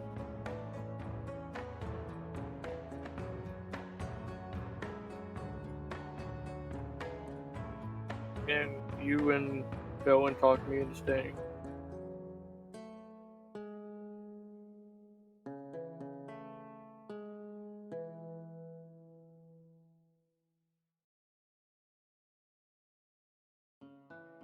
I look back at that and see just what all I would have lost by leaving.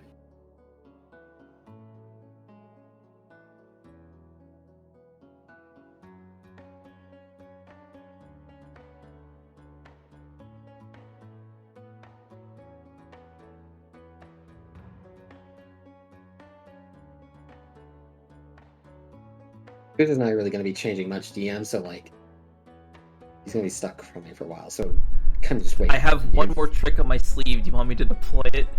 It'll be brutal though. Or do you want to just give Kuzo a minute?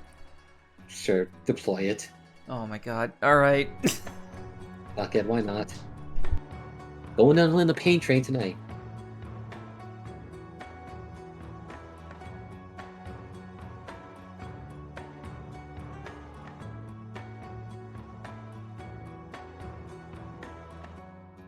He's telling Marius to kill you. Go for the throat. And Marius is like, are you sure? Or it's the other way around. I'm not sure. The DM's like, I don't know, but alright.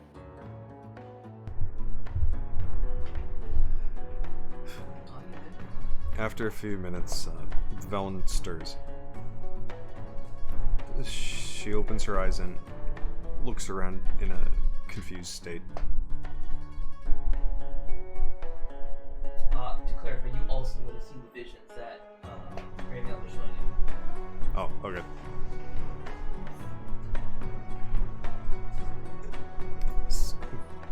Leaning against Kazuha, Veilwen turns to Kuzo. Kuzo, you're not. This is Veilwen. She reaches for Kazuha's hand and holds it. You're not the only one that's thought about or actually tried to run away.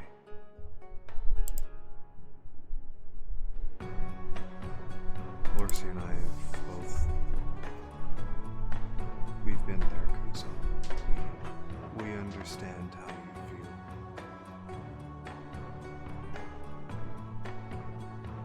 But it's like Ramiel said, it's more important how you try to fix things. Is running away. Fix anything if my own self is fading away. There's barely any bit of my soul left. Kuzo. I wouldn't be surprised if that last little bit just faded away a bit more.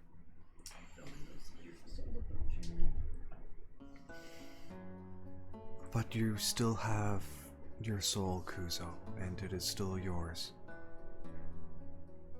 It may be battered and worn, but it is still there, and it is still alive.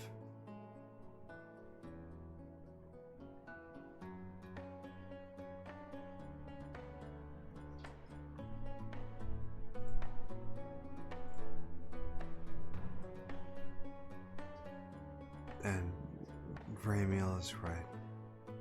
This is just a house. It's not the point of the house.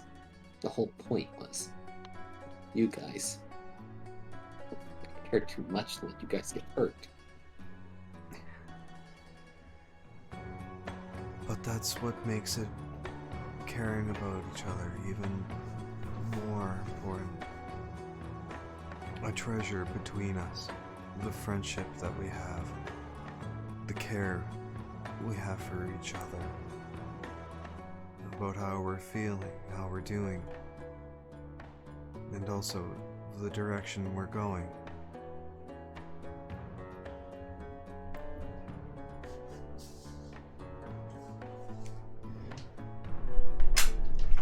Kuzo, it's... You have such strength, but you still folly at times. We all do that. I still do it all the time. I still make mistakes, even though they're lessons I should have learned by now. It's not easy to change. It doesn't happen overnight. But it's most important that you don't stop trying. How do you think it feels to have your life, who you are as a person, change time and time again? I'm not... Constantly dying, coming back, new life, new face. It doesn't matter. Kuzo. It all blurs anyway. Kuzo, listen to me very carefully. From what you told me of how, before you had this connection with Astra, that you wanted to be with her forever. You made that decision, and you intended to stick with it.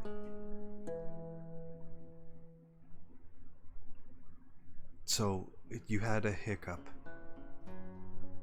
Anos got involved and has been meddling all these years. Is this really how you want things to continue? It's been 5,000 years, Kuzo. And you're at this point where it's now or never.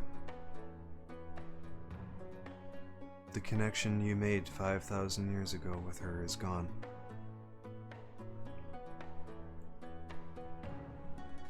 The determination you had when you first went to Lorthraxion to have him make this connection, you gave up on that determination,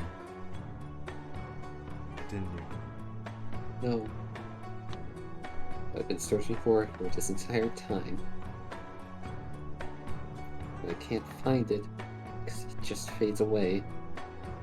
Because you let it fade away, Kuzo. No. I didn't want it to fade away. I tried everything to prevent it. The time's worn down on me. Because you let it, Kuzo. 5,000 years and you haven't changed. But now you're at a point where you have to.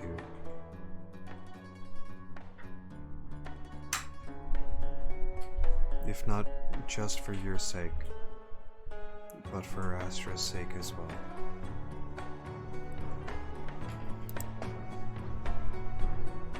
Doesn't matter. Even if I change, I haven't lost any hope of actually being able to save her now. Kuzo, this is...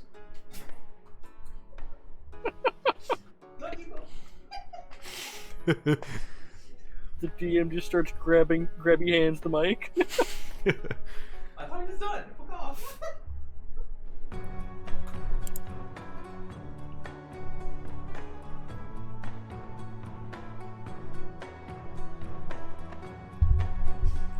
I forgot it. What did you use each time that you met her? God damn it, Tyros. But the DM. Oh wait, it's okay. It's okay. It's okay. No, It's okay. It's okay. Keep Oh my going, god, keep DM going, go! it's fine. DM go! DM's getting impatient. Let the DM go. No, I thought it was mine. It's fine. It's fine. I can go after. It's all good. might not have to deploy my trump card. You don't want you don't want me to deploy the trump card. What do you mean, Larcian? What I mean is, whenever you found her in each of your lives, what happened? We'd only have a short bit of time together before it'd all be torn away. How did you get her back? I've never been able to for a short period. Like I just said. You Every say time. you tell me that you've got her back for a short period of time each time. How did you do it each time? That's what I'm asking. Because our fates were bound to find each other. It wasn't even my own power that let us find each other. There was no obstacle, you just walk up to her? No, it wasn't even just walking up to her. We would meet. Any circumstance we'd think of. We've met. We'd find each other again. We'd remember who we were.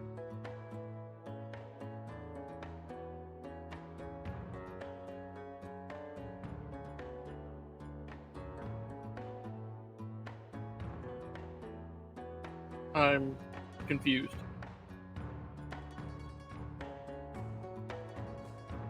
Damn it, you... Oh, you're just talking to Marius. Okay, sorry. Has there I'm waiting for you guys to do your thing. has there never been an instance like this? No, Where you've had to fight for her? every time that I've tried to fight to keep her safe, one of us ends up dead. Every single time. Then My life has been nothing but a tragedy. and how many times have you had friends help you? Countless. But they all got killed in the crossfire. Well, after a while, I just gave up on trying to bring friends along for this.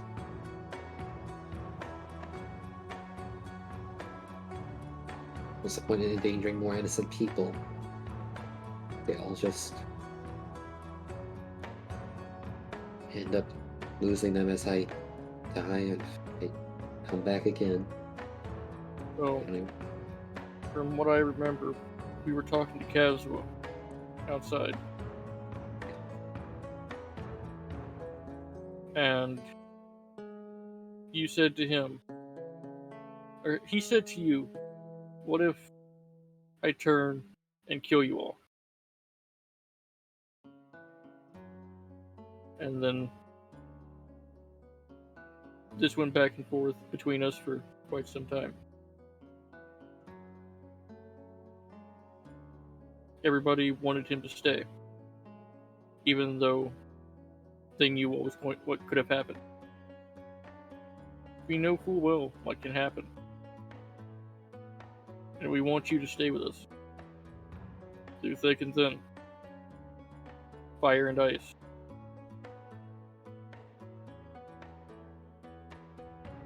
Through the blazing sun or the cold Arctic.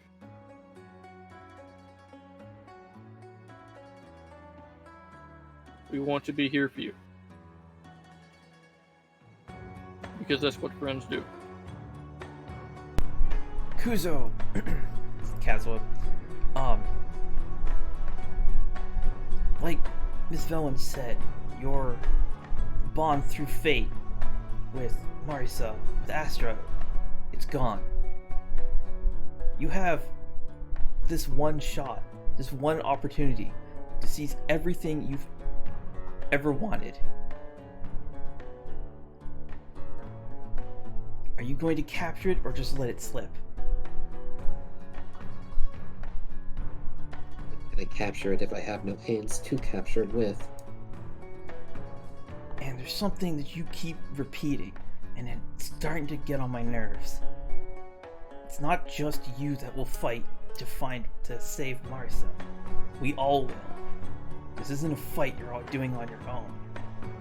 Do not think the three of us so weak that we will perish so easily. Or have you forgotten our duels? You have yet to best me.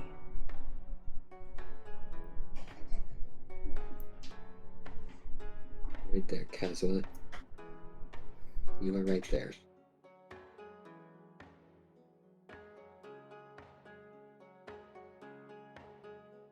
God, I'm pathetic.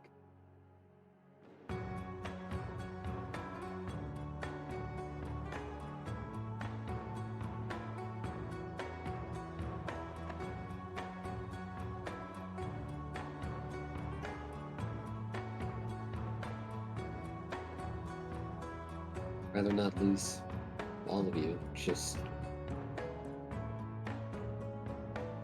they're trying to help me. Then let's train. Let's push.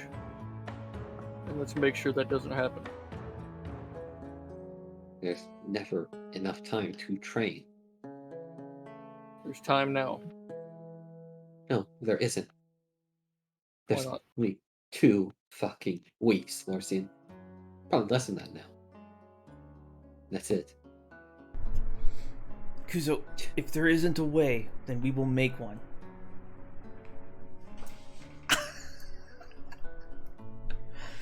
But sitting around here wallowing in your own self-pity will get us nowhere. Is Kuzo standing? He's sitting, right? He's sitting right now. So, get on those feet of yours and let us be on our way. If I recall, we have a trip to Torvis to make.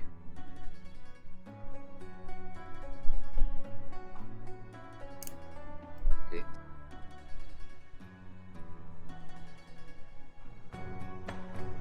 Kuzo shakily gets up.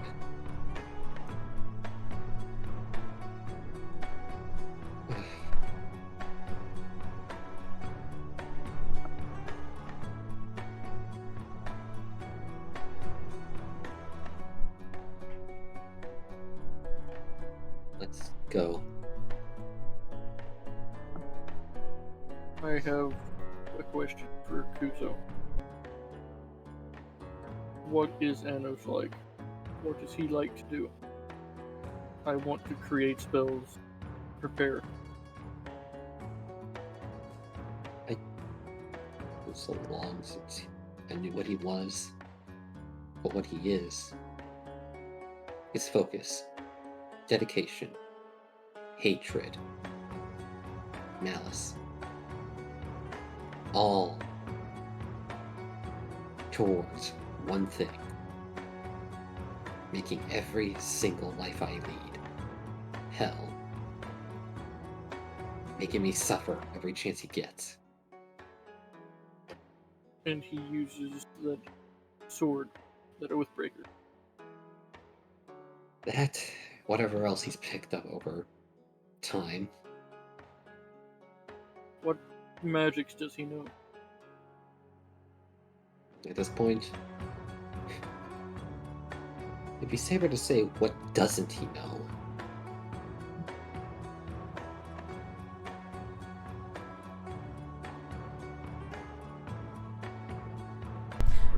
So, as you guys are discussing the super heavy topic, a certain 6-year-old who doesn't really understand the gravity of the situation comes over here and starts poking and prodding Kuzo.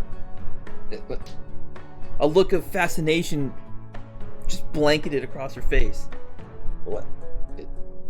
She's particularly prodding your back.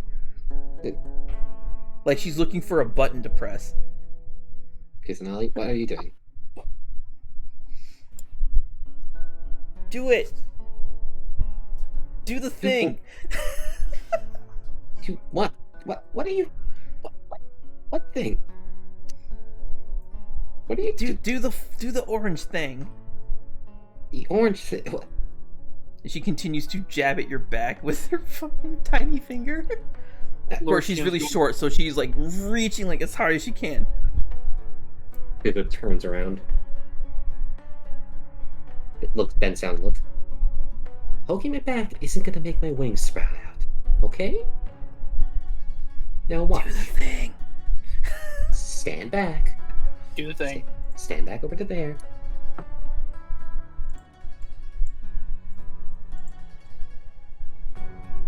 Kuzo, one put on a show for the kid. Does a flex and summons the wings out. That is the. I didn't mean to click that one. What? What'd I miss? I didn't mean to click that one. What?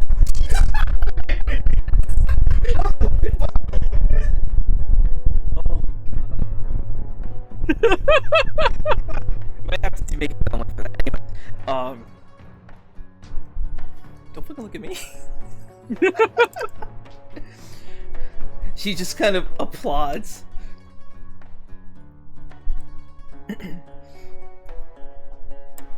You're a hero, like. Oh yeah, here we go. This is where we drive it home. You're a hero like Miss Veilwen, Miss Veilwen and Kazu. Ha. Kazu, in the meantime, just looks really puzzled as to why she said her name like that. Or why, she said his name like that.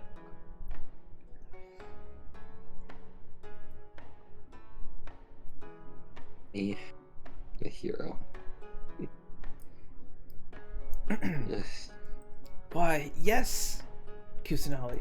Kuzo is a hero. He's a special kind of hero. He's... Okay, we're gonna do Power Rangers here. He's the red hero. The hero of fire. Once again, Kusanali just has a look of just complete and utter shock and awe on her face. And let us take 5 while we move on to the next segment. Let's get back into it then.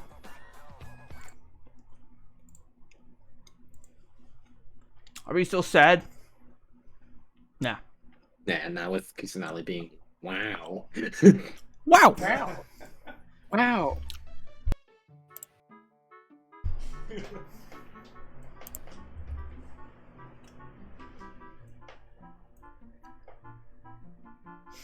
Kusanali embracing what Kazua's explanation of how Kuzo is the red hero of fire.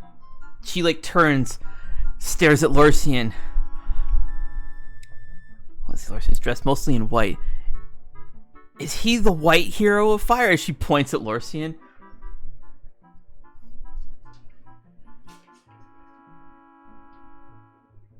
Lorsian is going to look up at Kuzo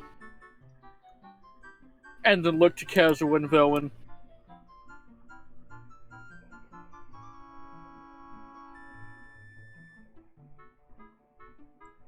Turn this into a suave moment for Kazuma to Veilwen. I wasn't asking, I'm just trying to think, what could I say?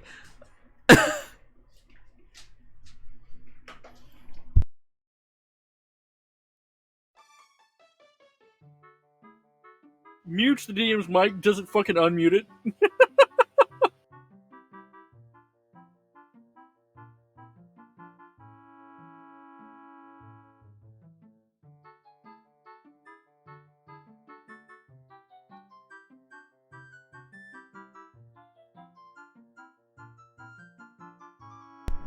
Anyways, you guys keep going, come on. Kuzo chuckles a little bit. No, he's not fire. Hello. You got the outfit color right. I know he's the hero of fuzziness, and she just charges right at Lorsian's tails. Lorsian is gonna teleport. Oh my god. Are you actually? Baylor, commit. Oh, come on, man. Yeah, I'm committing. Fuck it, I'm committing. Use the spread tail ability. Oh, flourish. all- Tail flourish. That is going to just do it more. He's right. Alright. Alright, there's your commitment. Oh, and Lorsian just Where are you teleporting to? No, I'm only kidding. Just behind Kuzo. Just like over here. As she was like fucking tell him jumping. She's like fucking going for a dive. You just teleport. She just lands face first into the ground. An audible tire screech sound is heard. As she her face covered in grass stains, she looks up like almost panicked, searching around, and she looks she sees that you've disappeared and ran away, and she just looks so sad.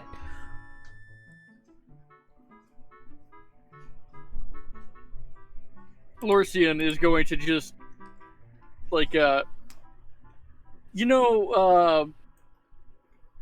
close his. I don't know how to explain it. It's the face that you make when you see someone get hurt, and you're like, ooh. No. Kuzo just walks over, gives A Kusanagi. grimace. Yeah. Kuzo walks over, gives Kusanagi some head pats, and then just says, "There. No. He's not the hero of fuzziness. He's the hero of magic." And Kuzo says, "Look over there." And Kuzo points where Lorcian is. God damn it. I imagine that's in character.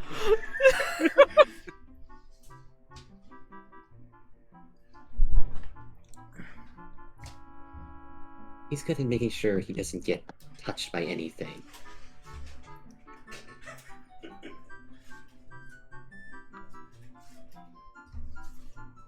What have you done?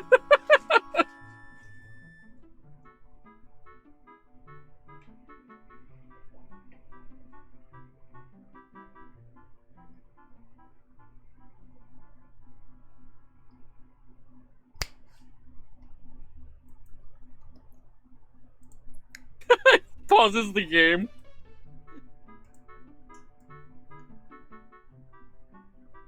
The funny part about this is Marius is gonna see what I'm setting up behind the scenes before I actually deploy, just before I deploy it. Is he's in a perpetual state of moments before disaster.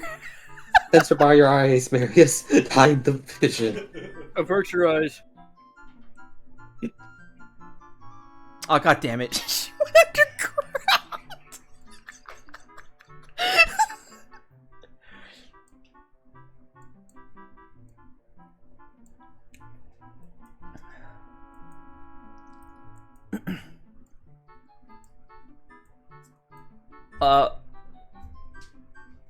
Peering out from Kusanali's longish hair, once again, is Nuklavi, and in her usual Nuklavi way of speaking, you hear her say, "Attention, entity Kusanali, elevated stress levels detected.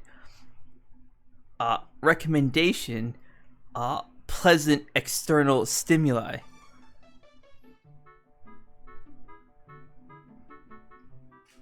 Lorcian's just going to. Oh!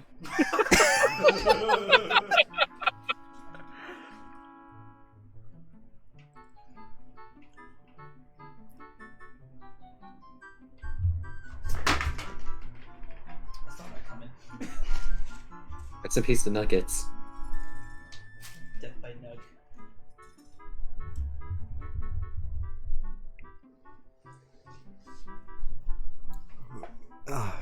Kusanali, it's alright.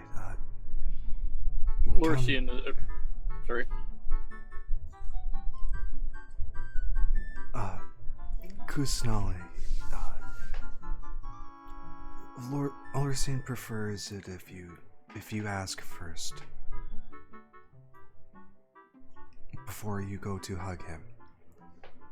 I'm certain he's more than willing to hug you back, Kusanali.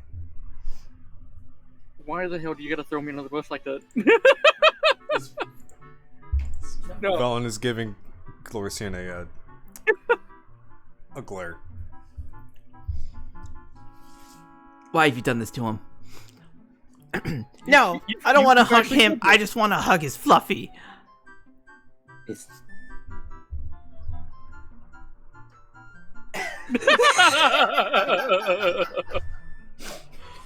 Lorisian's just gonna stare at Veilwen.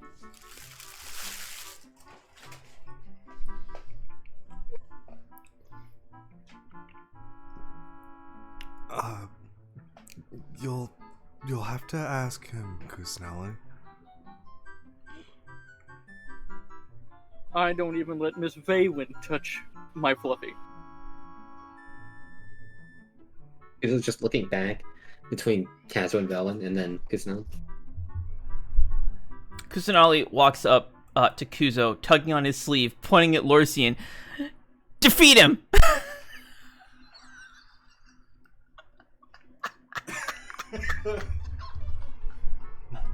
Kuzo just looks, just the biggest grin appears on his face. Oh, you want me to beat him? Okay, I'll do that. And then Kuzo just loudly cracks his knuckles. Not beat. Or defeat him. Yeah, okay. You want me to defeat him? Okay, Kuzo loudly just cracks his knuckles.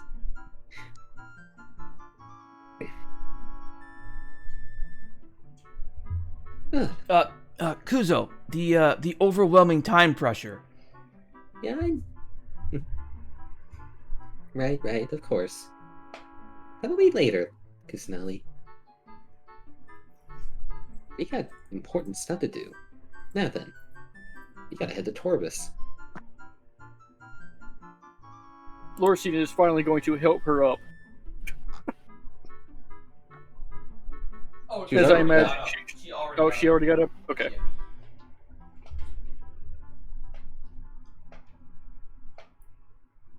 I'm sorry. I just do not like people touching those.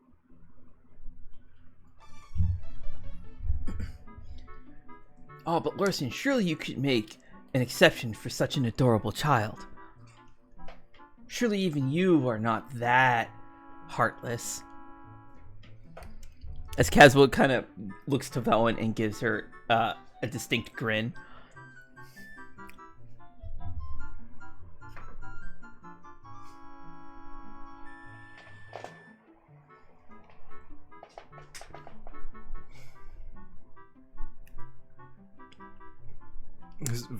With Kazua's hand still in hers, Veilwen, she playfully squeezes it and gives Kazuo a smug grin.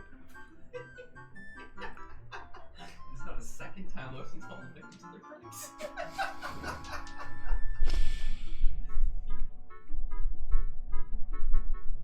Are you sure you want to do this? Or is you just going to look at Kazuo?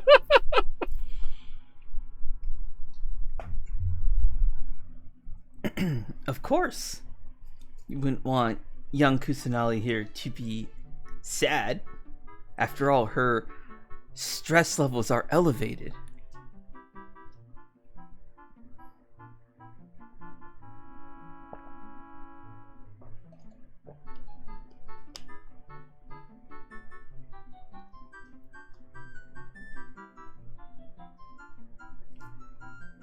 Yeah. Lorisian is going to just take a breath and sigh.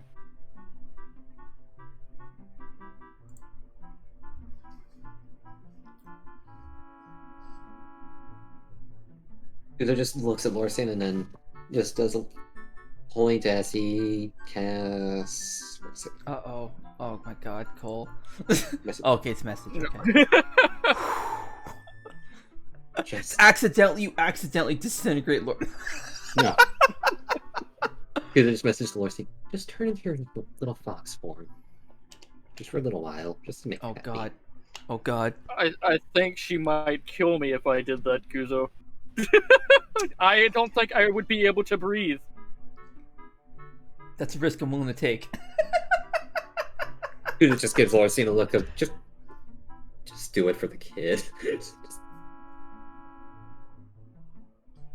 Lorisian thanks a moment before looking at Veilwen and just smiling a bit. Veilwen is glaring daggers at Lorisian.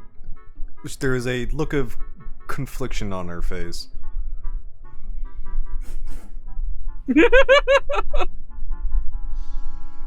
Okay, Kuznali. I will make an exception for you.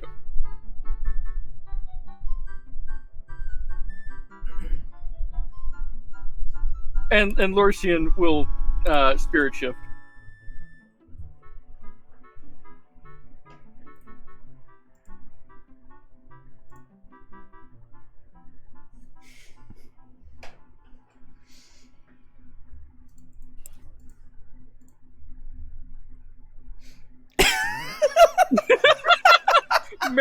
Mary's be like, this is fucking bullshit.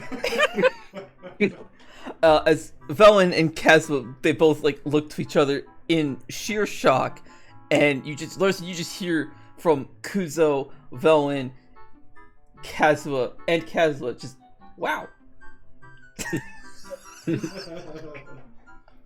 Wow.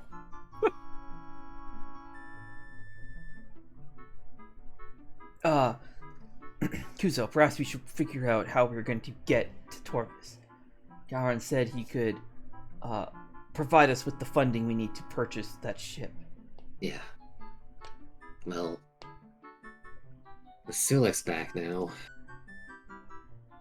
The ship will only survive one voyage, right?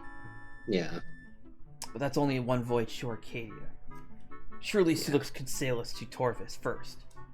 True. Then let us prepare. As Caswell stands up, still carrying Veilwen, and just heads inside, nonchalantly, like Veilwen's just luggage.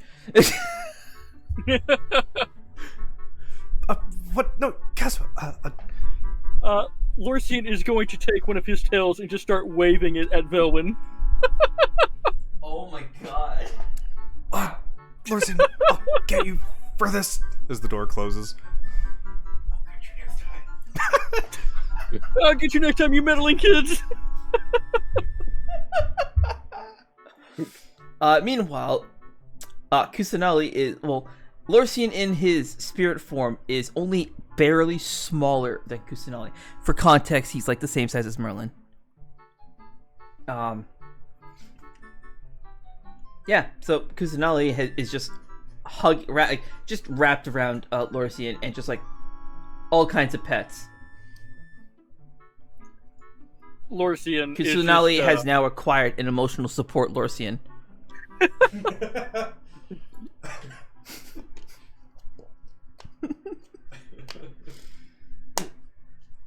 If there could be like a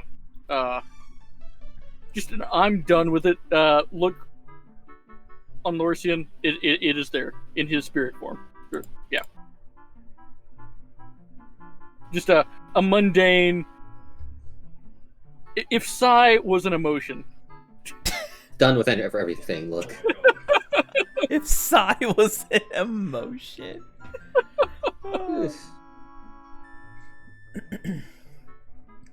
Also, Nucklevy has also buried herself in Lorcian's fur. Oh, I get to play with Nucklevy. There you go. Feeling better now, Kusanali? with a cheerful look of glee on her face. Still holding Lorcian, by the way. She's like, yeah! And then she runs off back inside, taking Lorcian with her. And there they go. Lorcian is going to just take one of his paw hands and just kind of wave at Kuzo.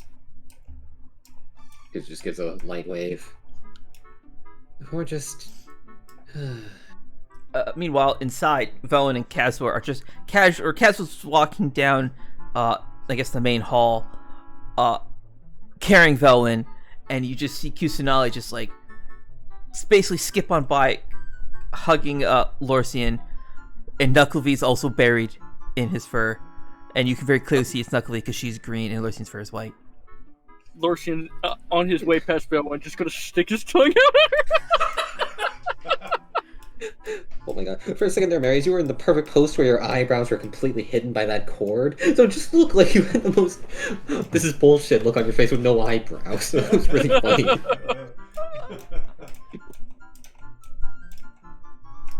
Actually, I'm not really sure what she's going to take you to.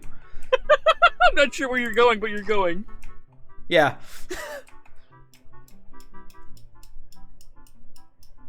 Oh, there's Shaw. No, she would have come back to her room at this. Oh no, I left Knucklevi behind. Just walks, collects Knuckleby. Yeah, because I'll come hang out with the crowd.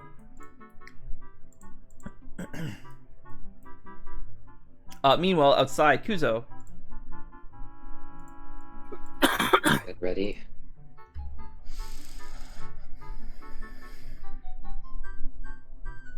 So not feeling the urge to get murdered. He's just gonna go sit outside the doorway for now. Your face still stings quite a bit from where Keeler just like decked you. Yeah. And then It's like scratched pretty badly because you know that he has scales on his hand. yeah. That you also remember how much the flames have consumed him.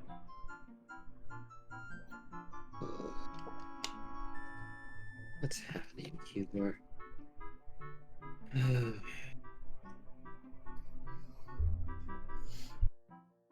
I gonna save you now, Astra? I don't have anything. No sword. That nice is just a prison.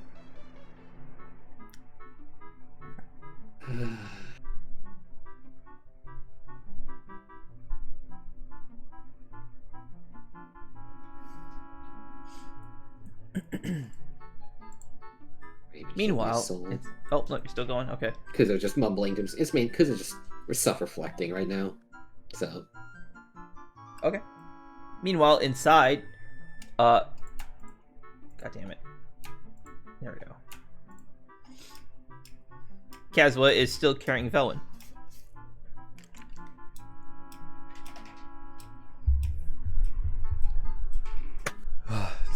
Kazo, it's alright. I can walk. There we go. No, I just have to loosen this so I can hear what you're saying. What did you say? Kazo, it's alright. I can walk.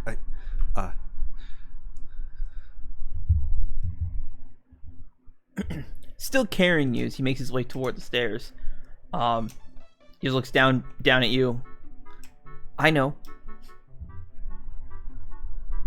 Mic drop.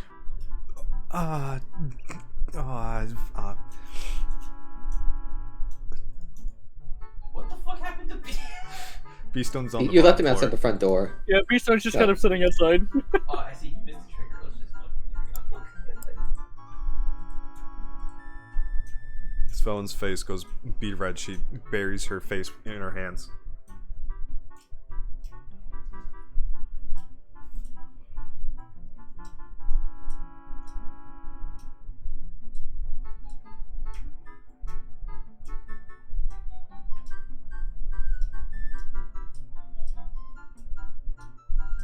I don't even have to look at my own screen for this.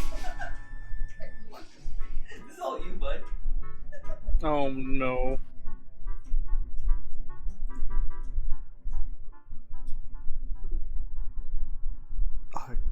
Kazma, no one,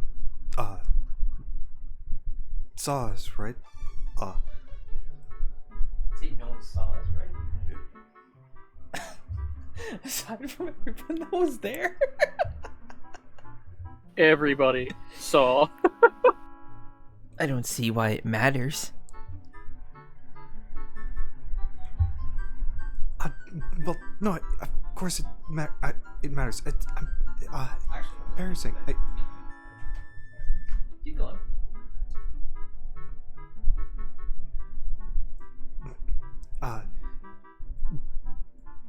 Kazo, I'm feeling better now. Thank you for your concern.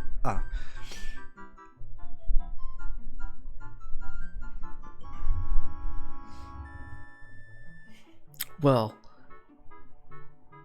you've surely used much power to call Keylor here. I don't want to take any risks with you almost collapsing again. If you could be so kind as to open the door. My hands are currently full. Ooh. But Kazuo, then I'd have to,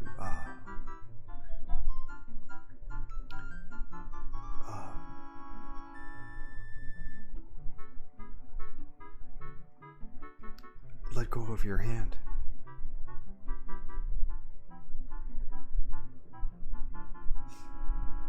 You overlooked something and set off my track. It's over. Larcian's just standing in a hallway somewhere. He's just talking.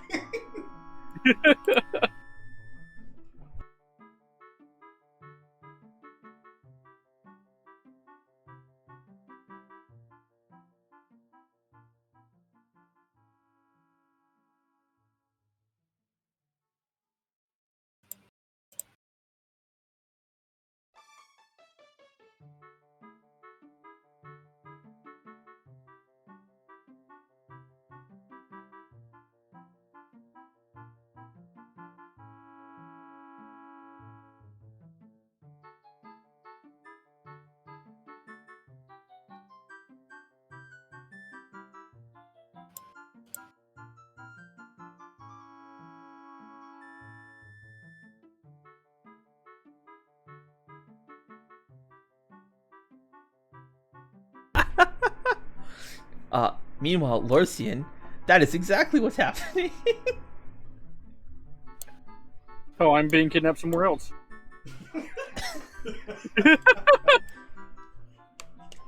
What do you do, Lorcian? You were muted the entire time. What's going on? Mary's I gave just an know- idea. So instead, Kusanali decided she's gonna follow, Miss Veilwen and Kazuha. All right. And so you watch as you hear what they're saying, and you watch as Kazuha just carries Veilwen all the way back to her room, and Kusanali's just like peering around the corner, and she's kind of like she's like holding you so that you are also peeking around the corner, whether you want to or not. Lorcian is just going to stare at Miss Veilwen. Veilwen, as you were like stammering, trying your damnedest to not make eye contact with Kazuha, you see Lorcian and Kusanali just peering around the corner. And if a fox could grin, that is what it looks like. Actually, foxes can grin, but well, even better. Kazuha looks down. He holds up the one hand that you were gripping his hand with, and says, "Oh, but Miss Veilwen, your other hand is free." Lorcian's going to put his hand paw over his mouth. I love that gift so much. That's where I saved. Kazuo, yes, okay, you win, Vaughn, she reaches for the doorknob. She glances back at Lorcian briefly before they pass through the doorway. Lorcian is sticking his tongue out at Veilwen again.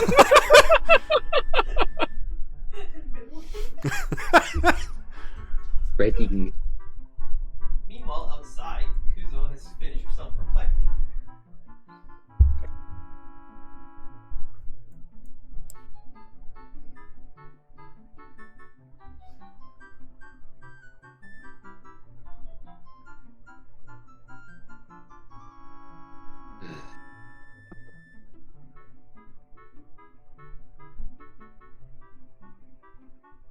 He heads inside and looks at the destruction he just caused. Behold the destruction you just caused.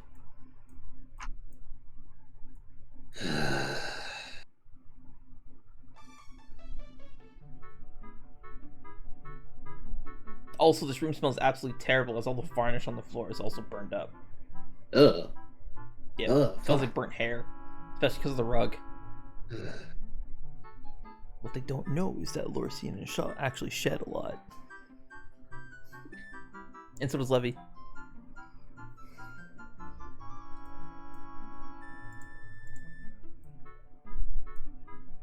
Getting ready. Nah, I shouldn't do it. Slow things down too much.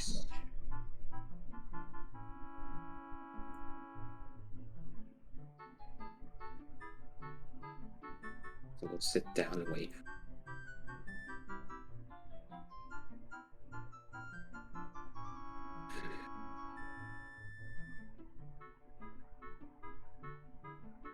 Wait for them to prepare, I guess.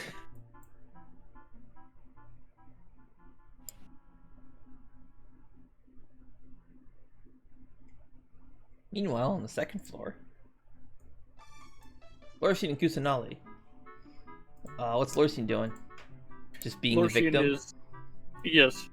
Lorsian is going to just look at Kusanali and then move his head to the side and look to the stairs.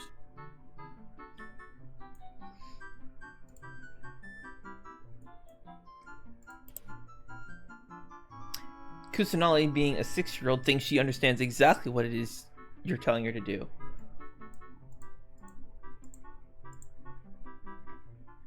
Nope. Alright. Oh, no, alright.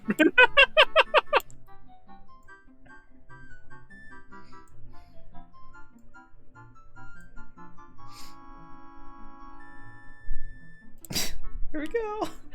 Okay, Mr. Fluffy, let's see. If you want to fly, let's see you fly. And she, like, yeets you over the railing. Lorsian is going to subtle spell and teleport just down.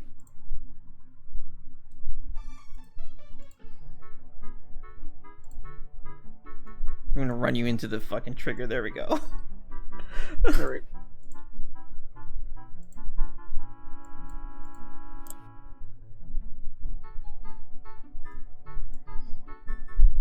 I almost did disintegrate.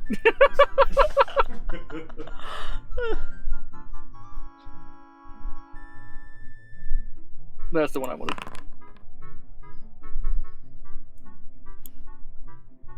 Kusanali is completely awestruck that you can do this, as she runs down, clings to you again, and then just continues just to run around the house. I have no idea where Kuzo is. Where the hell's Cole? I said it. He said he was going to sit down and wait for the others. Where? Which room? I pinged it. First floor. It's the living room, right behind the stairs. Living room. Oh, that's right. She has a spare living room. A spare living room? Yeah. See? Oh, yeah.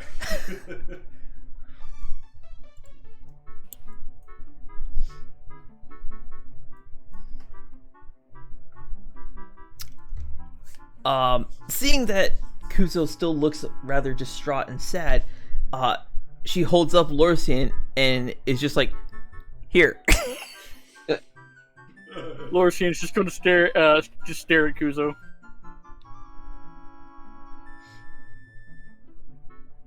Well, you don't need to do that. There. She gets increasingly huffier and is demanding that you give Lorsian pets. Lorsian's just going to nod his head. You ordered later for this? And then Kuzo starts patting Lorsian on the head. Meanwhile, upstairs.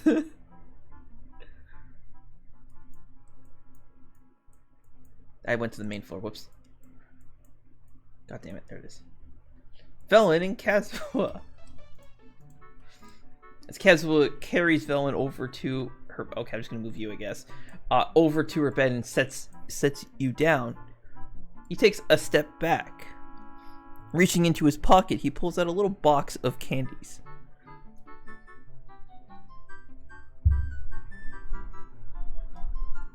Use your chance to react to anything.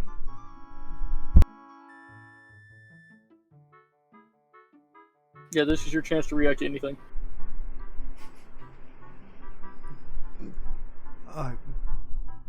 Kesma,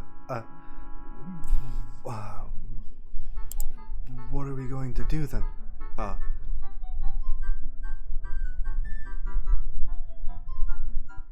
As Velen struggles to change the conversation.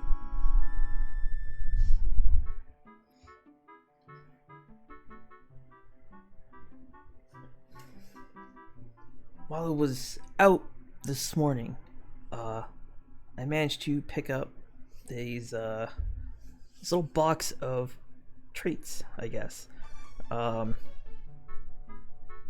Karen told me that you liked candies. Hard candies. I thought this was particularly interesting. It says that the flavors are a mystery. As he pulls one side open and pulls one out, pops it in his mouth, pulls out another one, and hands it to Veilwen. They're all the same color. They all look white. They're all white candies.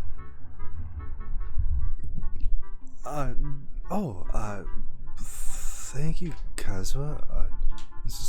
Veilwen reaches out for it. And then she puts it in her mouth. With the candy still in his mouth, he shuffles it to one side. Oh, this candy tastes like strawberries. What does yours taste like?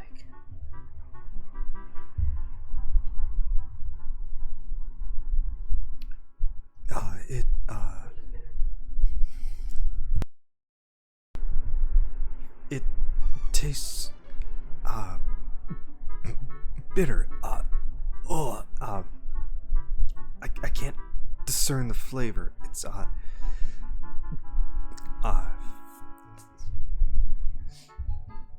Oh, I see. Do you not like the bitter flavors? Sorry, Kazo. I don't. As Veilwen, she goes to. It's solid, right? Yeah, they're solid. Veilwen goes to take it out of her mouth.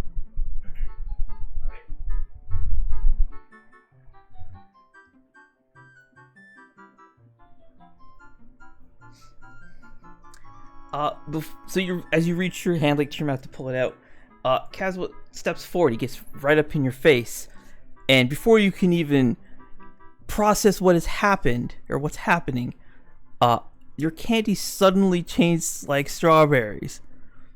Kazwa takes a step back. It is quite bitter.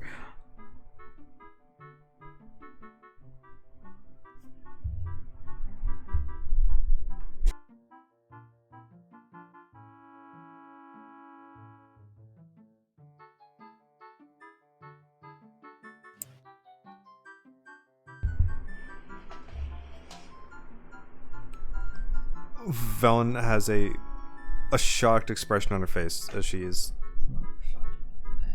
looking up at Kazwa.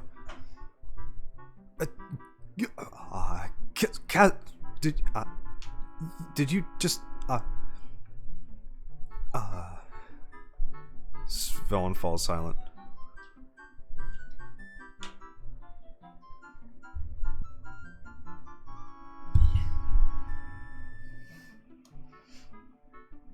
Well, Miss Veilwen, why don't you rest for a moment?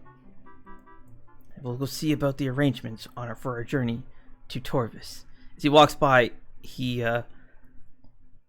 leaves the box of candies on the desk and heads outside, still with the bitter one in his mouth.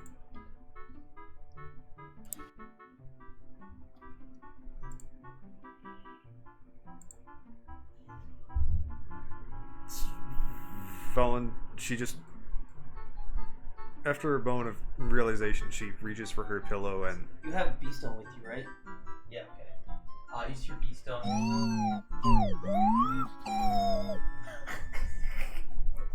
What? No, B-stone. That happened? No, but no, of course. I was distracted. I didn't. That it happened? Just now? Oh, no, no, no. Oh, Oh god, I was so many audio clips at once there just now. Oh yeah, those guys are gonna lag a little bit.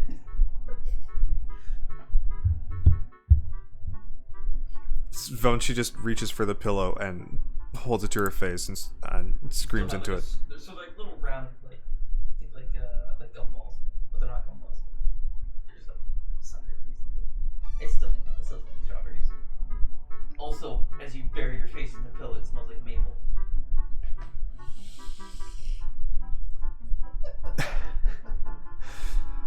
Oh no! Vone, she pulls the pillow off of her face and just begins rolling around on her bed. Oh no! How could it happen like this? Oh, no, you bastard! I saw it on screen. Oh, this is what I get for screen Bastard or peeking. Bastion? Bastard! No, Bastion. Yes. Oh, I Oh. Bastard. Bastard would I have been heard funnier. bastard. I'm like, what the fuck? Like shit, poor B. Is that what the B and B stone is? Bastard stone.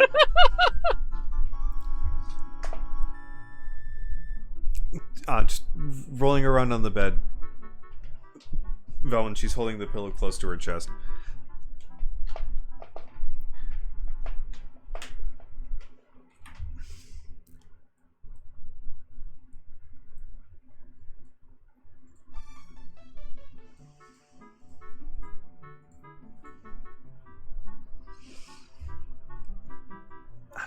Beastone, what do I do now? He didn't even confess to me in person. It just no. Does he know? Did someone tell him? Or how could this happen?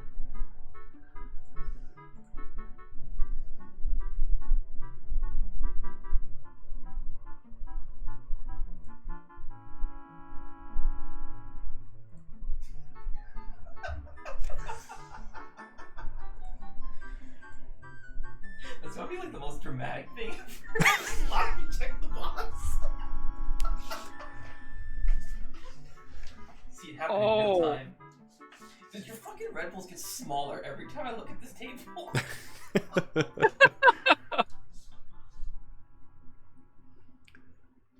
Svelen, she stops rolling around and she takes a deep breath and relaxes. Oh, I think this is it, Beastone.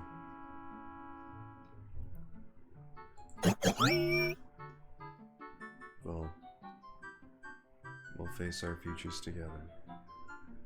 Jesus Christ, why does it taste Are you gonna go Turn die? Fuck. Are you going to kill him? Yes, that's part of the future. The castle was special. Is that what, you killing him or what he did to you? Hang on. Meanwhile, downstairs on the main floor, Kuzo is petting Lorsian by force. They're being held hostage by a 6-year-old. You watch Caswell as he walks in. God damn it. Fucking soundboard. Where's it?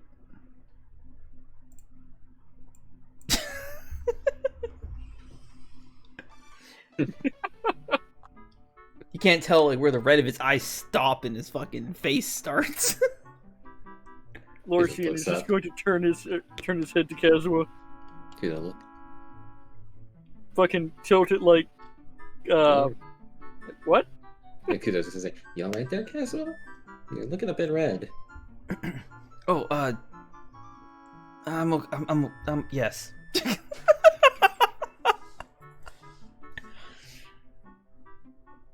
Lorsian is just going to smile a bit. I guess Lors was there. He saw the beginning of it. Alright.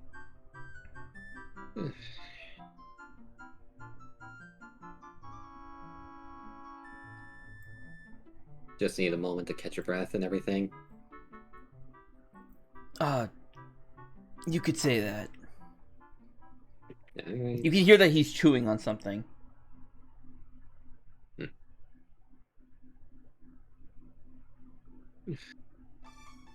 Because you don't have to keep shoving Larcene in my face. It's okay.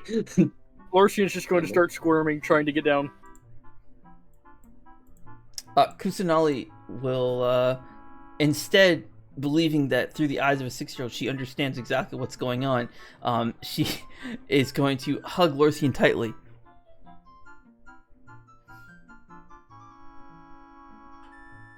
Larcian will Thinking that what he is is... thinking that he is scared of... that Larcian is scared of falling. After fucking 3 way down, that's fucking 15 feet down.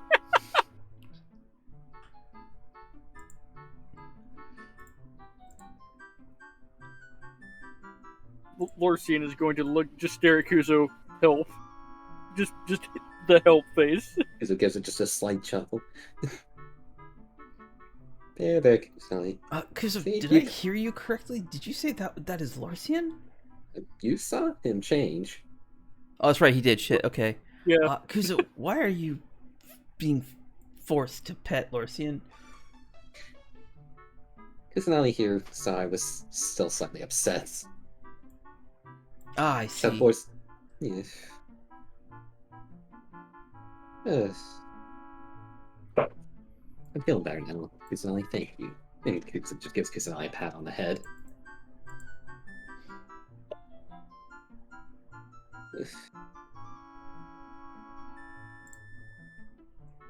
Meanwhile, upstairs, Veilwen. Oh my god, where the hell's your room? It's over here.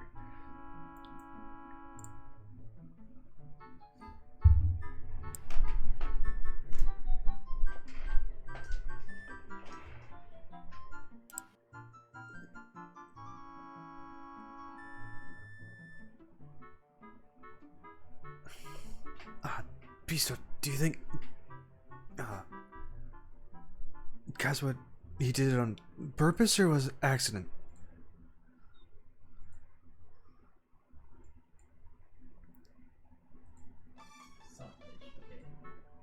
Gotta find the soundboard. It's somewhere on the screen.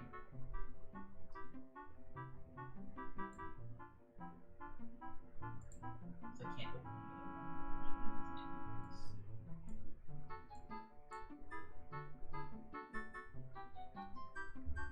Somewhere stupid. What a shame. What not?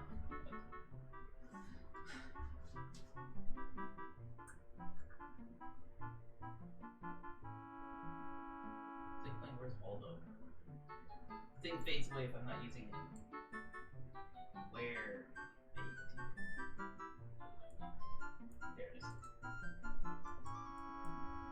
what I mean? It's fucking sneaky. Sneaky boy. So what is it you said to Beastone? Beastone, you don't think he did it on purpose, right? Accident.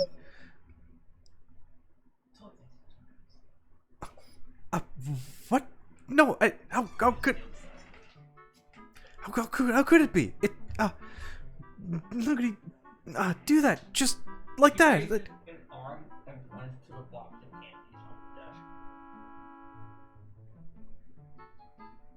on the desk. What? What, Beastone? What do you mean?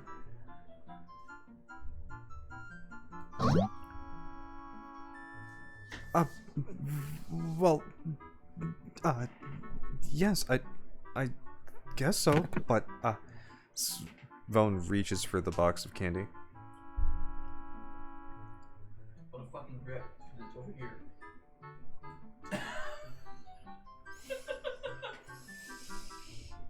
That's what mage hands for. That's true, you could use mage hand. This Veilwen, she quickly, swings her legs off the side of the bed, but forgetting the exhaustion, she kind of stumbles. No, Beastone, that can't be it. Hold, I'll check. This Veilwen, she walks over to the desk and picks up the box. The front of the box says that the front of the box reads black licorice. What the fuck? Gobstopper? Gobdrops? Gobstopper. Whatever. They're black licorice flavored candies.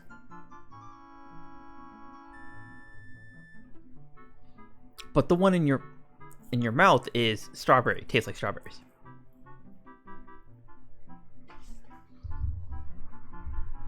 As Valen, she opens the box and looks inside. All of the candies are like a well, they're all white. So I said all the candies look white. They're all white candies. But the box inside of the box smells like black licorice. Smells like the candy you had tastes.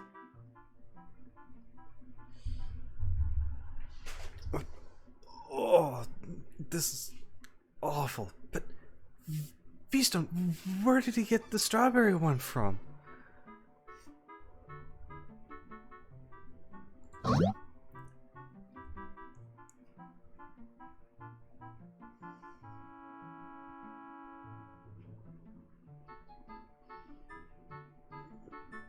Also, the front of the box does not say mystery flavor.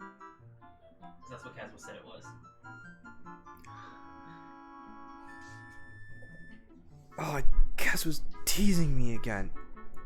Oh, I can't believe this.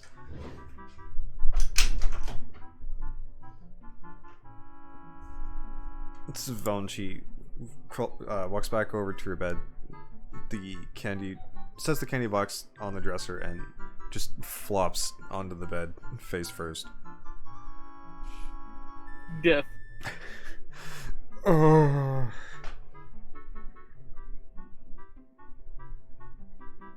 Beastone, he's not gonna tell anyone, is he?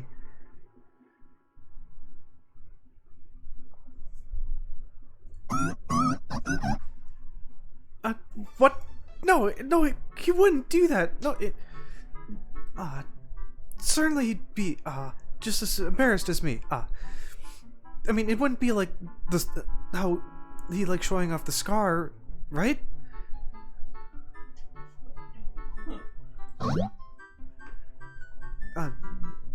Well, no, it's different. He wouldn't do that. Oh. Now what do I do?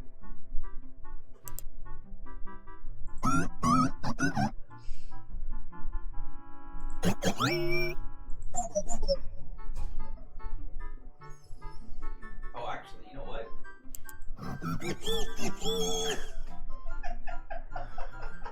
No, Beastone, it's way too soon for that. No. Beastone. Oh my god. Beastone, there's a process to this. I haven't even told how I feel. I can't do that. We already have a kid in the house. I can't have more.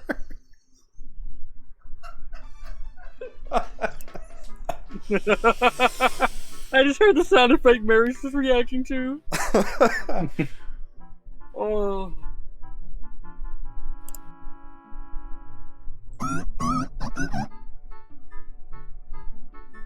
Well, yeah, of course, someday, Beastone, but not now. It's too soon. Overwhelming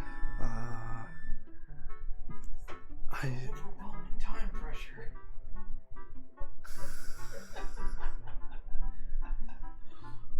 Anyway, Beastone, I'm gonna close my eyes for a little bit.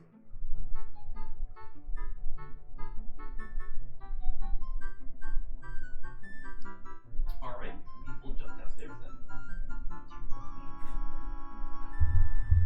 We will jump downstairs then to the main floor. Yeah, I definitely need to get one of these for myself. Oh my god, this thing is wonderful.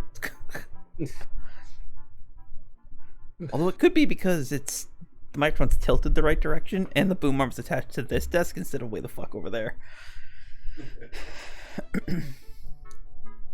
Meanwhile, in the extra living room, Larson's being held hostage by a 6-year-old.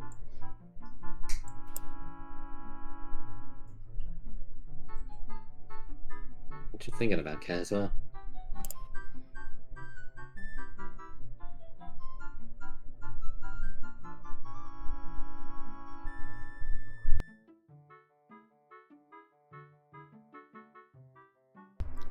Thank you. Okay then.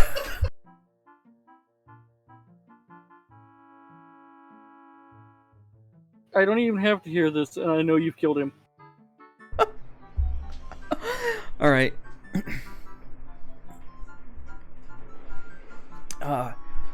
Oh, nothing in particular, Kuzo. Just relishing that I can hear the leaves outside. I can hear the wind in the trees. Once again. Oh? Lorcine is just going to cock his head and stare at Kazuo. Your hearing recovered enough? Seeing Lorcine cock his head at Kazuo, Kusanali, through the eyes of a 6-year-old, instantly believes she understands what's going on. Walks over and offers Kazuo Lorcine. Kazuo still has his eyes closed, but it just starts petting Lorcine.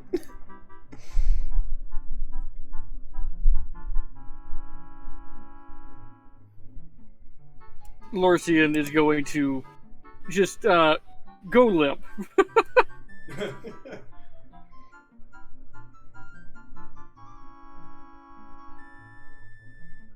Because shifting back would probably hurt the little girl. Oh no!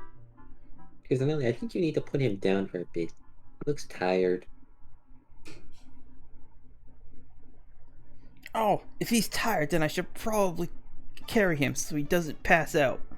That way he can regain his strength and still explore the house.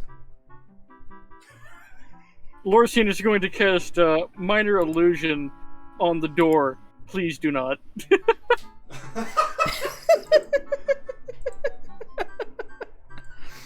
The minor illusion is just going to be of words that say, "Please don't. Please put me down." As she sees the illusion on the door, she approaches it, stares at it for a moment. Well, I can't read. This sign can't stop me because I can't read. She just leaves. Oh.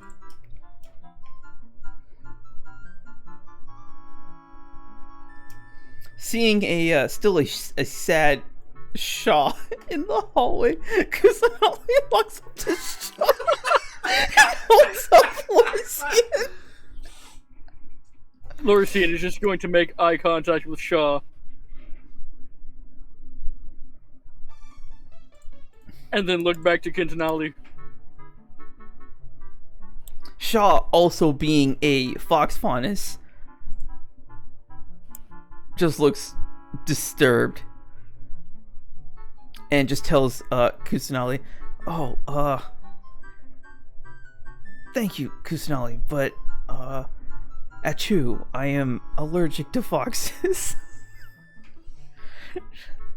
Kusanali, through the eyes of a 6-year-old, believing she understands the situation, she's like, "Oh, okay, I understand." And just leaves. Outside in the crowd where everyone's like discussing what the fuck just happened. She sees Amica, who still looks rather upset given the situation regarding Kusanali, and so she offers Amica Lorcine.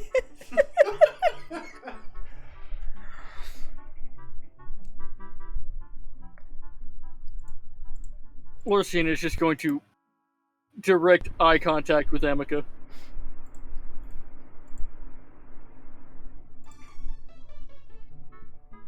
Oh.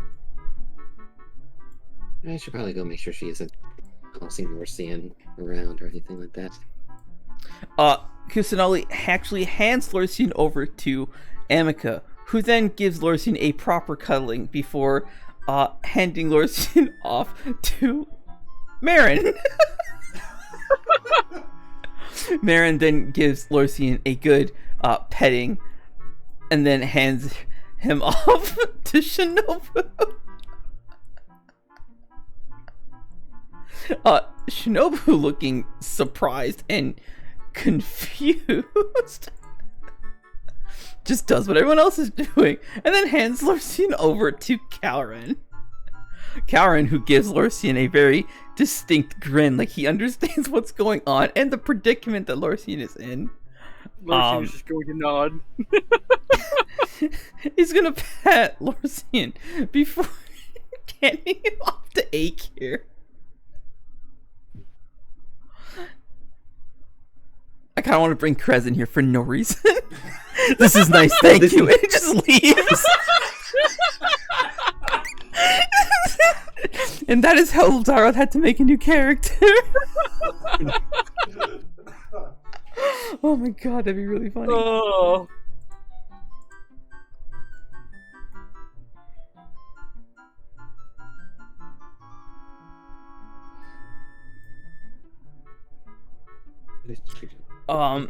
Akyr gives Lorsian a pet, but Lorsian, you were like shivering because you're being petted by a corpse.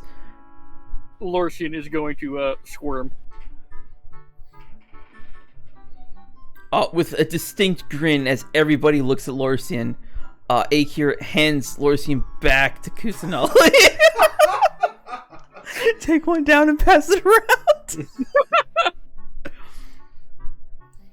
Also, Knuckleby was here the whole time too.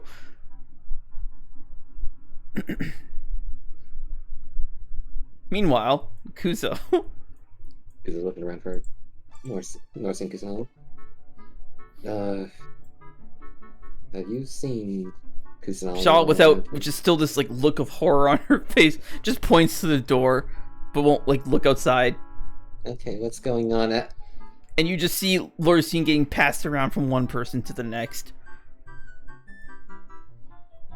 Everyone understands immediately that it's Lorsian and understands exactly what's going on, but for the sake of the child, they're going along with it. You're just watching as Kusanali hands Lorsian off to Amica. Amica gets this smug look on her face, gives Lorsian a bunch of pets, and then hands Lorsian off to Marin, and so on and so forth, all around the circle. Oh. I'm sure he'll be fine.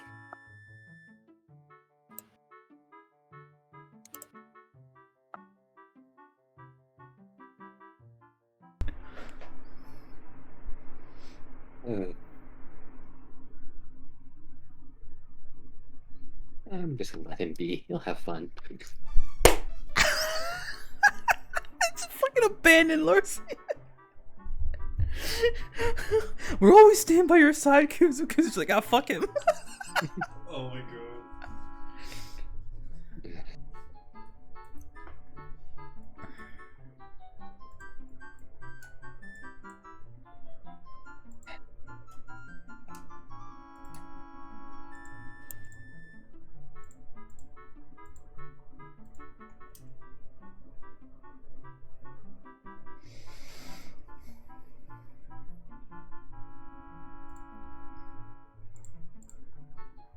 Yeah, I'm sure she'll run back with him soon.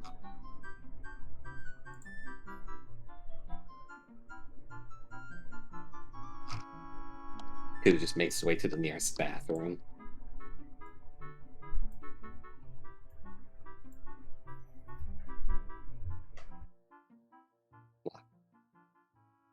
I can't hear you. He muted himself. He's talking to Marius. Okay.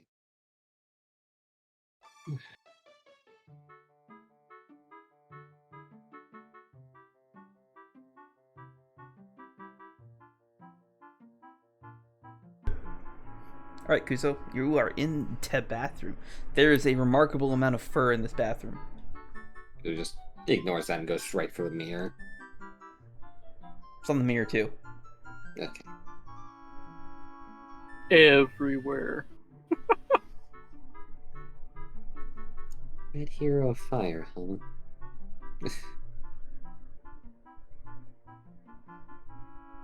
I'm not worthy for that title.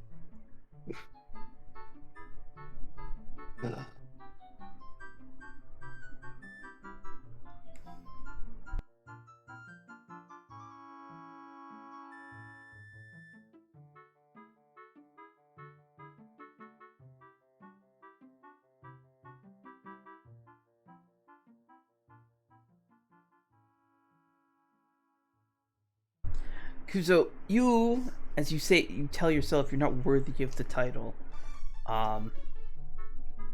You hear Rios' voice kind of boom in your head.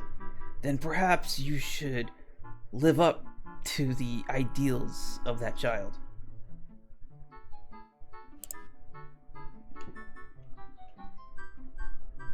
You're right.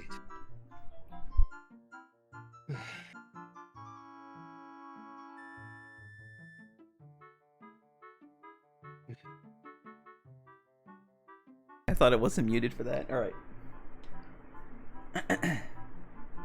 You're right. You're right, Rios. Guess I should. Long road ahead, but gotta try something. Even still, Kuzo, you don't need to run ahead. You need to stay by your friend's side. That is where you belong. Don't try to leave them behind, and don't try to be left behind by them.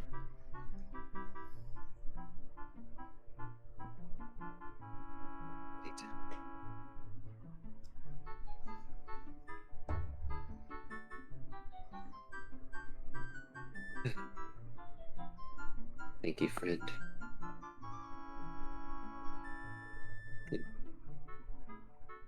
Thank you for assisting me through so however you can.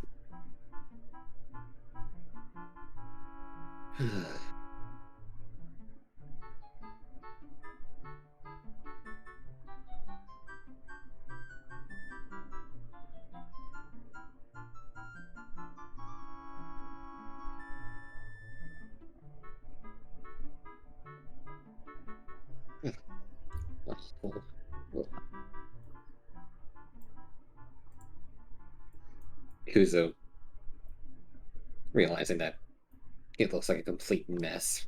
His hair is looking like a wad of grease. He just closes the door and then starts to shower up.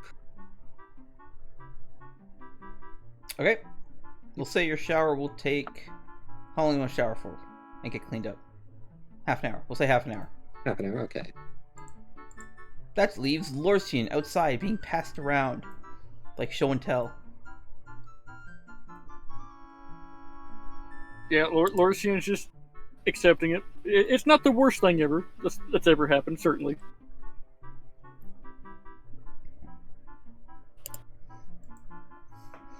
Then a terrifying prospect sits in your... Actually, no.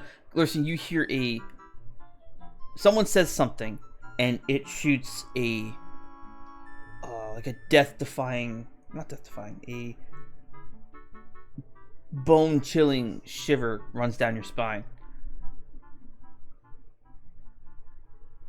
It's so... The phrase... What they said was so...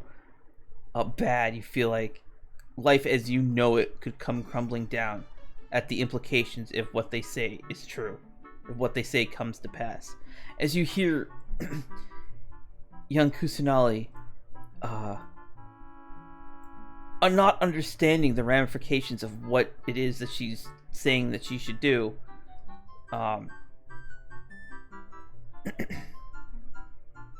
so she has a look of cheerfulness, like she believes she's doing something good for everybody. Oh, I bet you will look really good in a bow. I bet Miss Veilwen has one.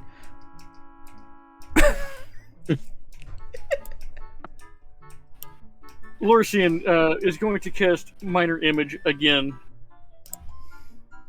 Just, oh shit, where'd it go? Minor Image or Minor Illusion? Minor Illusion. And it's just going to look like, you know the neon signs, how they flash? Yep. Different sections. It's going to be Kusanali putting Lorsian down. Onto the floor.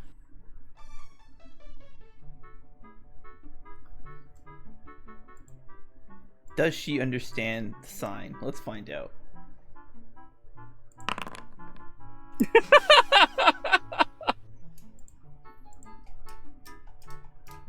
She just walks right through it.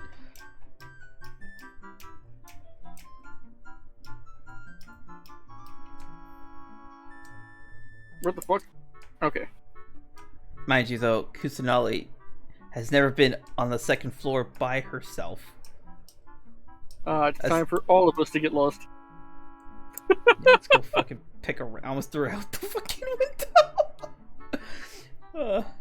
I don't know. Let's put her here. I guess she makes her way over here.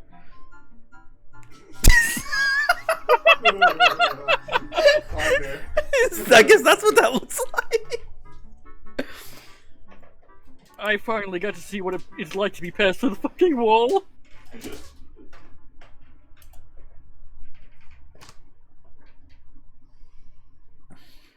Anyone is fine. Even or odd, take your pick. Alright, roll it.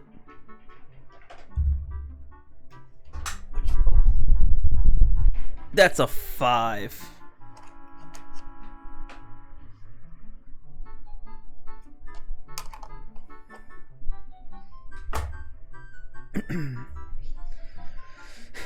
Remembering that Miss Veilwen was looking kind of sad after seeing the hero of fire looking like a broken man, she approaches the door, about to knock on the door, but she decides not to. Lorcian is going to just give no, actually, he's not. No, he's going to start, but he's not. Actually, you know what? We'll do it this way.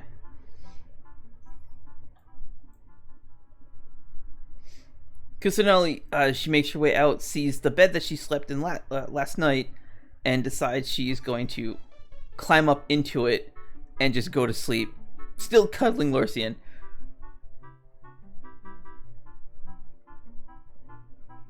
Lorcian is going to just try and squeeze out of her grip. Your ability to squeeze out of anyone's grip is no match for the clutches of a tired 6-year-old.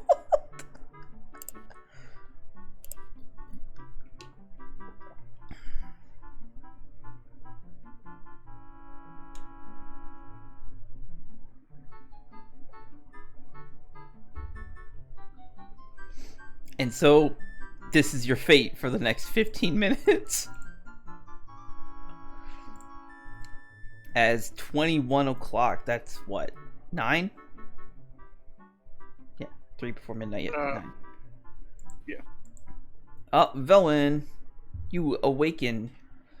I'm on the wrong floor. You awaken from your power nap.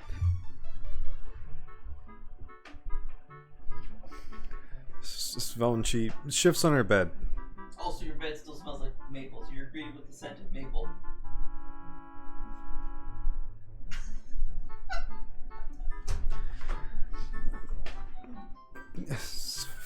Veilwen, she sits up with the...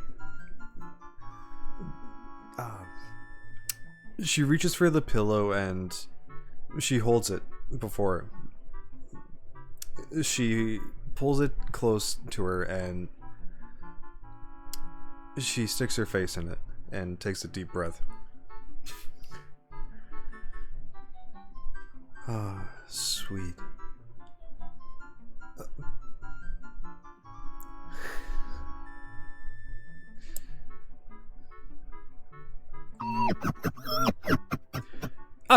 What? No, Beastone! As Veilwen quickly removes the pillow and places it behind her.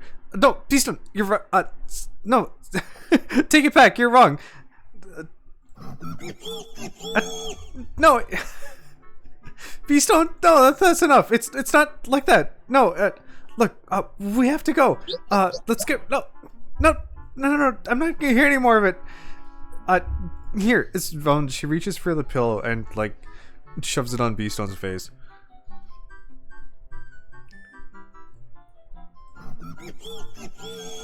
No, Beastone, that's enough. Look, Anyway, we have to go. Valenchi recomposes herself, puts the sling on, and she just hastily grabs Beastone and throws him in. Shut up, you. Throws him in. Well, no, Beastone. You were making fun of me again, just like everyone else.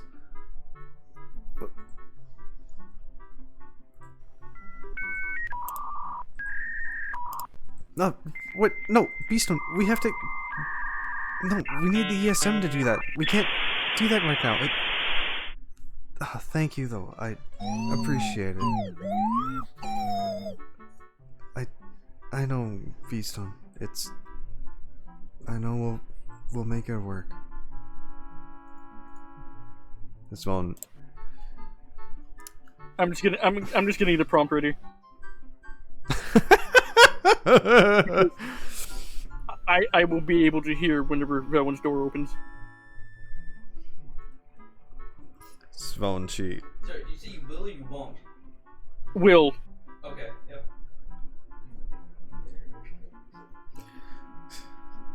Svelen, she opens the door and heads into the hall. Larcy, you hear Veilwen's door open down the hall.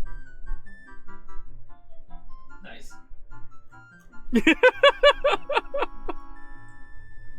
It's just Lorcian standing there. Okay, it's Lorcian standing there, pointing into the room with like a voice bubble, voice bubble, yeah, help.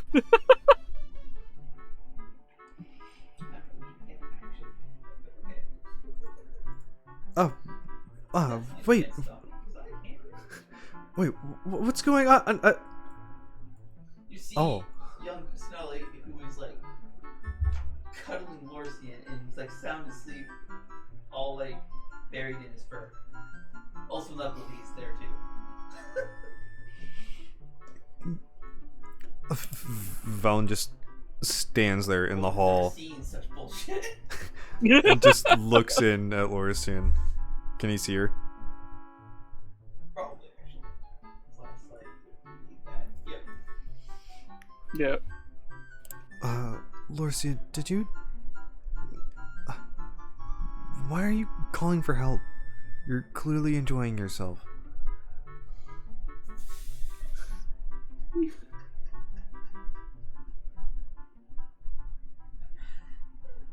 Right, you, can't speak. I'm just going to start stacking them on top of one another. The first one disappears, and another one takes its place. I don't want to hurt her by changing back. Can't talk. Yeah, it's just words. But it does say I can create a sound, but I'm just choosing not to. Svelen, she enters the room and nears the bed.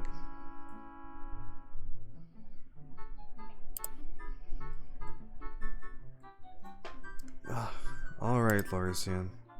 Kuzo, you see a random fucking minor illusion in the middle. Kuzo, you see a random fucking minor illusion in the middle of the hallway that just says, "I do not want to hurt her by changing back." Just gets this look of just...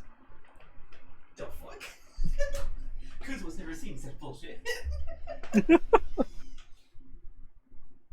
Kuzo looks in, leans in, sees what's going on. Lorcian is just going to kind of wave at Kuzo.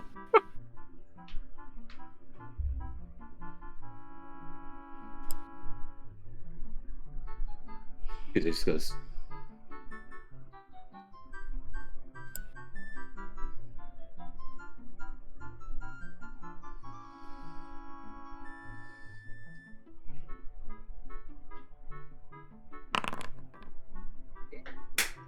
Are you serious? I'm gonna use my card on this. Okay. See what I fucking get. It has to be an ace. Yeah. 5 of diamonds. Damn it. So as Kuzo tiptoes in, he knocks the door. He bumps into the door. It swings open, slams into the wall. Stunned by the fact that he just bumped into the door, he stumbles back, bumps into the dresser, which knocks it over into the other dresser, and then the floor creaks really loudly, which wakes up Kusanali. Kusanali, slowly awakening, she too was taking a small power nap, sees that Miss Veilwen is like looming over her, eyeing Lorsian, and through the eyes of a 6-year-old believes she understands the situation, and just holds Lorsian up to Veilwen. Take one down, pass it around. Lorsian is going to do uppies. We've come full circle, boys. I've seen Ron do this. I know what it's like. Oh, thank you, Kusanali. What a wonderful gift. Thank you. Miss You can't Veilwen, own me. you smell like sugar.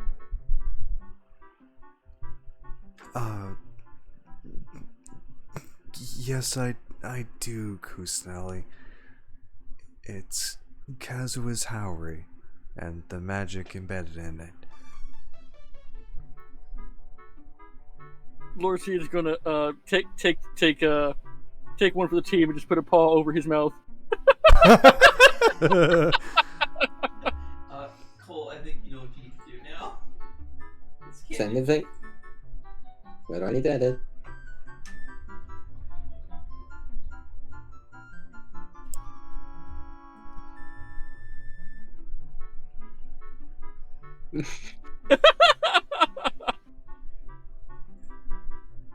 Send me the token for Lorsian's fox form.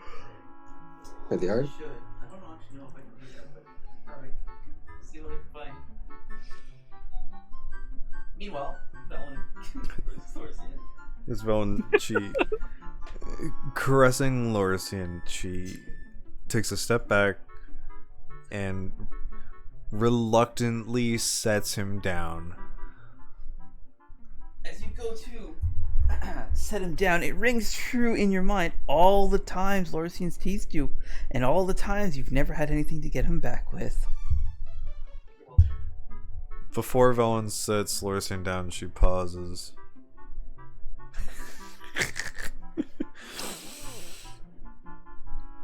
She looks down at Lorsian's face.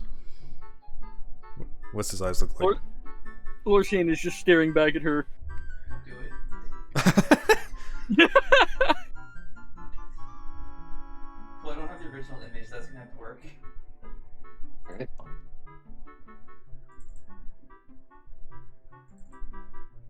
It's more, thank God.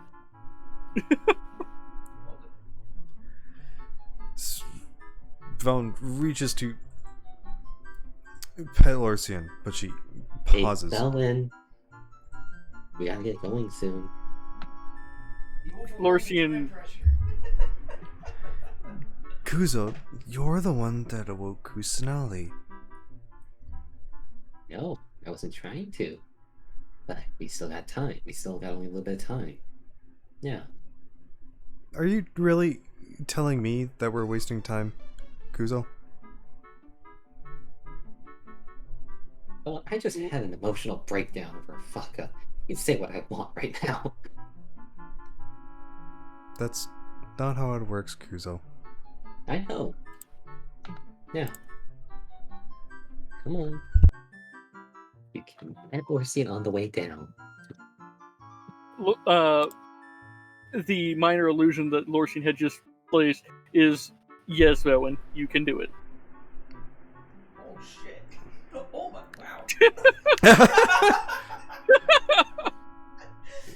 wow. Thank you, Lorsian. As Veilwen goes to... She pets Kuzo.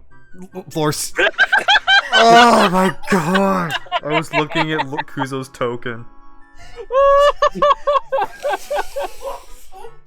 Ugh. Sets Lorcy down, walks over to start petting Kuzo. Oh, thank you, Oh my Larson. god. Oh, fuck, that would have been so funny. Svelin, she slowly pats Larson on the head a few times before setting him down. No, Miss Veilwen, if you set him down, he'll get away. As Kusanali immediately starts chasing Lorsian, but he transforms back into his bipedal form, and she just looks so fucking defeated.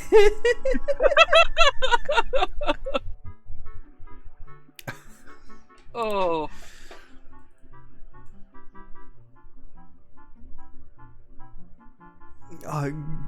No, Kusanali, it's all right. It's, Lorsian he's had enough. He needs a break, all right? I would very much enjoy one. Not to mention, you dropped me over the railing. She what? Yes. And, Lorsian, why might she have done that? I look at the railing. No, Lorsian, she wouldn't have just dropped you. I am telling you, I look at the railing.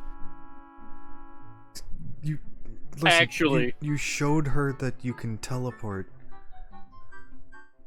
Yes. And now she knows she can do almost anything with you. Well, sorry, Kusanali. I will not be taking that form again. Don't say that. You're gonna break the poor kid's heart. No, Lorsian! Kusanali, here, calm. Okay, hang on. I'll take the form again later, sometime, if you will promise to put me down soon.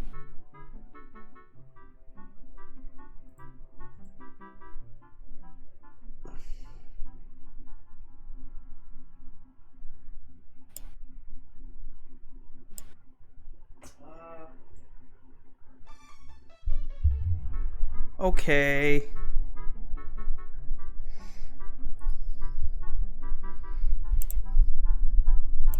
All right.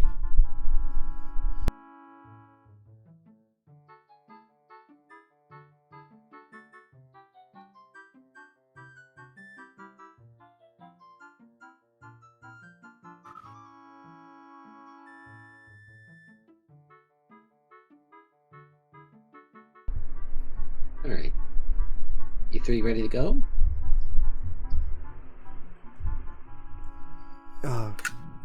Yes, Kuzo. Just a moment. I need to, freshen up. Alright. I say you should probably should. You look as red as a tomato. I what? You look as red as a tomato. I As do? red as casual looked earlier. Yeah. You looked like this, or... Oh, no. Look, I'll meet you downstairs. I'll be right there. This phone just runs back into her room and slams the door behind her.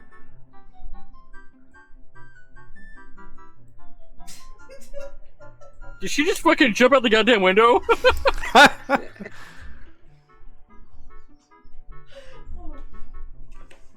Okay then. Oh no, you're supposed to use this fan. Ah, damn it.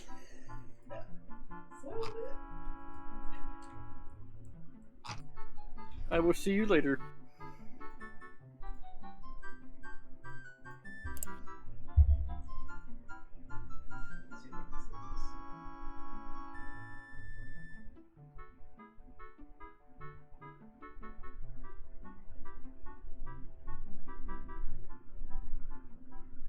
No.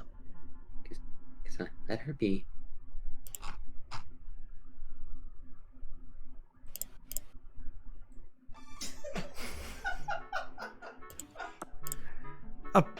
What? Kusanali? So as you were trying to, make yourself presentable, I guess, fix your hair and everything, Kusanali is like standing beside you, but she can't quite see the mirror. So she walks over, grabs this, what I assume is a bucket, flips it over, stands up top of it. Now she can see herself in the mirror.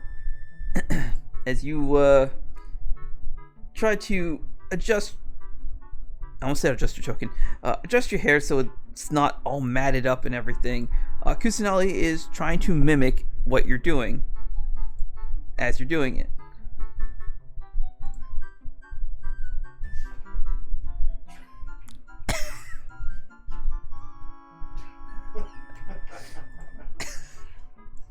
You're welcome.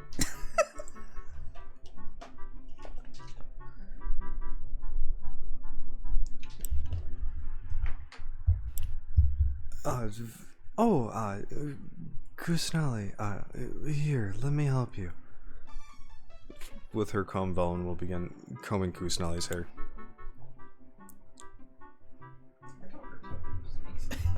Her token has neater hair than Veilwen's actual token.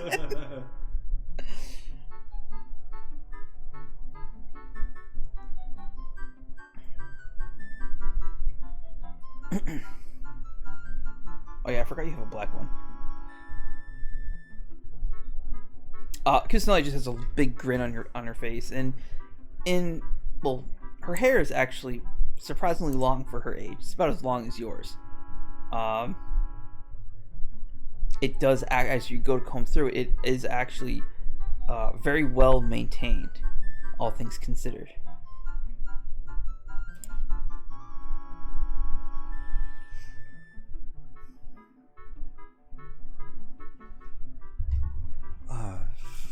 My Kusanali, your hair is silky smooth. Weird to say to a 6-year-old.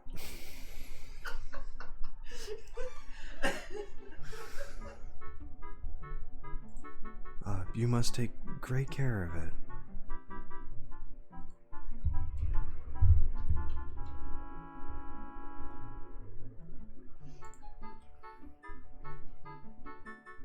Oh, you said she must take good care of it. Oh man, why would you say it that way? No. Yabai always had scary people dress me and Lusitana up whenever we went to the auctions. We went pretty often.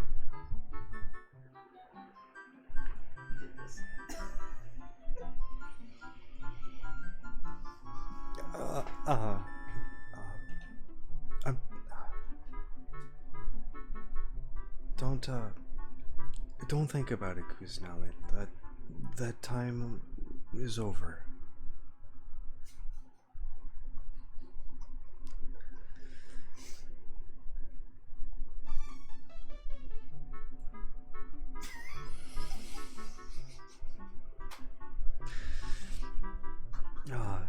Anyway, Kusanali, I have to get going soon. As Veilwen, she pulls away and picks up Kusanali and off the step, the bucket, and turns for the door. Okay.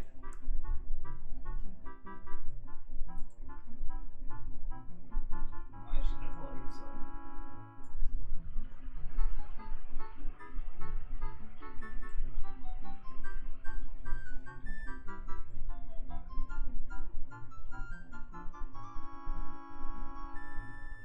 Oh, overshot that.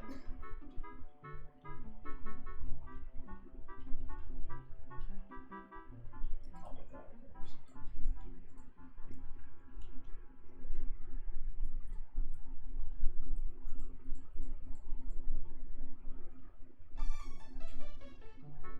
Why is fucking time? What the hell?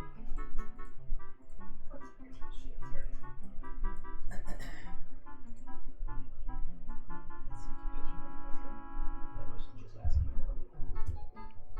I think everyone's over here.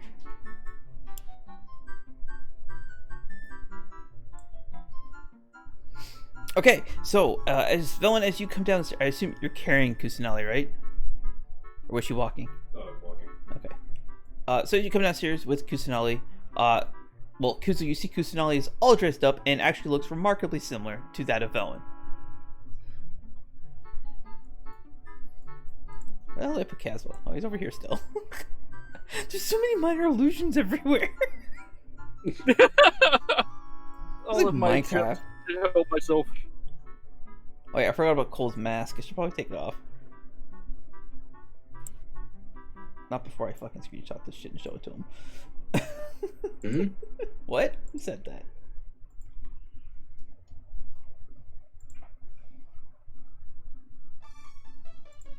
What? Why? Just why? Oh.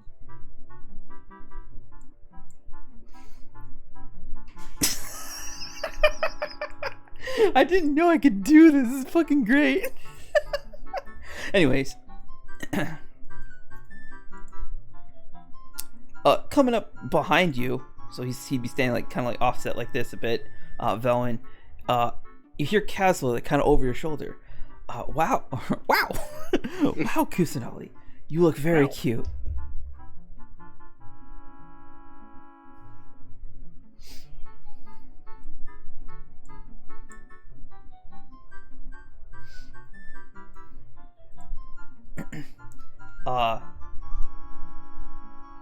Kusanali turns to Caswell, and by proxy, I guess Veilwen also you see Caswell standing right behind you.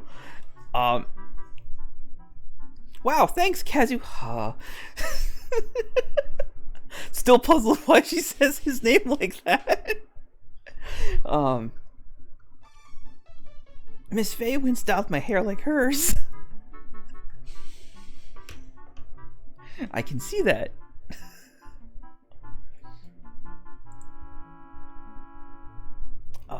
Coming out from under the stairs, like she's walking down the hall and just walks under the stairs, out to the group.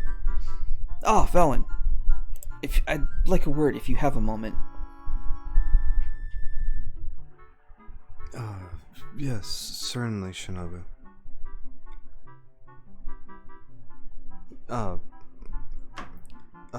Lead the way. I'll be right back. You too, Kusanali. Kusanali just agrees.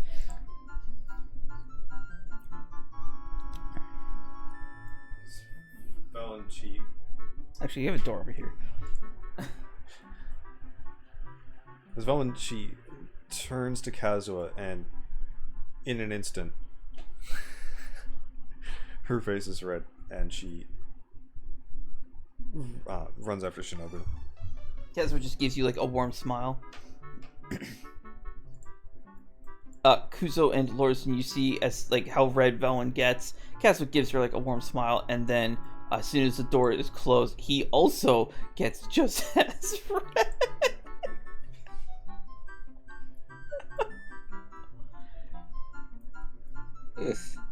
Meanwhile, behind the closed door, which Lorison can very clearly hear through. Actually, and Kazuha can hear through too. Oh yeah, hey, I think she got left behind somewhere along the line. On the bed. She's in the room on the bed. Oh yeah, hey. Off you go. Did you enjoy petting me, Kuzo?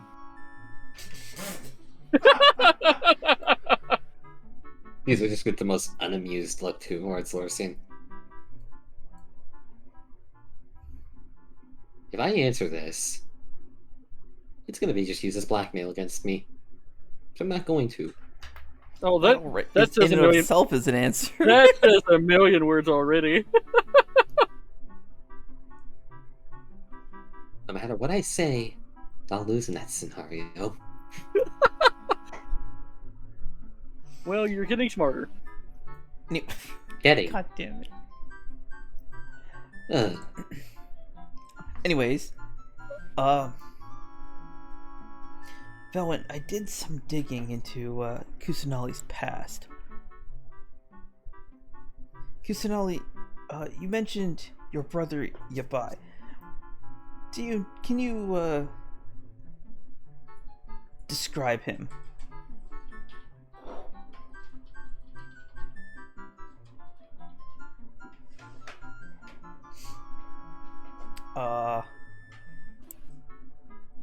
He's like this. He's this tall. He has dark hair and shinies. Shinobu just looks kind of exasperated. Yeah, that went about as far as I thought it would go.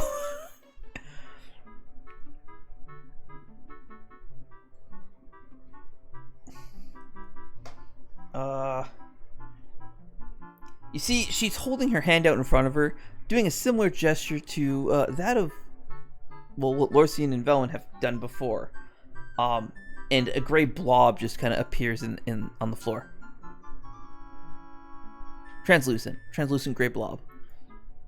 Chilled fire. She looks like she's concentrating very hard to try and maintain it, but it doesn't last very long, and it just kind of disperses. Oh, my sister was always better at this than I am. I am. I don't know how to make the ghosties appear.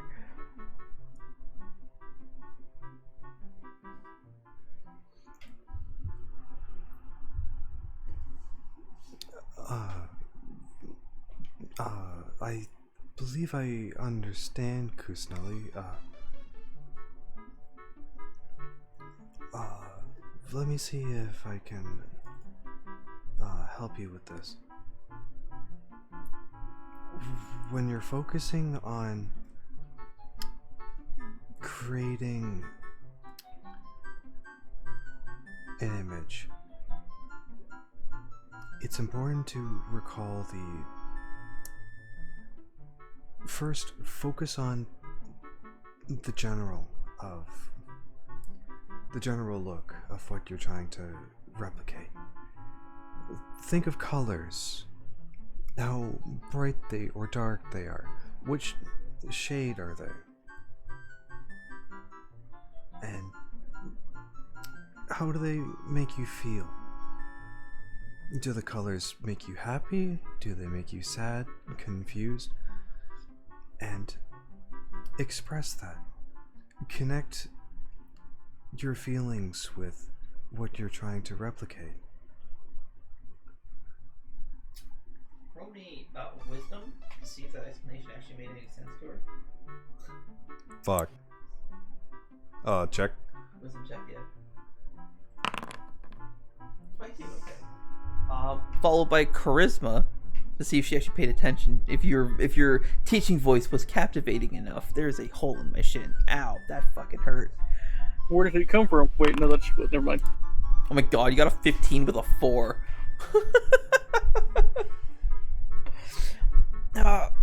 Okay, Ms. Veilwen.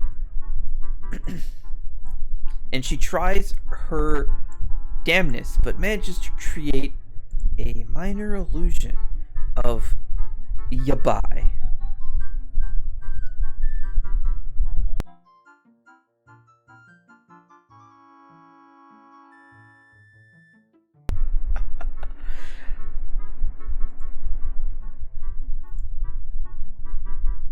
What the? Oh, I see. He went. I had the second floor selected. All right, let's just plummet him through the floor.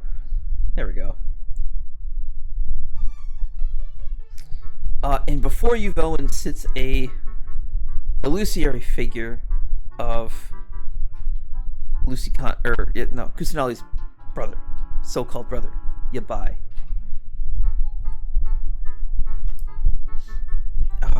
Well done, Shinobu. God damn it. Well done, Kusanali.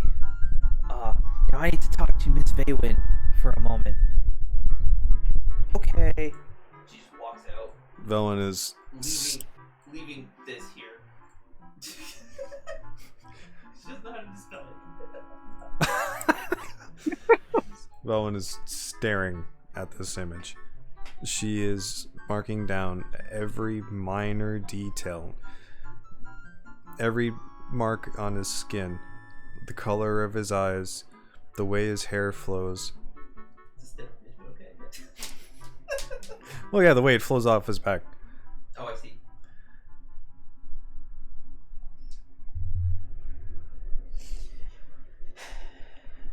Yes, this is kind of what I had a feeling of. Do you remember the Thieves Guild? Well, no doubt you could forget that. You remember Alec Crosssave? Of course. Well, he was one of the 7 leaders of the, I almost said Fatui, goddammit, of the Thieves Guild. This man, Yabai, as, Kusanali calls him, he is one of the 7 leaders as well. I love the bit, like the actual pause in your notes for that. His name is not actually Yabai. It is Xeno. Xeno.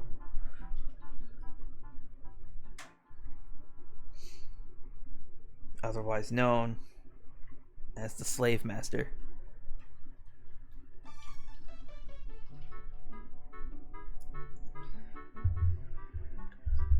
Oh, I see.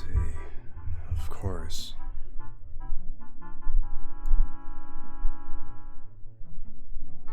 If you're going to go to Torvis and hunt this man, actually, I'm gonna give it a blur so we know that he's not real. If you're gonna go to Torvis to hunt this man, do not eat any of the food anyone there offers you. Take your own food or hunt it yourself.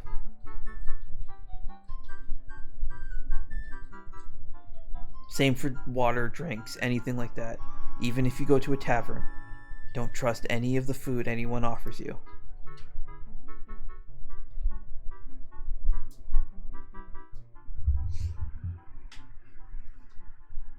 I understand, Shinobu. Thank you for gathering this information. What are you saying?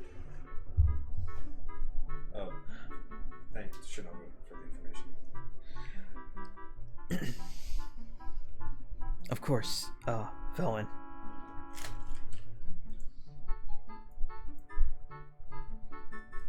That is all I wish to speak to you about. Stay safe out there. And she opens the door and heads out.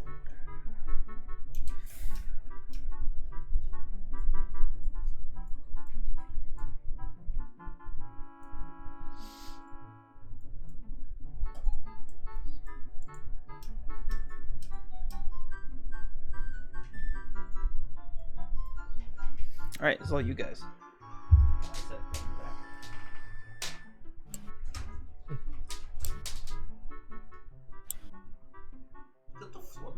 Yeah. Oh my god.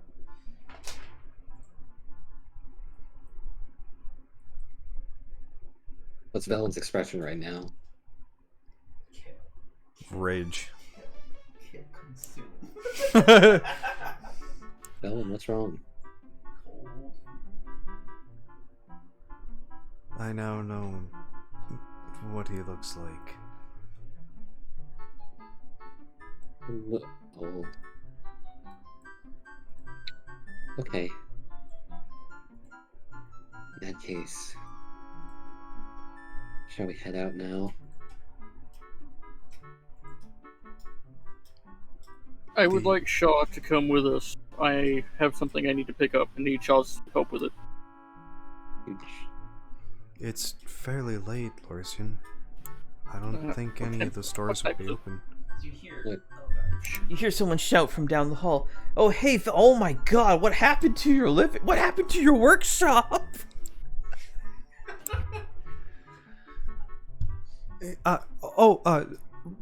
Levy, Reed, you're here. Are you you sure you want to say that? Remember. Hmm. Shut up, Cole. Baylor commit. What? Baylor commit. Bail. Okay.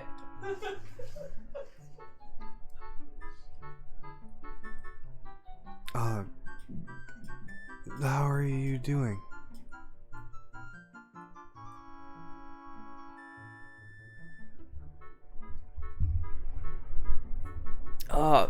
Better than you, apparently. What happened to your workshop and your living room? Everything's burned. As Levy just like glances over, and who's this guy? I don't think Levy's actually seen Kuzo. Nope. Yeah. We had Kuzo go with Levy and Reed on that. Oh, yep, that's right. Never Right. mind. In that case, she looks over to Kuzo. I understand immediately.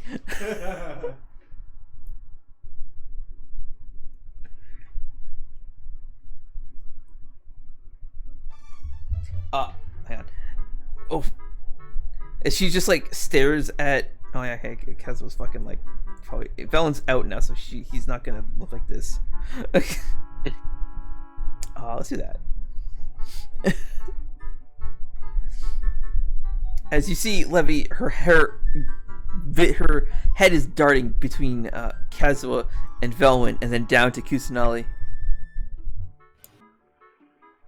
Lorsian is just going to start chuckling. No. It's not like that.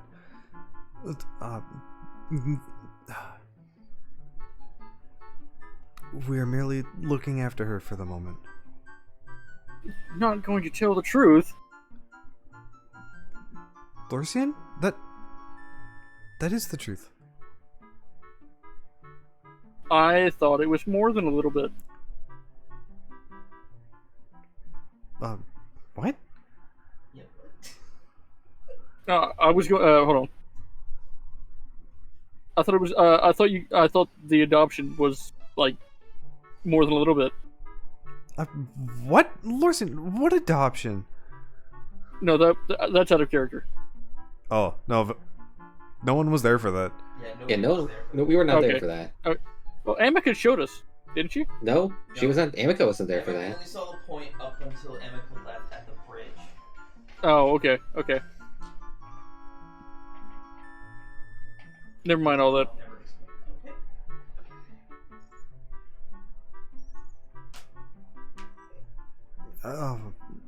Is there something we can help you with? Oh, you know what? It's not important. I can see that you've gotten pretty busy, and I'm just gonna leave you to it. What do you mean by getting busy? No, They grew up so fast. Lorsian.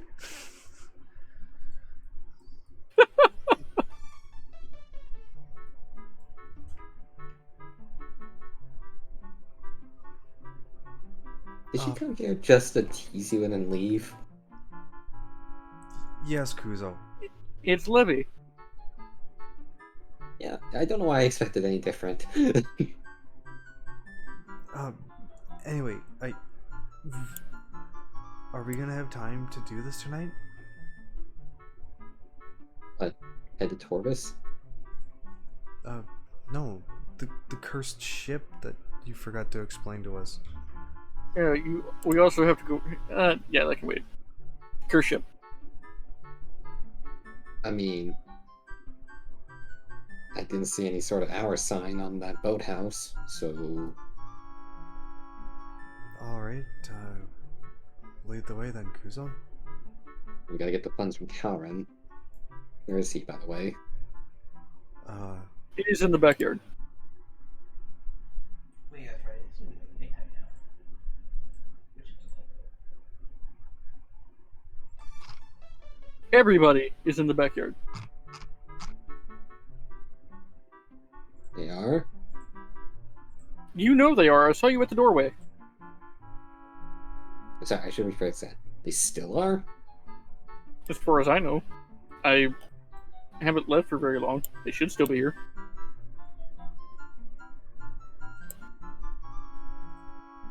Okay.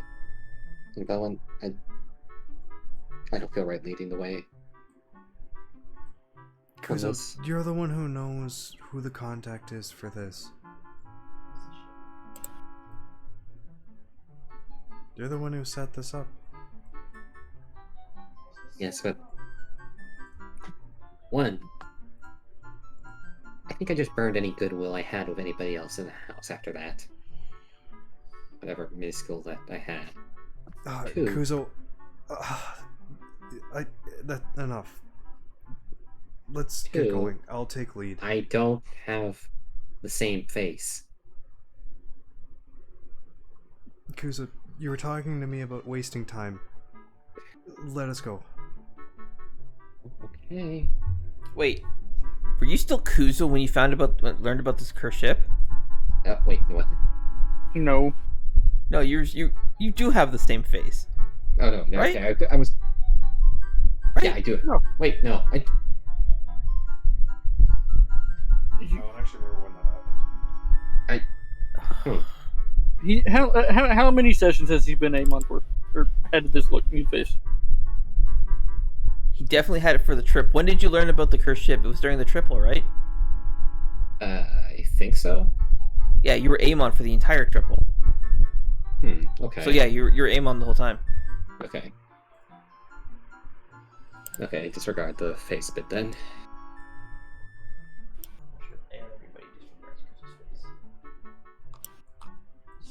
Can Marin just ran right the fuck at the back of the stairs and teleported up?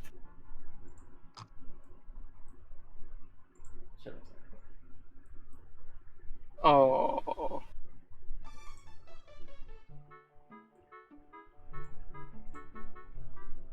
Did Namika also want to go with us? Or this? Yeah, Emiko also wanted to go. Everybody we're taking to Arcadia. We should probably go get them. Well, we have to remove the curse of this ship first. We won't be setting out immediately. Well, of course, yes. We don't even know how it's cursed.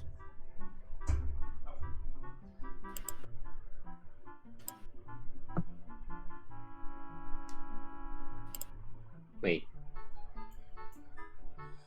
Why do I feel like we're forgetting someone? Where's Desrin? Did he need to go back to Arcadia?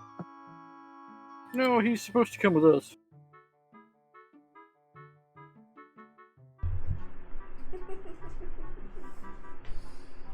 Where the hell is Desrin? Oh my god, I completely forgot about Desiree. Okay, he's still over here by the window. He hit his head on the way out. He just watched the entire fucking thing happen. He's just like, you know what? Fine. Left him unhinged and just let him stay there. See if anyone notices he's by the window. He's invisible. I know he's invisible. You guys need Desiree for. Oh yeah, because you're going to Torvis, not Arcadia. Well, the idea was we're going to Torvis and we hop right to Arcadia. Remember? That was the plan. Yeah. Oh, so you're planning to take the child with you to Arcadia? Because it is possible for us to head back to the Zoranaco first. Is it? From Cole, what do you mean? Torvis? Cole, what the fuck do you mean no? If you go to Torvis to rescue Kusanali and Lusitana, and then you go straight to Arcadia, what the fuck are you gonna do with the children? Put them in Lorsian's goddamn arcane storage? Like, what the fuck? We don't know what the... We didn't go over the details of the plan. What about this morning when Mary's like, what the fuck are we gonna do with the children? Well, the Sulex can pilot the ship to Arcadia and it's only going to last for one trip. So it's either Arcadia or Torvis at that point. No, so Sulex, the voyage to Arcadia will destroy the ship. You can go to Torvis and come back without destroying the ship. Okay, it's not a distance thing. Okay. No.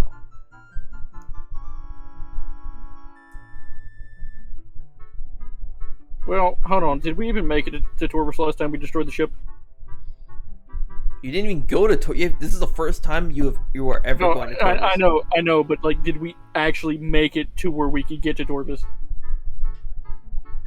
Did we pass Torvus? You have sailed to You have sailed to Fendrana. Fendrana's the farthest we've gone. But I'm talking about when we sank Sulex's ship. That was not even off the coast of Zorn Alcove when that happened. Oh, so yes. So it was we off, probably it was won't off, make it. Got it. It was off the coast of the desert. Oh, I see what you're saying. Yeah. No, you made it as far as Linaire Desert. You were off the coast of Linaire Desert when the ship sank. There's a high probability we won't make it. So.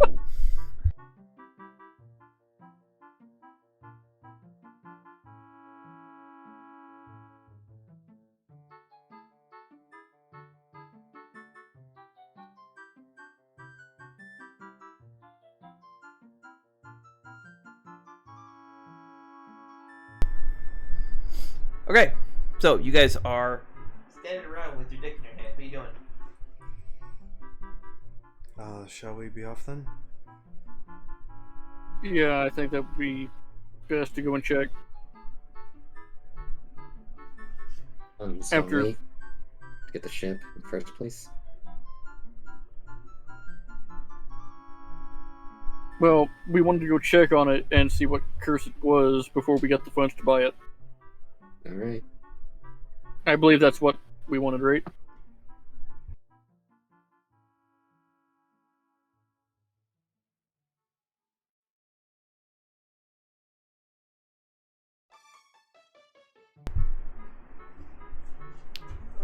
It'll be alright. Let us head to the docks then. So you guys are going to go. You guys are going to go investigate the ship. You're not actually departing yet, right? Yes. Okay. Yes, you're departing, or yes, you're not departing. We're not departing. Okay. In that case, Miss Veilwen, I have something I must attend to, but when you are ready to depart, I will be in the basement. Yes, Kuzo. Of course. Veilwen, she turns away.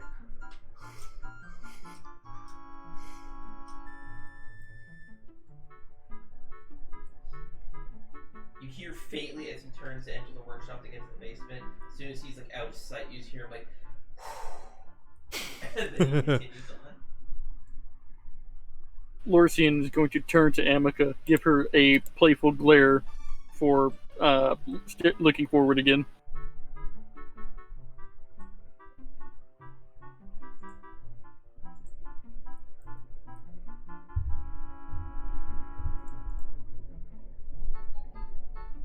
Amica does not return your playful glare. Instead, she still has a look of fury.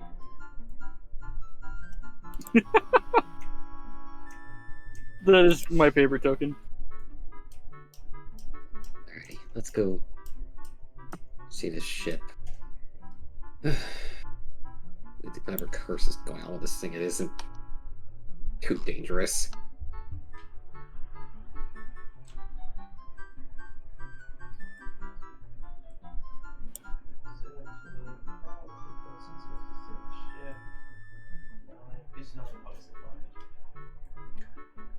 Alright, we'll be back, Kusanali. Okay. Jesus Christ, on your screen looks way worse. They're everywhere, and I'm sorry. What is? The little squares that I put down for minor illusion. Oh no, I was talking about the destruction in the living room, the dining room. No. I'm just gonna go ahead and preload this map.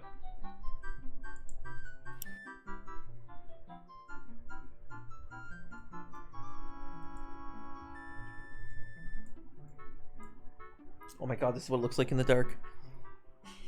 This is the scale of how far you can see.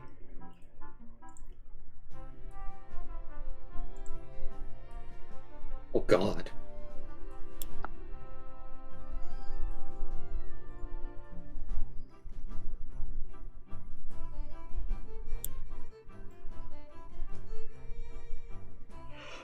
It's Kusanali over here.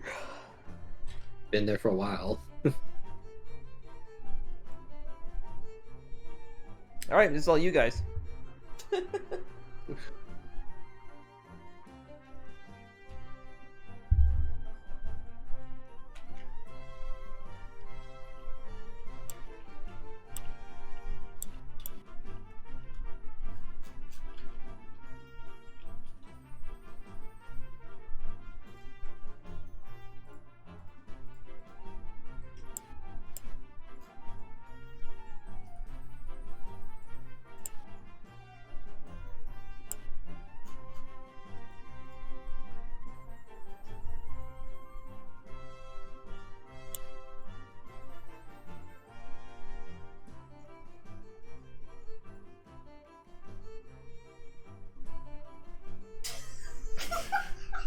Fuck it. Nope. Not bailing there. Just want to slide on this. Oh my god, that's funny.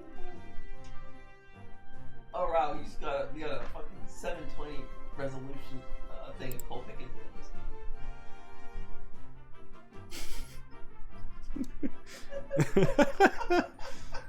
On the big screen. Fucking system. How did it? Wasn't, but okay. Fucking even watching the whatever. Alright, so you guys arrive at the Boathouse. Boathouse. Are you missing somebody? Roadhouse. Oops, so let's Two NPCs. Yeah, okay.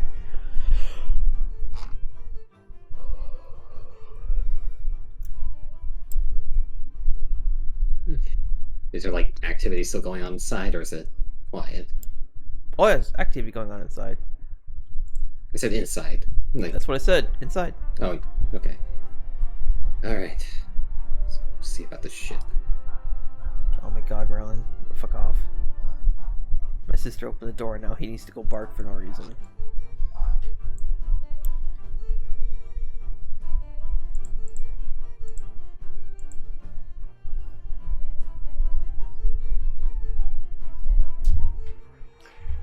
Sven pushes the door in and walks in.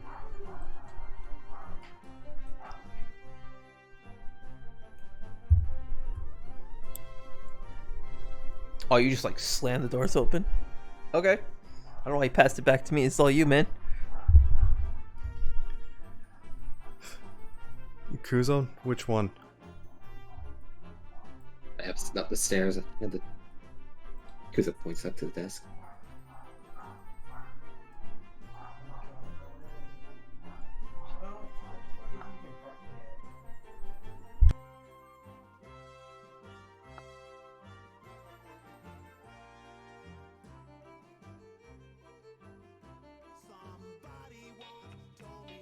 Oh, we're taking 5. Okay.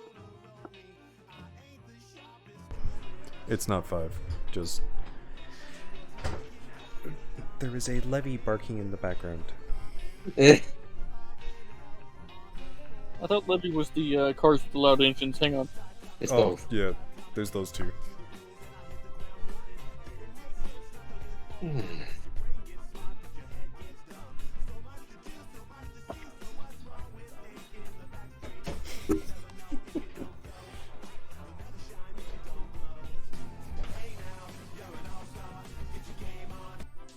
Anyways, back to Velen being freaky. Or intimidating, not freaky. Velen waltzes over to the desk. We're here to investigate a cursed ship.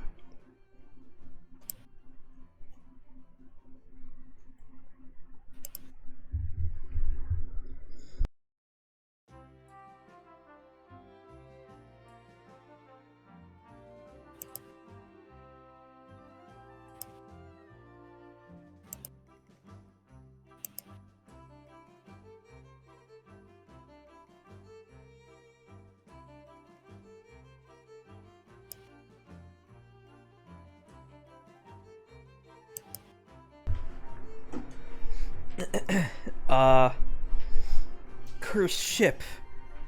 What are you talking about, lass? I'm talking about the one that's docked here. We heard that it was causing Last it time I was here. reason to be unable. People weren't interested in purchasing it.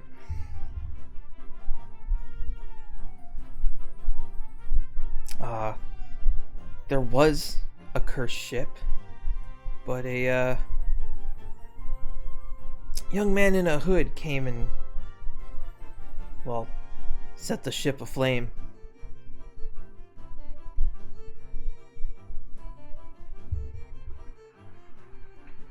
And is the ship intact or was it destroyed? It is intact, though nobody wants to go near it.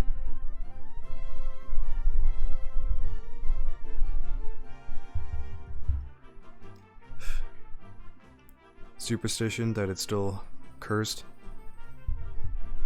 Well, a ship that can survive black flames and still be seaworthy. No one wants to go near that. Even talking about it could spread the curse to us. Out of sight, out of mind.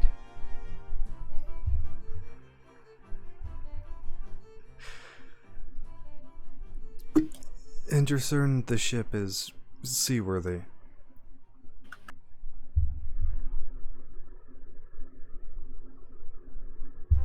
Despite the alleged curse. She sounds so fucking fed up with this shit. As sure as the barnacles on my backside. That is information we did not need.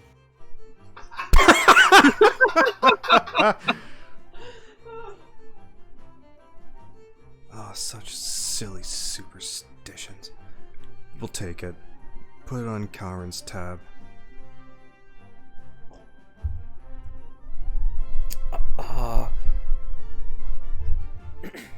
Very well.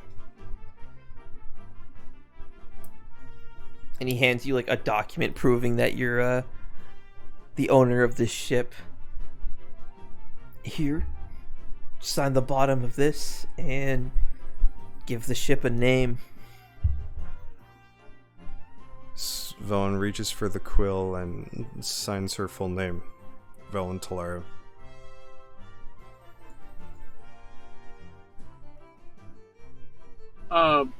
As she's signing, Lorsian is going to kick her this time. And... Run. Destruction 100.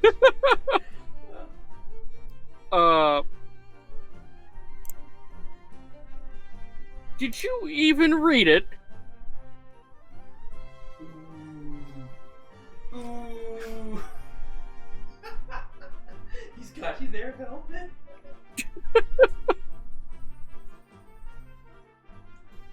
Well, then again, Velvet's driven by fucking rage right now, so Larson's playing a risky game. Big stuff. I'm certain that there's nothing on this document that would stain the Talara name. Kuzo leans in and Right, takes a bit of a shipkeeper? closer. A look of fear kind of washes over the shipkeeper, and he's like, no, of course not. Just a simple deed proving that you are the owner and purchaser of this ship, as well as a designation for the for what the ship is, its name.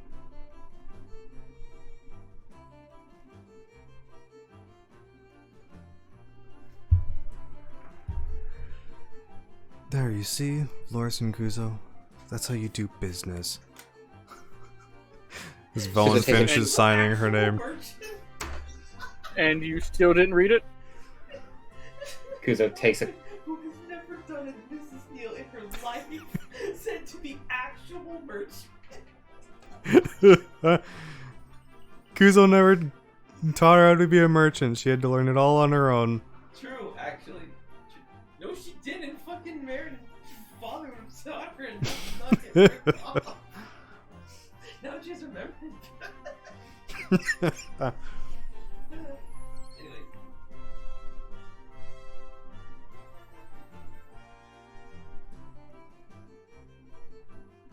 Go take a look at it, and then come up with a name.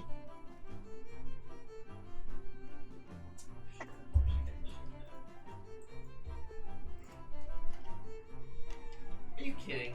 What? Are you googling ship name? No. Well, That scream says yes, just by the glare on his face. There you go, Marius. There's the perfect ship name. alright, how about we do a, we all decide. What did you... The Unsinkable 2 is my, Alright, how about the fluctuating winds? No, that sounds like a fart euphemism. It's just like a It's true, actually. It'd be very easy to be misconstrued as the flash. Oh my god, I could totally have someone vandalize your ship and call it the flatulent winds. That'd be so classic. Oh my god, it'd be great. Well, this thing's gonna sink in one use anyway, right? That's true, actually. I can just use a generic ship map. I don't need to deploy the special one. I still have the special one. Yeah, I do.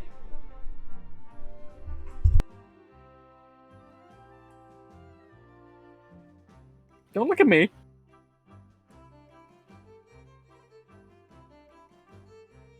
Samurai?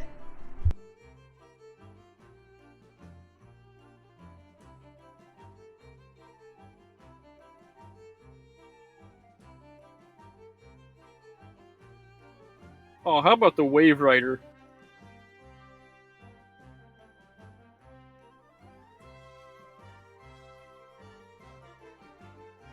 Did it raving.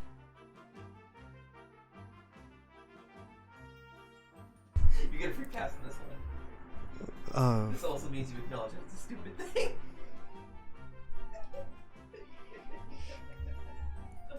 Alright. I have the name. As Veilwen begins scribbling. She writes Moon Sparrow.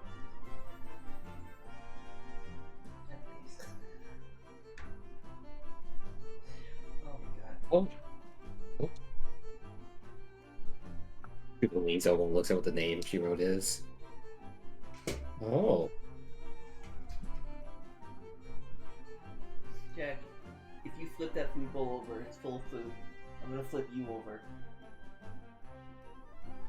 Tuck me Run.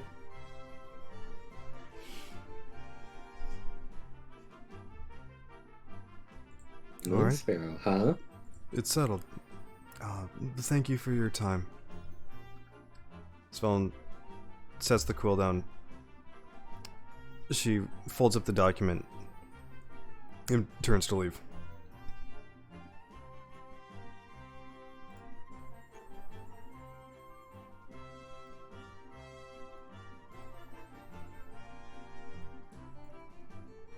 She stops at the entrance and she briefly turns around. And she glances at the sailor from earlier.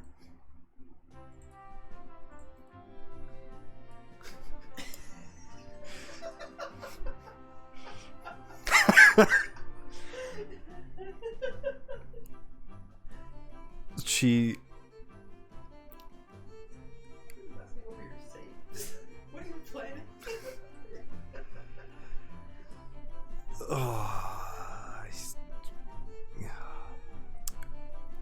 I know we should. Never mind. She glares at him. Daggers got of ice. the guy already got his teeth kicked in. Let's just go. Oh, yeah, his Oh, face got, like, so that's fucking the one. entire roll of toilet paper shoved up his nose at this point. Son of a bitch.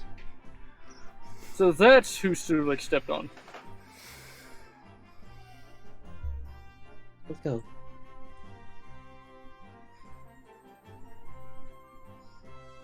I have to do it.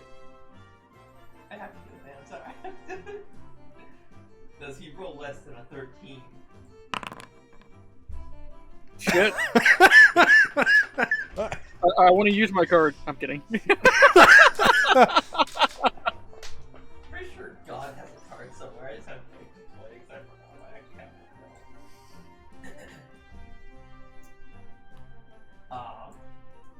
You see the man is he has a look of distress, and he just kind of turns away,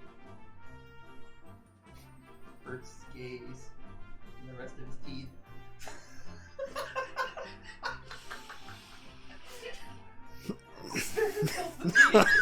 Ejects his teeth. Dude, you almost hit me in the face with the fucking microphone. Gotta make the teeth ejection real. Oh my god. Well, Cole, you have the most experience with that, right? Oh, fuck off. Oh. You did this to yourself. Fuck you.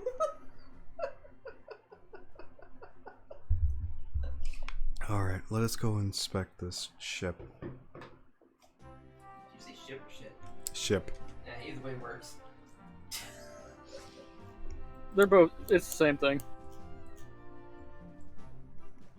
Oh my god, I forgot if it goes there.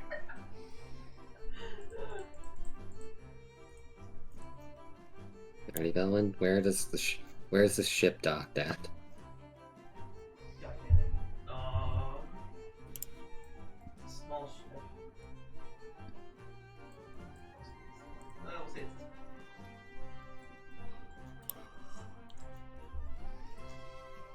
Oh, that's what my pings look like. I did not know that.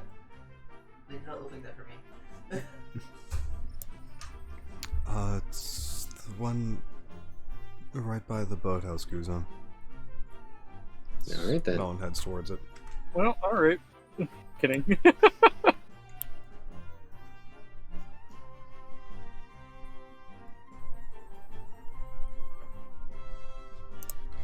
So, I don't know why.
actually hit myself. With the speakerphone. We will instead end our session here, and next week we will find out what the curse on this ship is.